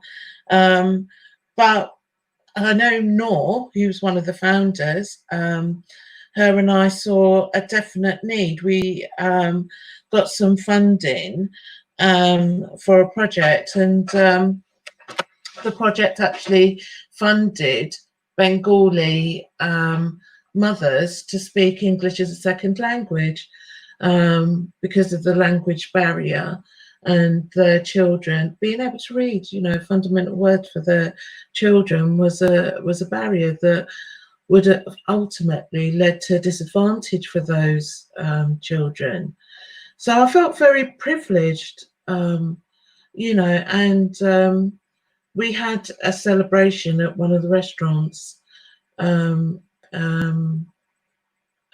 town in Tyrrell, and from not being able to talk to women because neither of us had a language in common, for them to be for them to hold up their certificates in this sort of celebration and say, Caroline, look, and I found it really humbling, and I managed, and I said to the person that showed me the this particular woman who showed me the certificate, you know, wow, is that your first certificate? And she said yes, and that experience never left me. And I think that that's what motivated us to have something that was unique for women. And, you know, as Nat said, you know, when we do these all women events, or we've got an all women community group, it's not at the exclusion of men. And I think that that's really important, you know. I sometimes hear, I recently set up another women's group, and I heard a lot of women say, oh, I don't want to be part of a women's group, you know, because you know, I don't get on with women. And I found that so sad, you know. There's a lot of maybe is it my experience that I feel that women who are suspicious of other women and their intent, that is really sad, isn't it? And I think that, you know, what we've done today brings joy. It certainly brought joy to me, in my heart, in what we do. It's I've got some new people that I would like to follow musically, and also, you know, I think, yeah, I'm gonna make more time to write something, to try something. You know, in the word of Susan Jeffries, feel the fear and do it anyway. Why not? You know, there's, you know, the only, usually the only critic, or the worst critic that we have is ourselves. And I think that the more you put yourself out there and the more you try new experiences, not only will you have fun, but it'll boost your confidence, you know. And certainly I've heard when Kat was talking about COVID, and we've had, you know, reference here and there to lockdown, and of course Emily and her spoken word. I think that, you know, wow, this is such an amazing opportunity, isn't it? You know, first, you know, when you think about going to a festival, there's loads, isn't there? I was thinking, well, you know, love the buzz of a festival, music festival, don't you? Being in the open air, you know, music, but there is, you know, downside. You know, you get to in a good position to watch your favourite band, and what happens? Your little one wants to go to the loo. Loos, Portaloos, don't get me started. Why? Well, I understand why. It's a necessity. We all get why. But why do they have to be so gross? You know, and then, you know, you find your perfect position, and then somebody with a very, very big head always comes and stands in front of you. I mean, you're usually in a whole vast field. Why? So yeah, there's things that, you know, the downside, but, you know, we've come together creatively to create something so amazing. I wasn't sure how it was going to work out, I have to be honest. And, you know, I'm no technical whiz. But it's been brilliant, absolutely brilliant. And I want to thank you for joining us. And if you've got no criticism, right? I heard that earlier today, and we will not criticise. We will only have constructive comments on Facebook about how we can make this a better experience, so that we can learn, you know, from this experience. That'd be wonderful. Or if you'd like to leave comments about what you particularly enjoyed today, that would be brilliant too. And don't forget, right, you don't have to have an extensive knowledge of the word, but just create a few. I'm actually gonna, I mean, I know that I can't actually enter the competition. It wouldn't be quite fair, not that I'm brilliant or anything, but you know, I think I'm going to be brave. I'm going to be brave, and I'm going to put something up there. So I hope you'll be brave as well. Remember, share, like and share Inspiring Women's page, please. Inspiring Women Network, and you too could have a vegan espresso little cup and saucer set. They're absolutely beautiful. And why are they vegan? Because they're not made out of bone china. Never occurred to me. But if you're a vegan and that's important to you, give it a whirl. So yeah, it's been really amazing, really amazing. I've met some new women, which is always a pleasure. This has been a wonderful, wonderful event. And who can forget that Lever stole the show?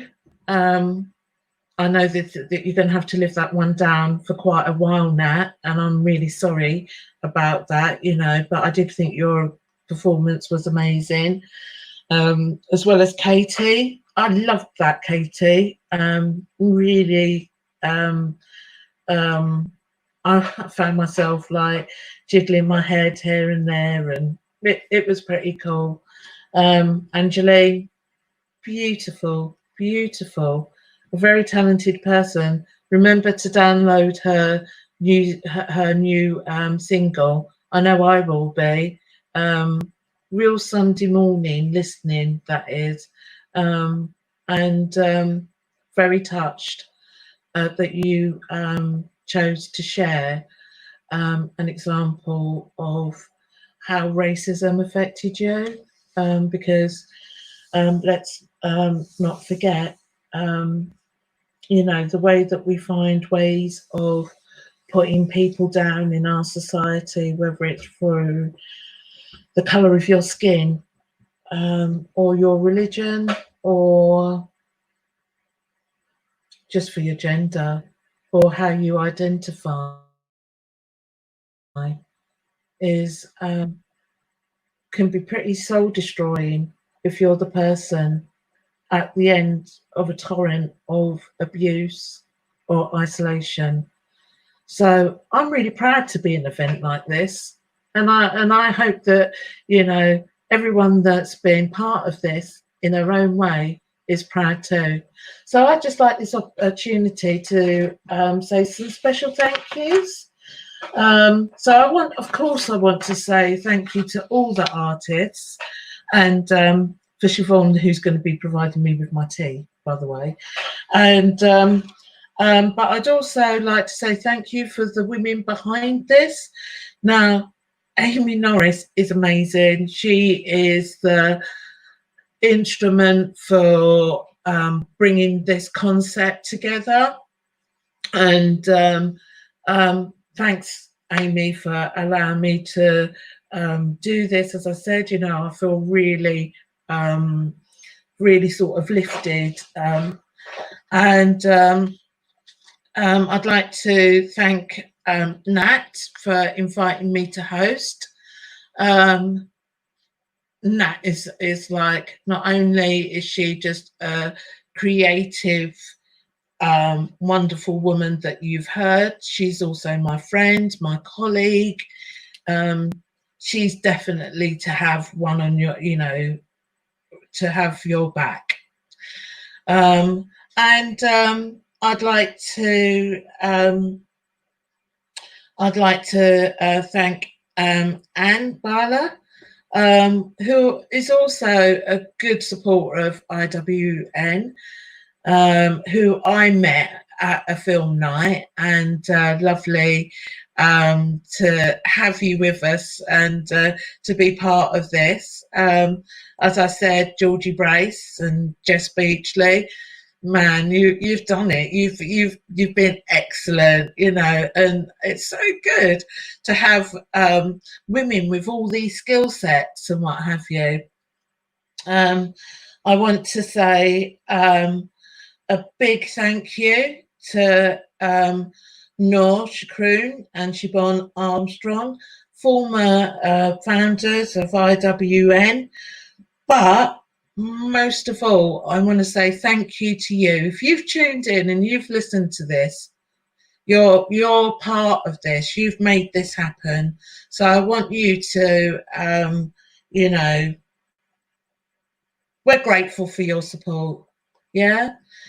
Last of all, I want to say, to all you women out there, to all your girlfriends, thank you for being supportive. And I don't mean just this event. I mean, all those chats that you've had with your girlfriend, propping them up. Nat played a song about a friend who didn't know that she had mental health issues, and that really touched me. It's like, I think in the times that we live now, it's very easy, isn't it, to have mental health issues. All right, I'm dribbling. I need to introduce the next act. Yeah, as you can see, I haven't got much trouble filling spaces. So let's get on. Watching the time. Charlotte Lloyd-Butler. Hello. This is so strange. How is everybody doing? I hope that you can hear me. I had a few technical issues earlier. Oh, I'm really quiet apparently. 1 second.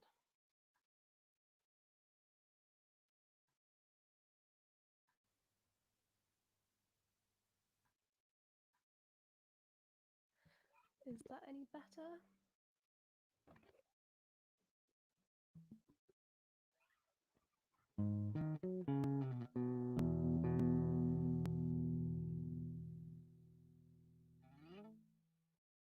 Hello, hello, hello.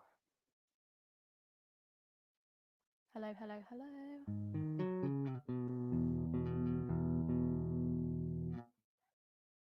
Bit more vocals. That's max gain. Is that a good yes? Okay, fab. A bit loud.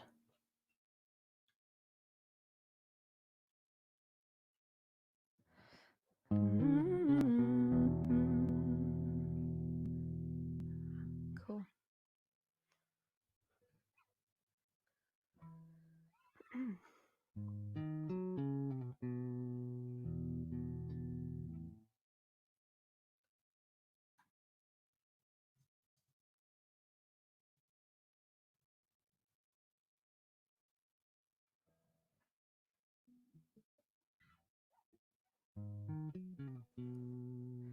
Sweet. Cool. My name is Charlotte Lloyd-Butler, and I'm a singer-songwriter based here in Falmouth. obviously it's a shame that Parklive couldn't go ahead live, but there have been some really cool people working to put this event on. So thank you for having me. This song is called Gone for a Little While.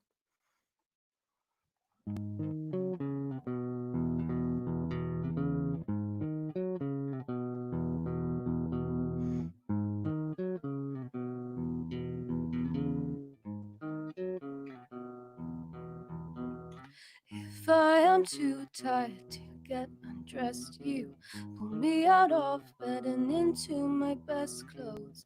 I don't know what I'd do if I didn't have you.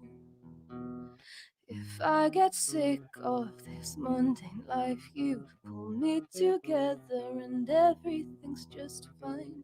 I don't know what I'd do if I didn't have you. When you come home,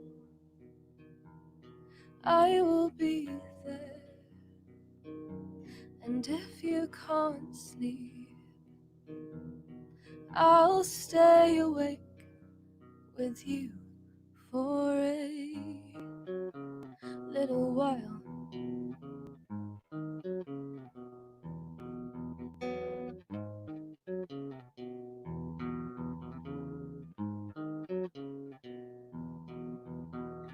If I am too scared to go outside, you say, why are you like this? It's bad for your mind. It's easy to remember, so hard to forget that life's not always so kind. When you come home,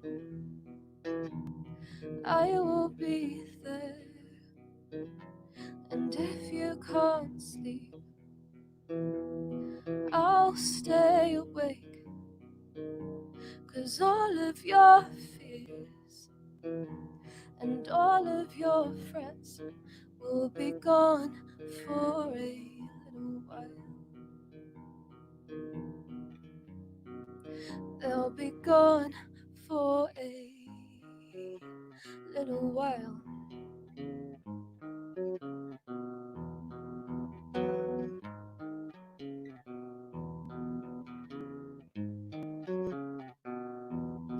When you come home, I will be there.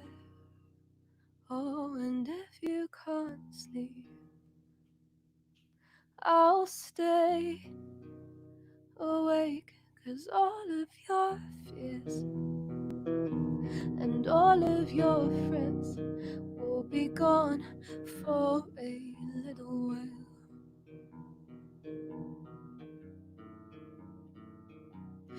When you come home, I will be there. And if you can't sleep, I'll stay awake. For all of your fears and all of your friends will be gone for a little while.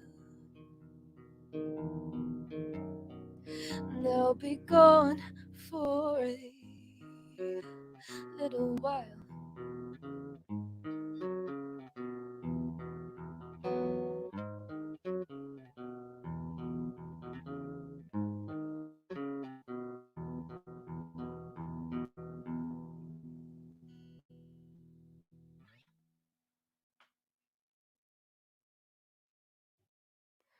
Thank you. Don't know who I'm saying thank you to, but thank you if you're watching. This next song is called Shoreline, and it's from my second EP called In the Morning that came out in 2018. And that's all online on Spotify, iTunes, all that stuff. So if you like it, then you can go listen to it afterwards. I'm rambling. This is Shoreline.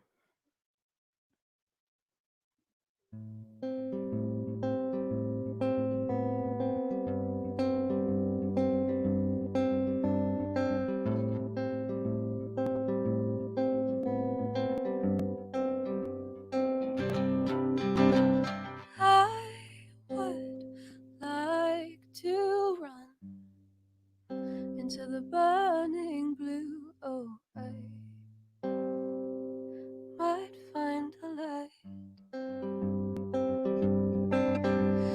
Outside in the cold, you found me wandering away, wandering.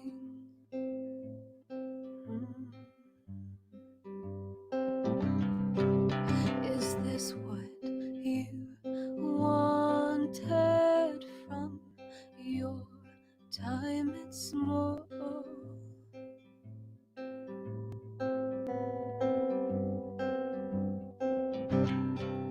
Is this what you came for, my love? I fear I can't abide.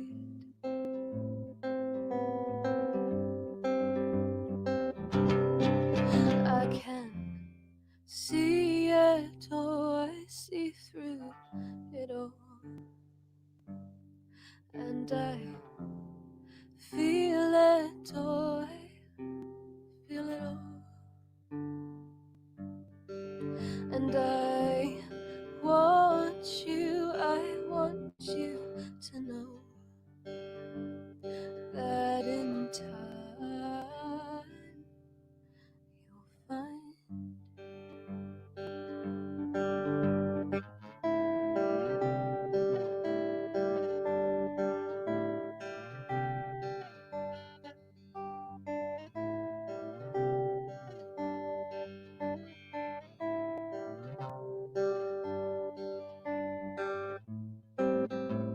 I met you at the shoreline,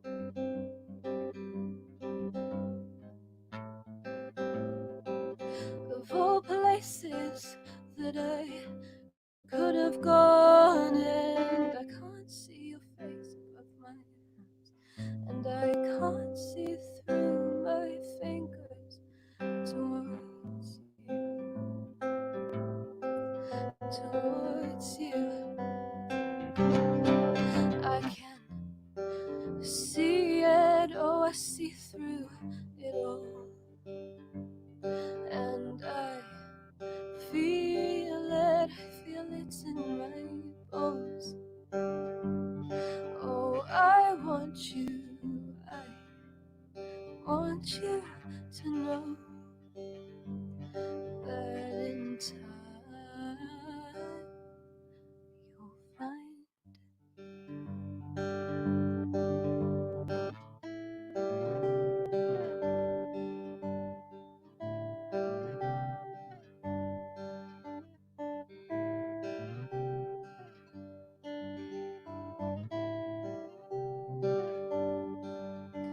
I see it, I see through it all,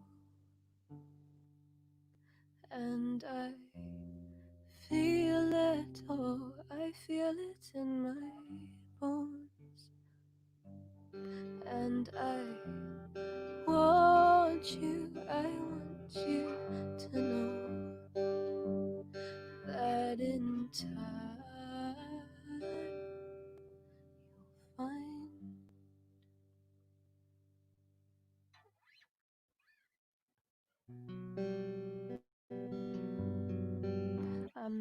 This next song is called Mother, and it's about my mum. So it's quite fitting for today's event. Yeah, I hope you like it.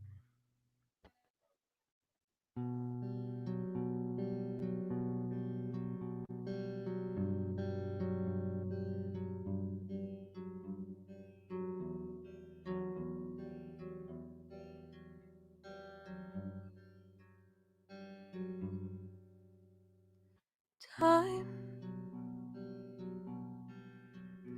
is the ocean, it drowns me. Cover my courage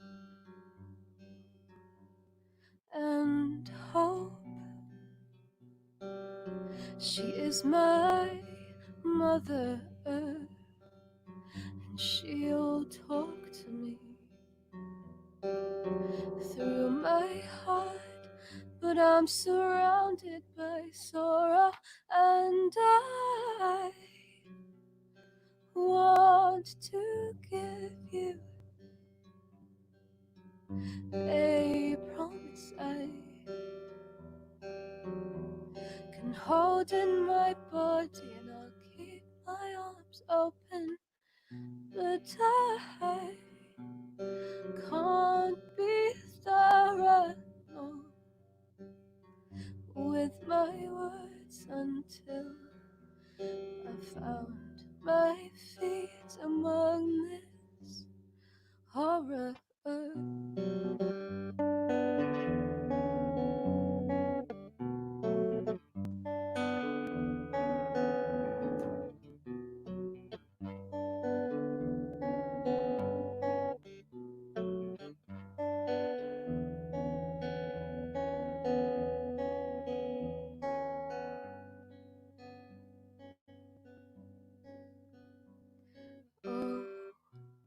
Oh, time is the ocean, it drowns me,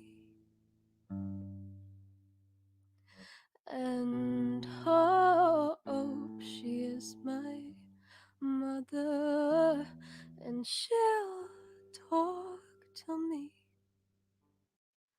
Oh, she'll talk to me. She'll talk to me.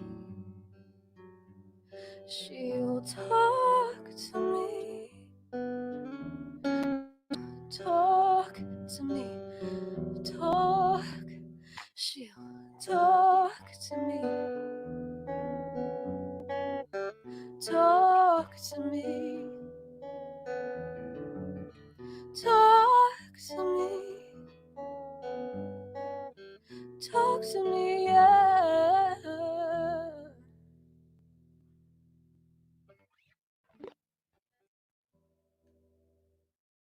Cool. I'm gonna have a little tune up.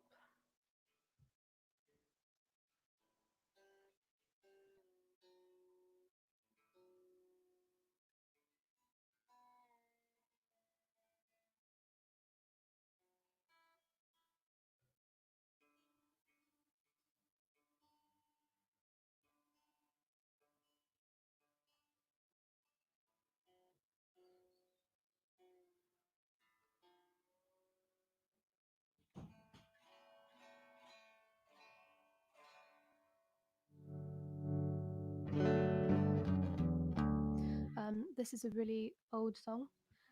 I wrote it when I was probably about 17, I think. And it's called Unknown, and I'm hoping to record it soon.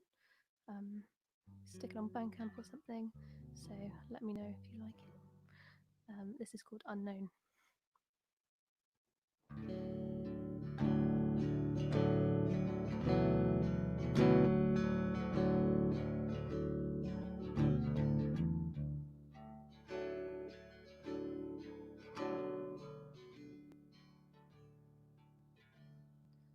Silence the night that covers us. Dark are the skies we sleep under. Cold is the air that flies through the flame, making me shiver like you used to.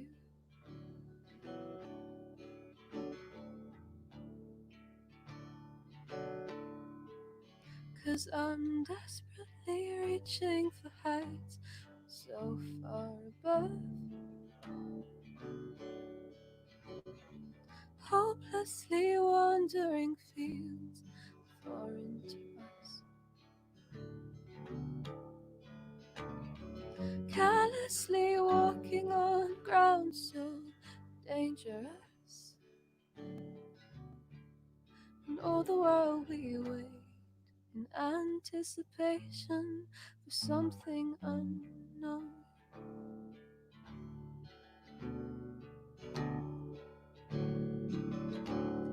Mild is your mind, and you think with ease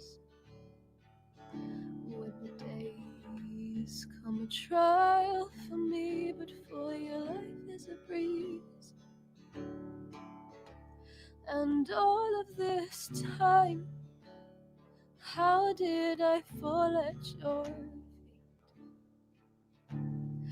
Part of me is asking why you chose this for me.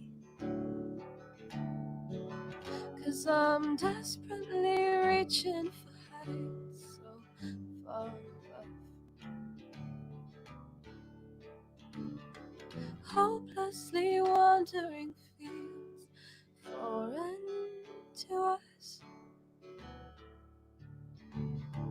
Carelessly walking on ground so dangerous.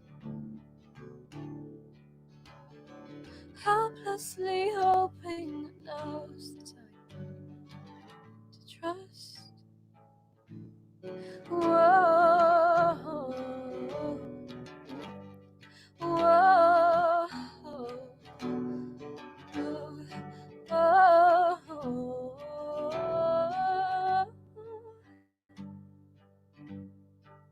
'cause I'm desperately reaching for heights so far above. Hopelessly wandering fields foreign to us. Carelessly walking on ground so dangerous. And helplessly hoping that now's the time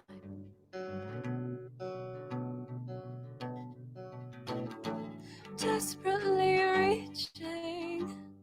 Oh,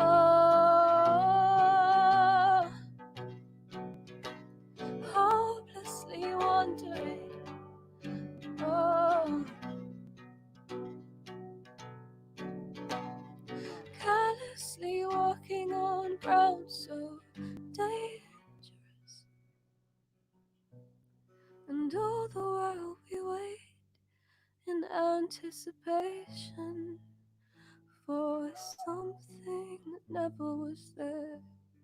And all the while we wait through complication for the others to reveal themselves. And all the while we wait, no destination, and the finish line smudged by doubt. And I need to find a way out. I need to find a way.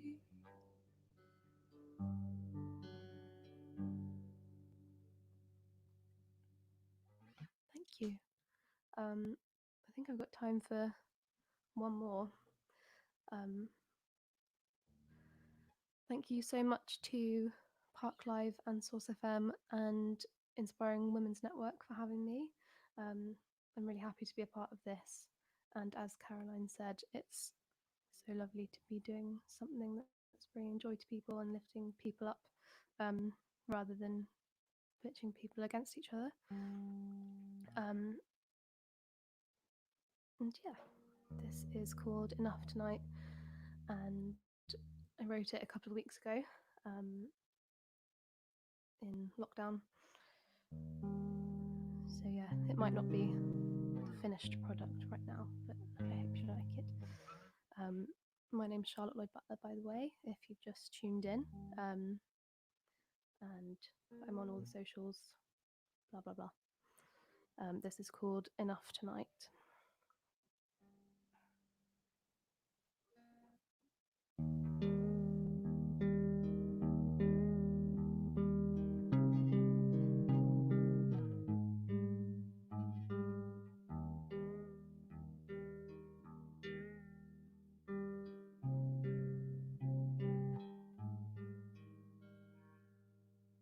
Is it enough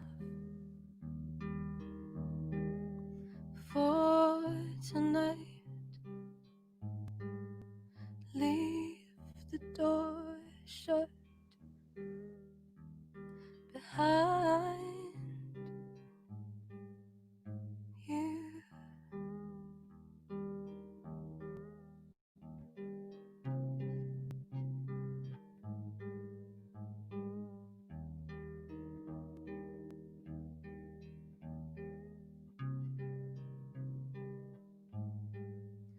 call me out on all my wrongs. God knows there's a lot.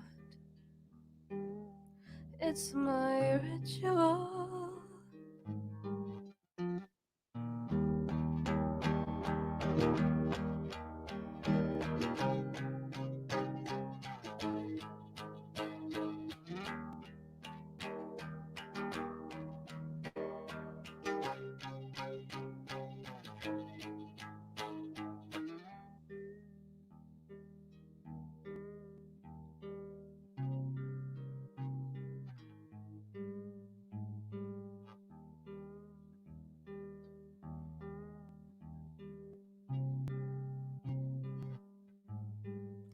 Is it enough for tonight? Leave the door shut behind you. Enough.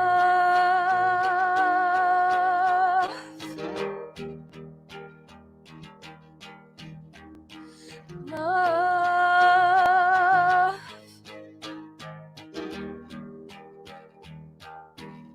Oh, enough.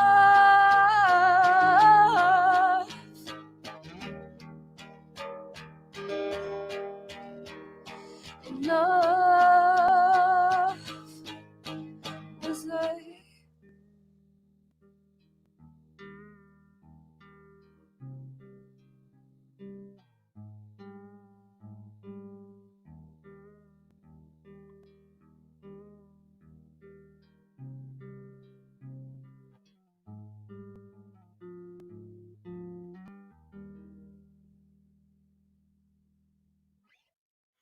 Well, thank you very much for having me, and enjoy the rest of the event, and stay safe, look after one another.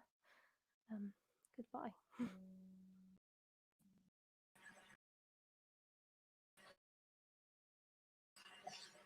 Oh, Charlotte, that was absolutely beautiful. We've had such wonderful music today.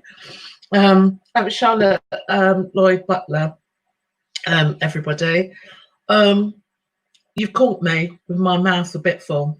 And I have to say, Siobhan was true to her word. She's just dropped off saltfish, ackee, and some fried dumplings. Can you believe it? Can you actually believe it? Do you know what I mean? I'm so pleased. I'm so happy. I'm really sorry I can't share it with you guys. No, I'm not. Right. Okay. So our next act is Going. Now, I've actually seen this band before, and they were brilliant. So raise your hands, give that virtual applause to Going. Thank you. Hello, can you hear us? We are Djangoing Crazy. Yes, we have the wine. You want some music? We have the little cat with us, a little rainbow cat. And we hope that you're having a lovely day in this glorious sunshine. We are in La France, and this is very noisy. So we are going to play you some French France tunes. Eh? Where? It's going crazy now.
It's very nice to see you all.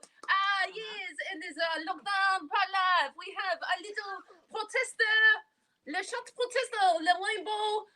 It's very nice. Say bonjour. Say bonjour, little cat. Exactly this. Well, it's fantastic. We're going to play you another tune now. So another French one. It has this. The Mano Swing. Oh yes, Djangoing Crazy, the Mano Swing. We play. What a record! It's gone very well.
Celebrating the minor swing. Are you going to talk to us today, Django? No. No. You can't hold up your sticky. You just want to say no. No. Okay. Lol. Thank you, the little cat. Well, we're going to keep on Shut going. up. Yeah, shut up. I think we should play you now a beautiful song of the jazz menouche. We're going to find a little card to hold up for you. Yes. There we go. Le Genois. Genois. Le dark eyes. Right. Let's play. Julien. What is quel a-t-il? Oh, we play. I can't see this. You let us know. We go too fast. We go too slow. We play more. Let's go.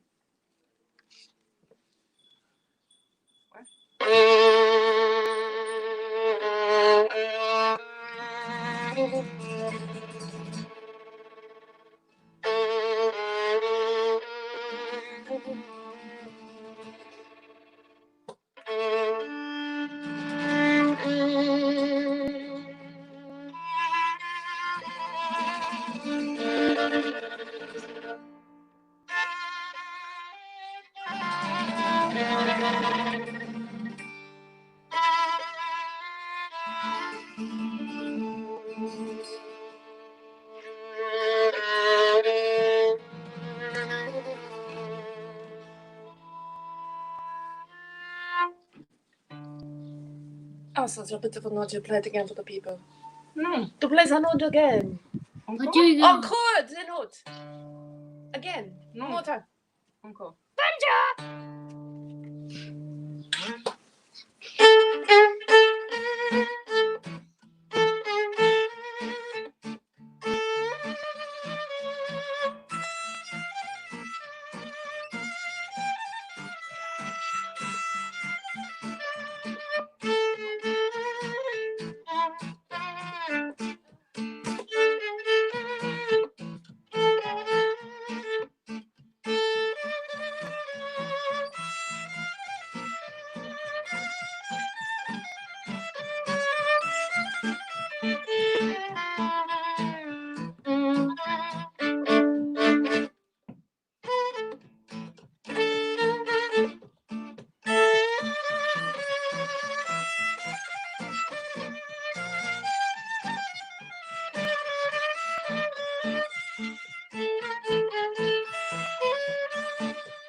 It's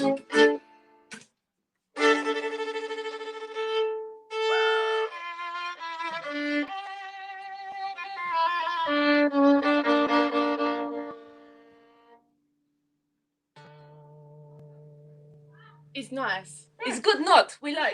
Hey, I go to press. For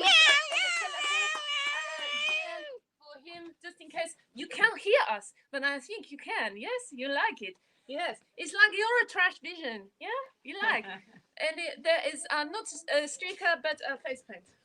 Right. Yeah, well, yeah, we like. Anyway, we are and having a lovely time today in this fabulous French sunshine in Cornwall. Cat, we need some quiet. So let's we talk. So Django, how long have you been playing the guitar? Une fois. I don't speak French. Does anyone? It's problematic. The found it. Yes. Anyway, I found it's easiest to communicate with my Django friend just by holding up a little sound bubble for her. J'apologize. She only speaks French. Yes. Alors, le prochain chanson. Wait. Right. Okay. So we have another song for you. Yes. Find the correct piece of paper. There you go. Find it. It's over here. And the Odessa. On the Odessa. Kiss. Okay. So this. We think we are supposed that you know this one. This one here. We don't know its name, but we know its sound like this. Thank you very much. You gonna start?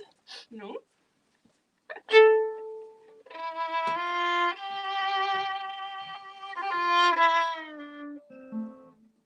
Is one key? Yes. The violin is very stupid. It's not in the wrong key, which is not a good start, but it's fine. It's auspicious for the house specs. Do you know this name, house specs?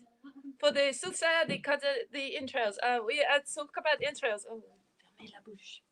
Oh, very sensible. She told me not talk.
Is that finished? No. It's finished! Ah, Tris, is it? You play it on the Game Boy. You have Game Boy, I believe. No. Is what? Oh, excuse me, little cat. Oh, we cannot see. Django, they're very famous. Smoke a cigarette. It's not a real cigarette, kids. Right, okay. C'est papier. It's papier. Yes. Don't smoke. It's very bad. Oh, I found a massive spider under here. It's very nice. No. It's all right. It's moss. I thought it was spider. Django, you don't even know what a spider is. Yeah, more. Oh, yeah. Wait. We're being invaded. Stage invader. He's a petit shirt. He's a stage invader. Oh, it's very exciting. We have for you a lovely tune. Let's take a trip to Brazil. Right, Django, take it away. What? Yes, it's for you to intro.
Hey, it's Brazil! You can find it. Pretend you're in a beautiful sunshine, looking at the Mardi Gras, the Fat Tuesday. It's French, right? Yeah, it's Fat Tuesday, yes. So thank you very much. I believe it is 5 minutes. We have 5 minutes. Sure. So so Julianne, if you want us to go longer, but would you like? Should we try and get both in? Ouais. Ouais. So we play very fast. Double time. Double time. I know this. Just to explain, I'm not French at all. I'm just putting on an outrageous accent. No. Oh, there's the cat. Pick me up on this. Right. Okay. So. Right. Wait. Si. Si. Now is Italian. Hey, Italiano! Per favore! Bon. Parle Italiano. Hello? Oh, okay, excuse me. All right. So, we play. Very quickly for you. Yes, we play. All of me. Very nice. Is jazz manushin, even nice. Yeah. Jazz love. The best kind of love. Right, okay. Excuse me, please, cat. Okay. He's very good, cat. He's very nice. We're getting well trained. He hold up a sign. You can't hold up a sign? No, I don't think so. Come on, play. Go. I can't understand what you say because you have this cigarette with your mouth. Come on, let's play all of me. Wait. None. 1, 2, 3, 4.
We have one more try for you. One more.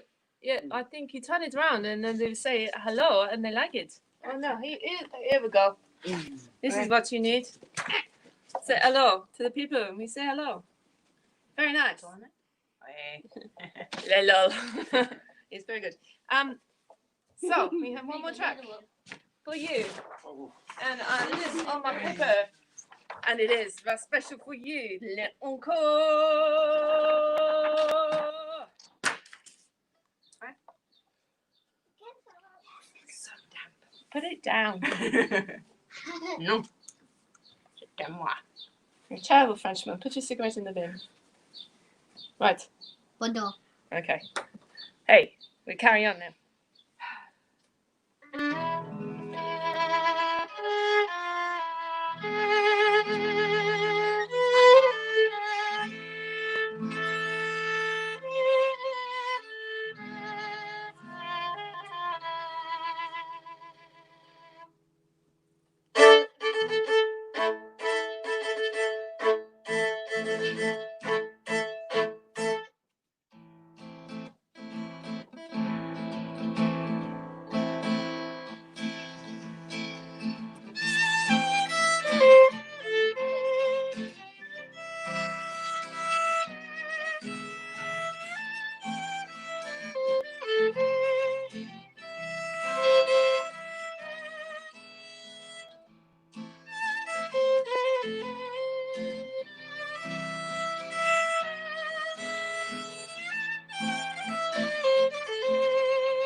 Thank you so much for watching.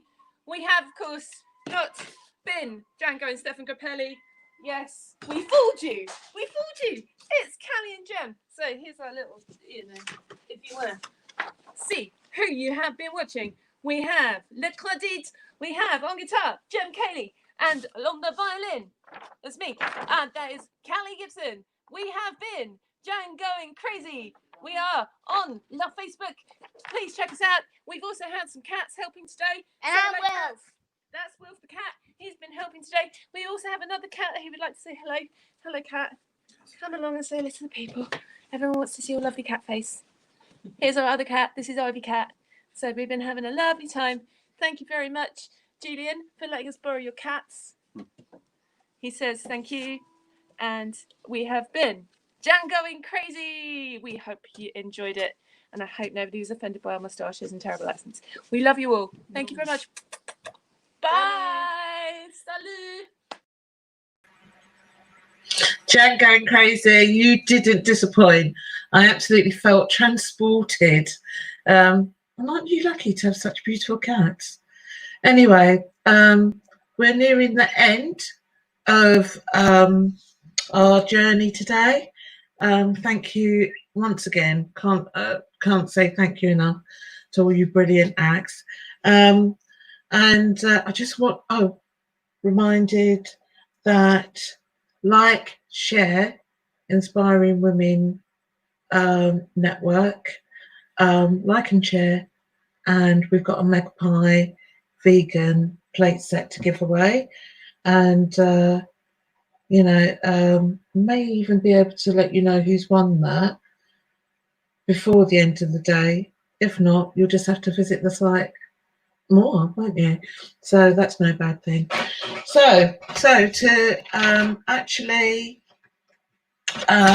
finish off now, I'd like to introduce you to Sarah Marie Tyrrell.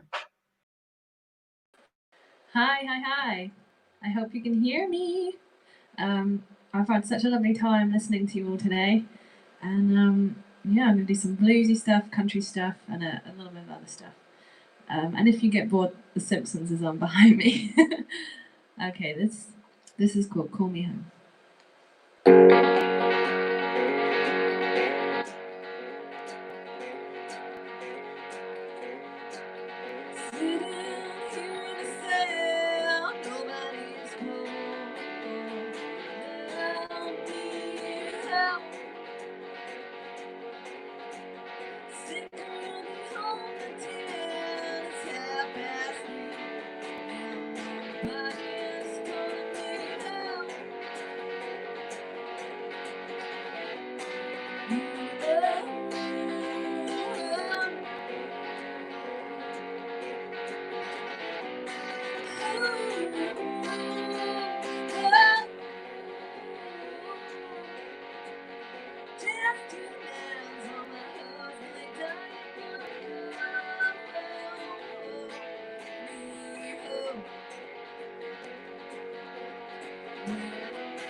Try to figure out the world,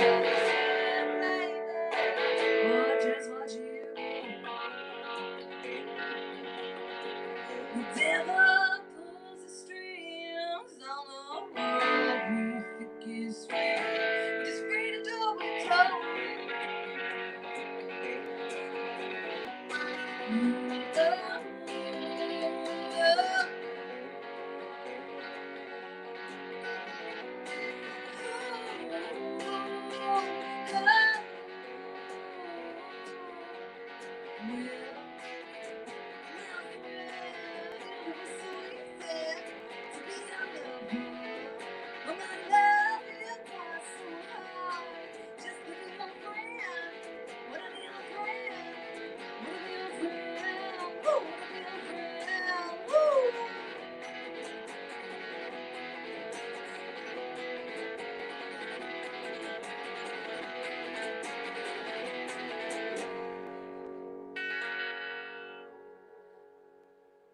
Oh, okie dokie. I hope you can hear me. I'm gonna just. Oh, there's a red little message. I'm just gonna check in case it's you all telling me that I'm not here.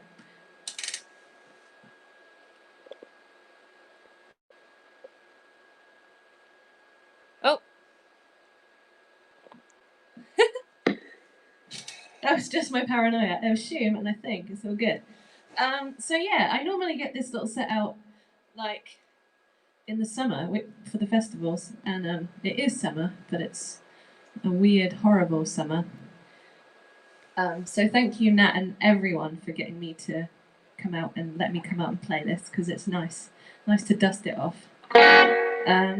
This is another one of mine called Blue Rhythm, and it's bluesy, and it's just it's not very deep or political or anything. It's just about fancying your boyfriend or your girlfriend or your partner. It goes like this. If you wine, I'll be drunk before breakfast.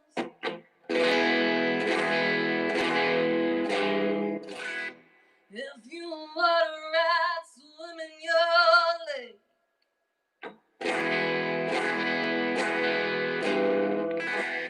If you want my fruit, you better shake my tree.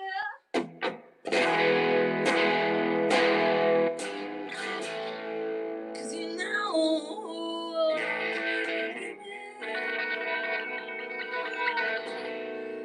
blue, blue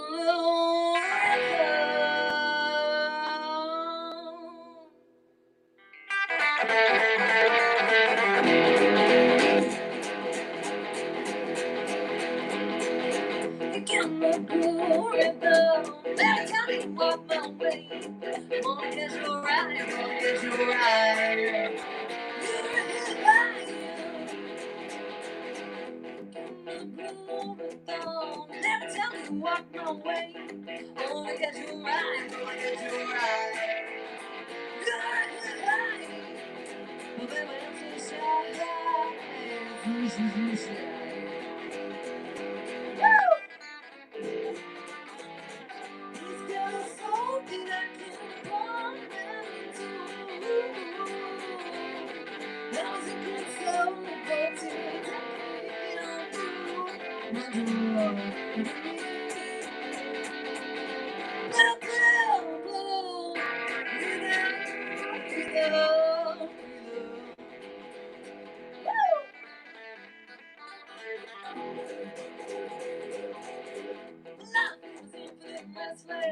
Just like the cold sea, I'll tell them just to hear you scream my name, my name.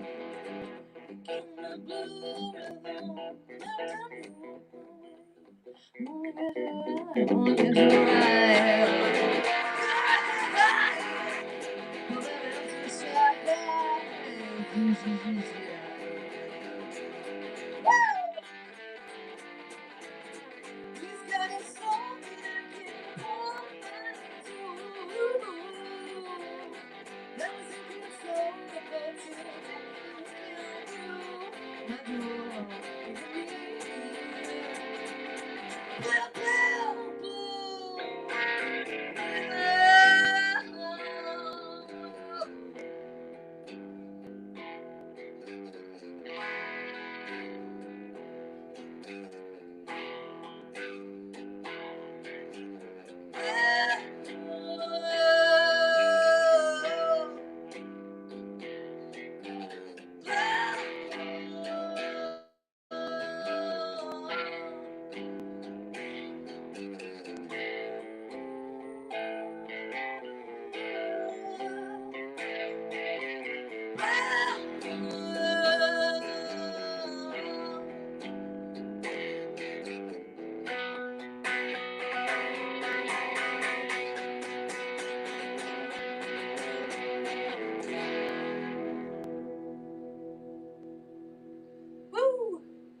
As everyone pretty much on the festival today has said, it's so weird not having human feedback. But I hope you've had a lovely day. I've loved listening to to everyone. I'm watching. I've just had it on in the background with me today all day in the garden, in the kitchen, in the living room. Just been watching you all. It's been really cool. So yeah, thank you so much. This is another one of mine called Gallop Away, and it's a bit country. It's not really about much, but I did write it around the time that my nan died, so I think there's a little bit of that in there.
I just like to cheer myself between, give myself a pat on the back.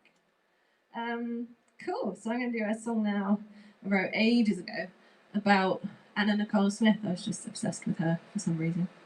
And some people say she's was probably not a very nice person, and some people think she was this really unfortunate victim, and I think it's probably somewhere in the middle.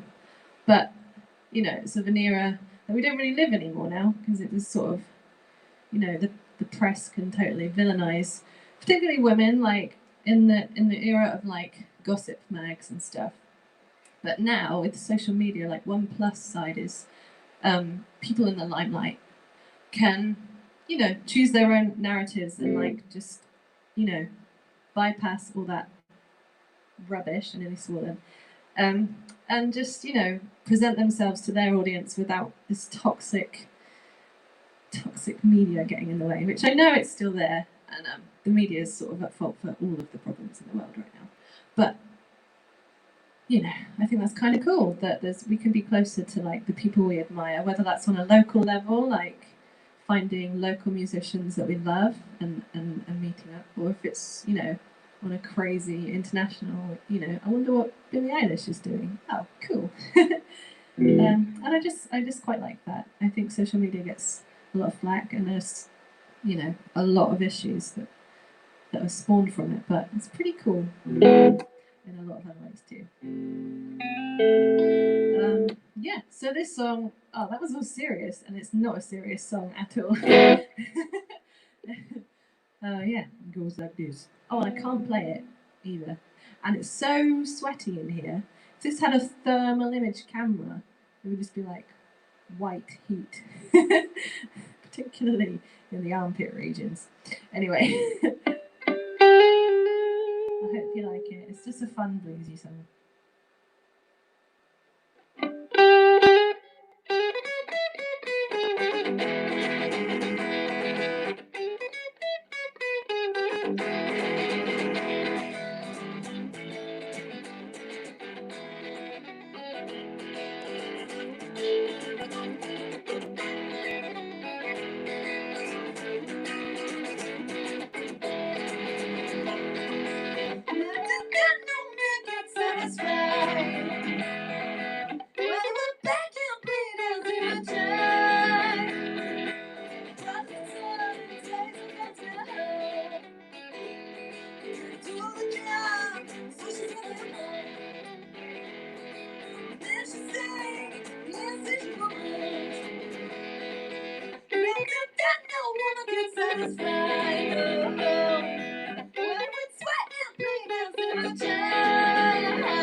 I don't know if we're running on time. I'm going to try and do 3 more, but they're quite quick. I've never played this before, and truth be told, I was a bit thin on the ground. I realised mostly when I do this set, it's just other people's songs, and that's not what today's been about, really. So I'll quickly play this. It was going to have chorus on it, and my pedal broke today, so that's good.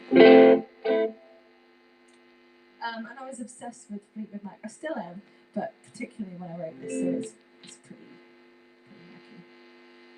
Why are you so loud? Don't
Okay, I'm going to do a couple more before I go and before we kind of close the festival.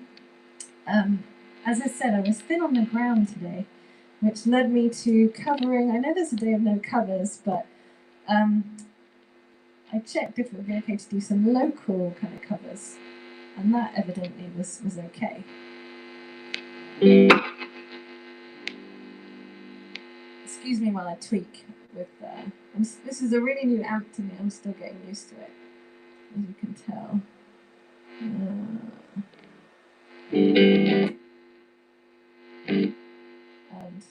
part of me thinks it might be busted as well. So yeah, I've done a couple of local covers instead from, well, very local to Source FM anyway, from two Falmouth-based bands. And if you've lived in Falmouth for any period of time, you probably know the Eyelids. They've been going, it must be close to 15 years now. And last year, 2019, they released an EP called Suffer, and it's amazing. It's my favourite thing they've done. And this is a song from that EP. Okay. I have no idea if I've got the lyrics right either, so I'm sorry, Kelly, if they're wrong.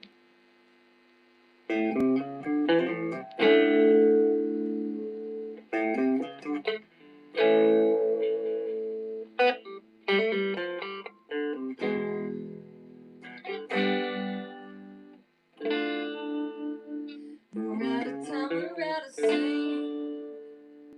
No matter how much we can do, the fact remains we all see. You make me a zombie. You wake me up and disappear. Infect my brain when you are near. But every time you cut me free, you make me a zombie. I got no vital sounds, I cannot speak a word. Don't ask for mercy, cries. You got me up. I'm hungry for your flesh. Come on, give it to me. My body's all it takes to make you a zombie.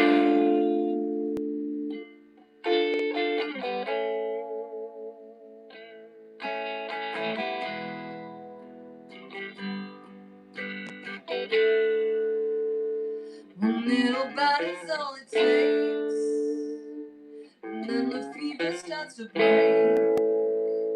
No going back unless you see. You make me a zombie.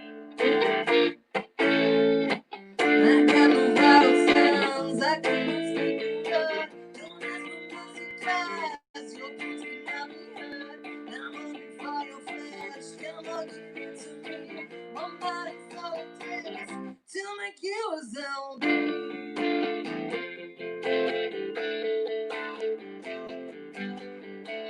Love me like the undead. Love me like the undead. Love me like the undead. Love me like the undead. Oh, help me, help me, please scream. Love me like the undead. Love me like the undead. Love me like the undead. Love me like the undead. Love me like the undead. Love me like the undead.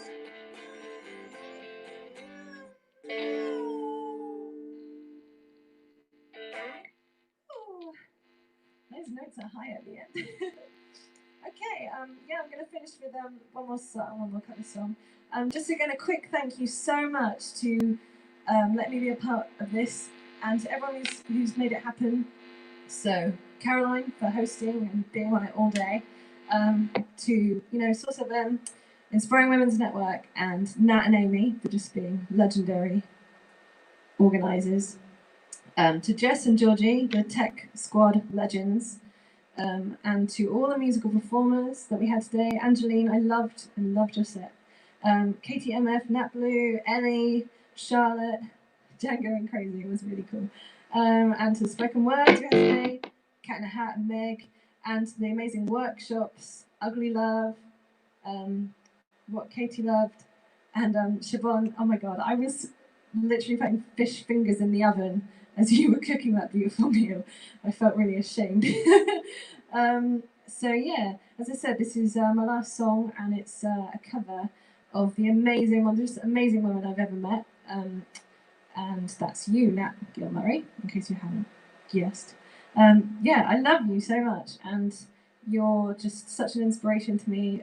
Your Mouth was one of the first bands I saw when I started going out to see music, and as I was starting my band, and it just inspired me and just really put the fire under my butt. And you know, now to this day, you inspire me, and you have an amazing energy when anyone's with you. You just make us feel happy and positive, and you know, change our perspective, I think, and that's amazing, considering that you kind of admit and that you don't always feel amazing in yourself, and you just have, you know, a myriad of struggles, including what I think you wrote this song about, which is your experience with epilepsy. And I just love this song. I just think it's so powerful, and I hope I don't hope I don't do a poopy job of it. Okay.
Okay, thank you so much for watching and participating and doing it. Thank you. All the best. Lots of love. Oh, thank you, Sarah. That was wonderful. So, like, we're at the end of a fantastic day, and thank you. We've seen some wonderful acts. Thank you so much for Parklive supporting Inspiring Women's Network and letting us get the message out there. And thank you for everyone that's donated. Look up whether or not you've won the espresso set, and remember to put your poetry, your written word online. We'll enjoy seeing how this event has inspired people. And remember, June 20th, to hook into Inspiring Women's Network for the book club, and checking in every night for 9 o'clock for Frankenstein. Anyway, thank you so much. I'd like to hand you over to the other guys behind this amazing event. So from me, bye for now. Bye.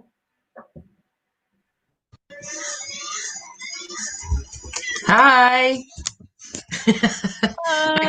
I can't compete with the chicken. Yeah, thanks so much. Amazing all day. Yeah, it's been a really fun day. I didn't think it would come out do as well as it has, and it's been brilliant, and everyone's done such a good job. And Sarah's cover of my song made me do a bit of a cry, so I don't know why everyone's being so nice. But yeah, thanks everyone, it's been super fun. Yeah, and I hope you enjoyed it as well. Thank you. Thanks Amy as well. And Nat has performed twice, so I'm really amazed with that. So. And done all the backwards organising and everything. So. Wow, you too. It's been awesome. Had the best day. It's been wicked. Thank you. Thanks, everyone. Thanks for everyone.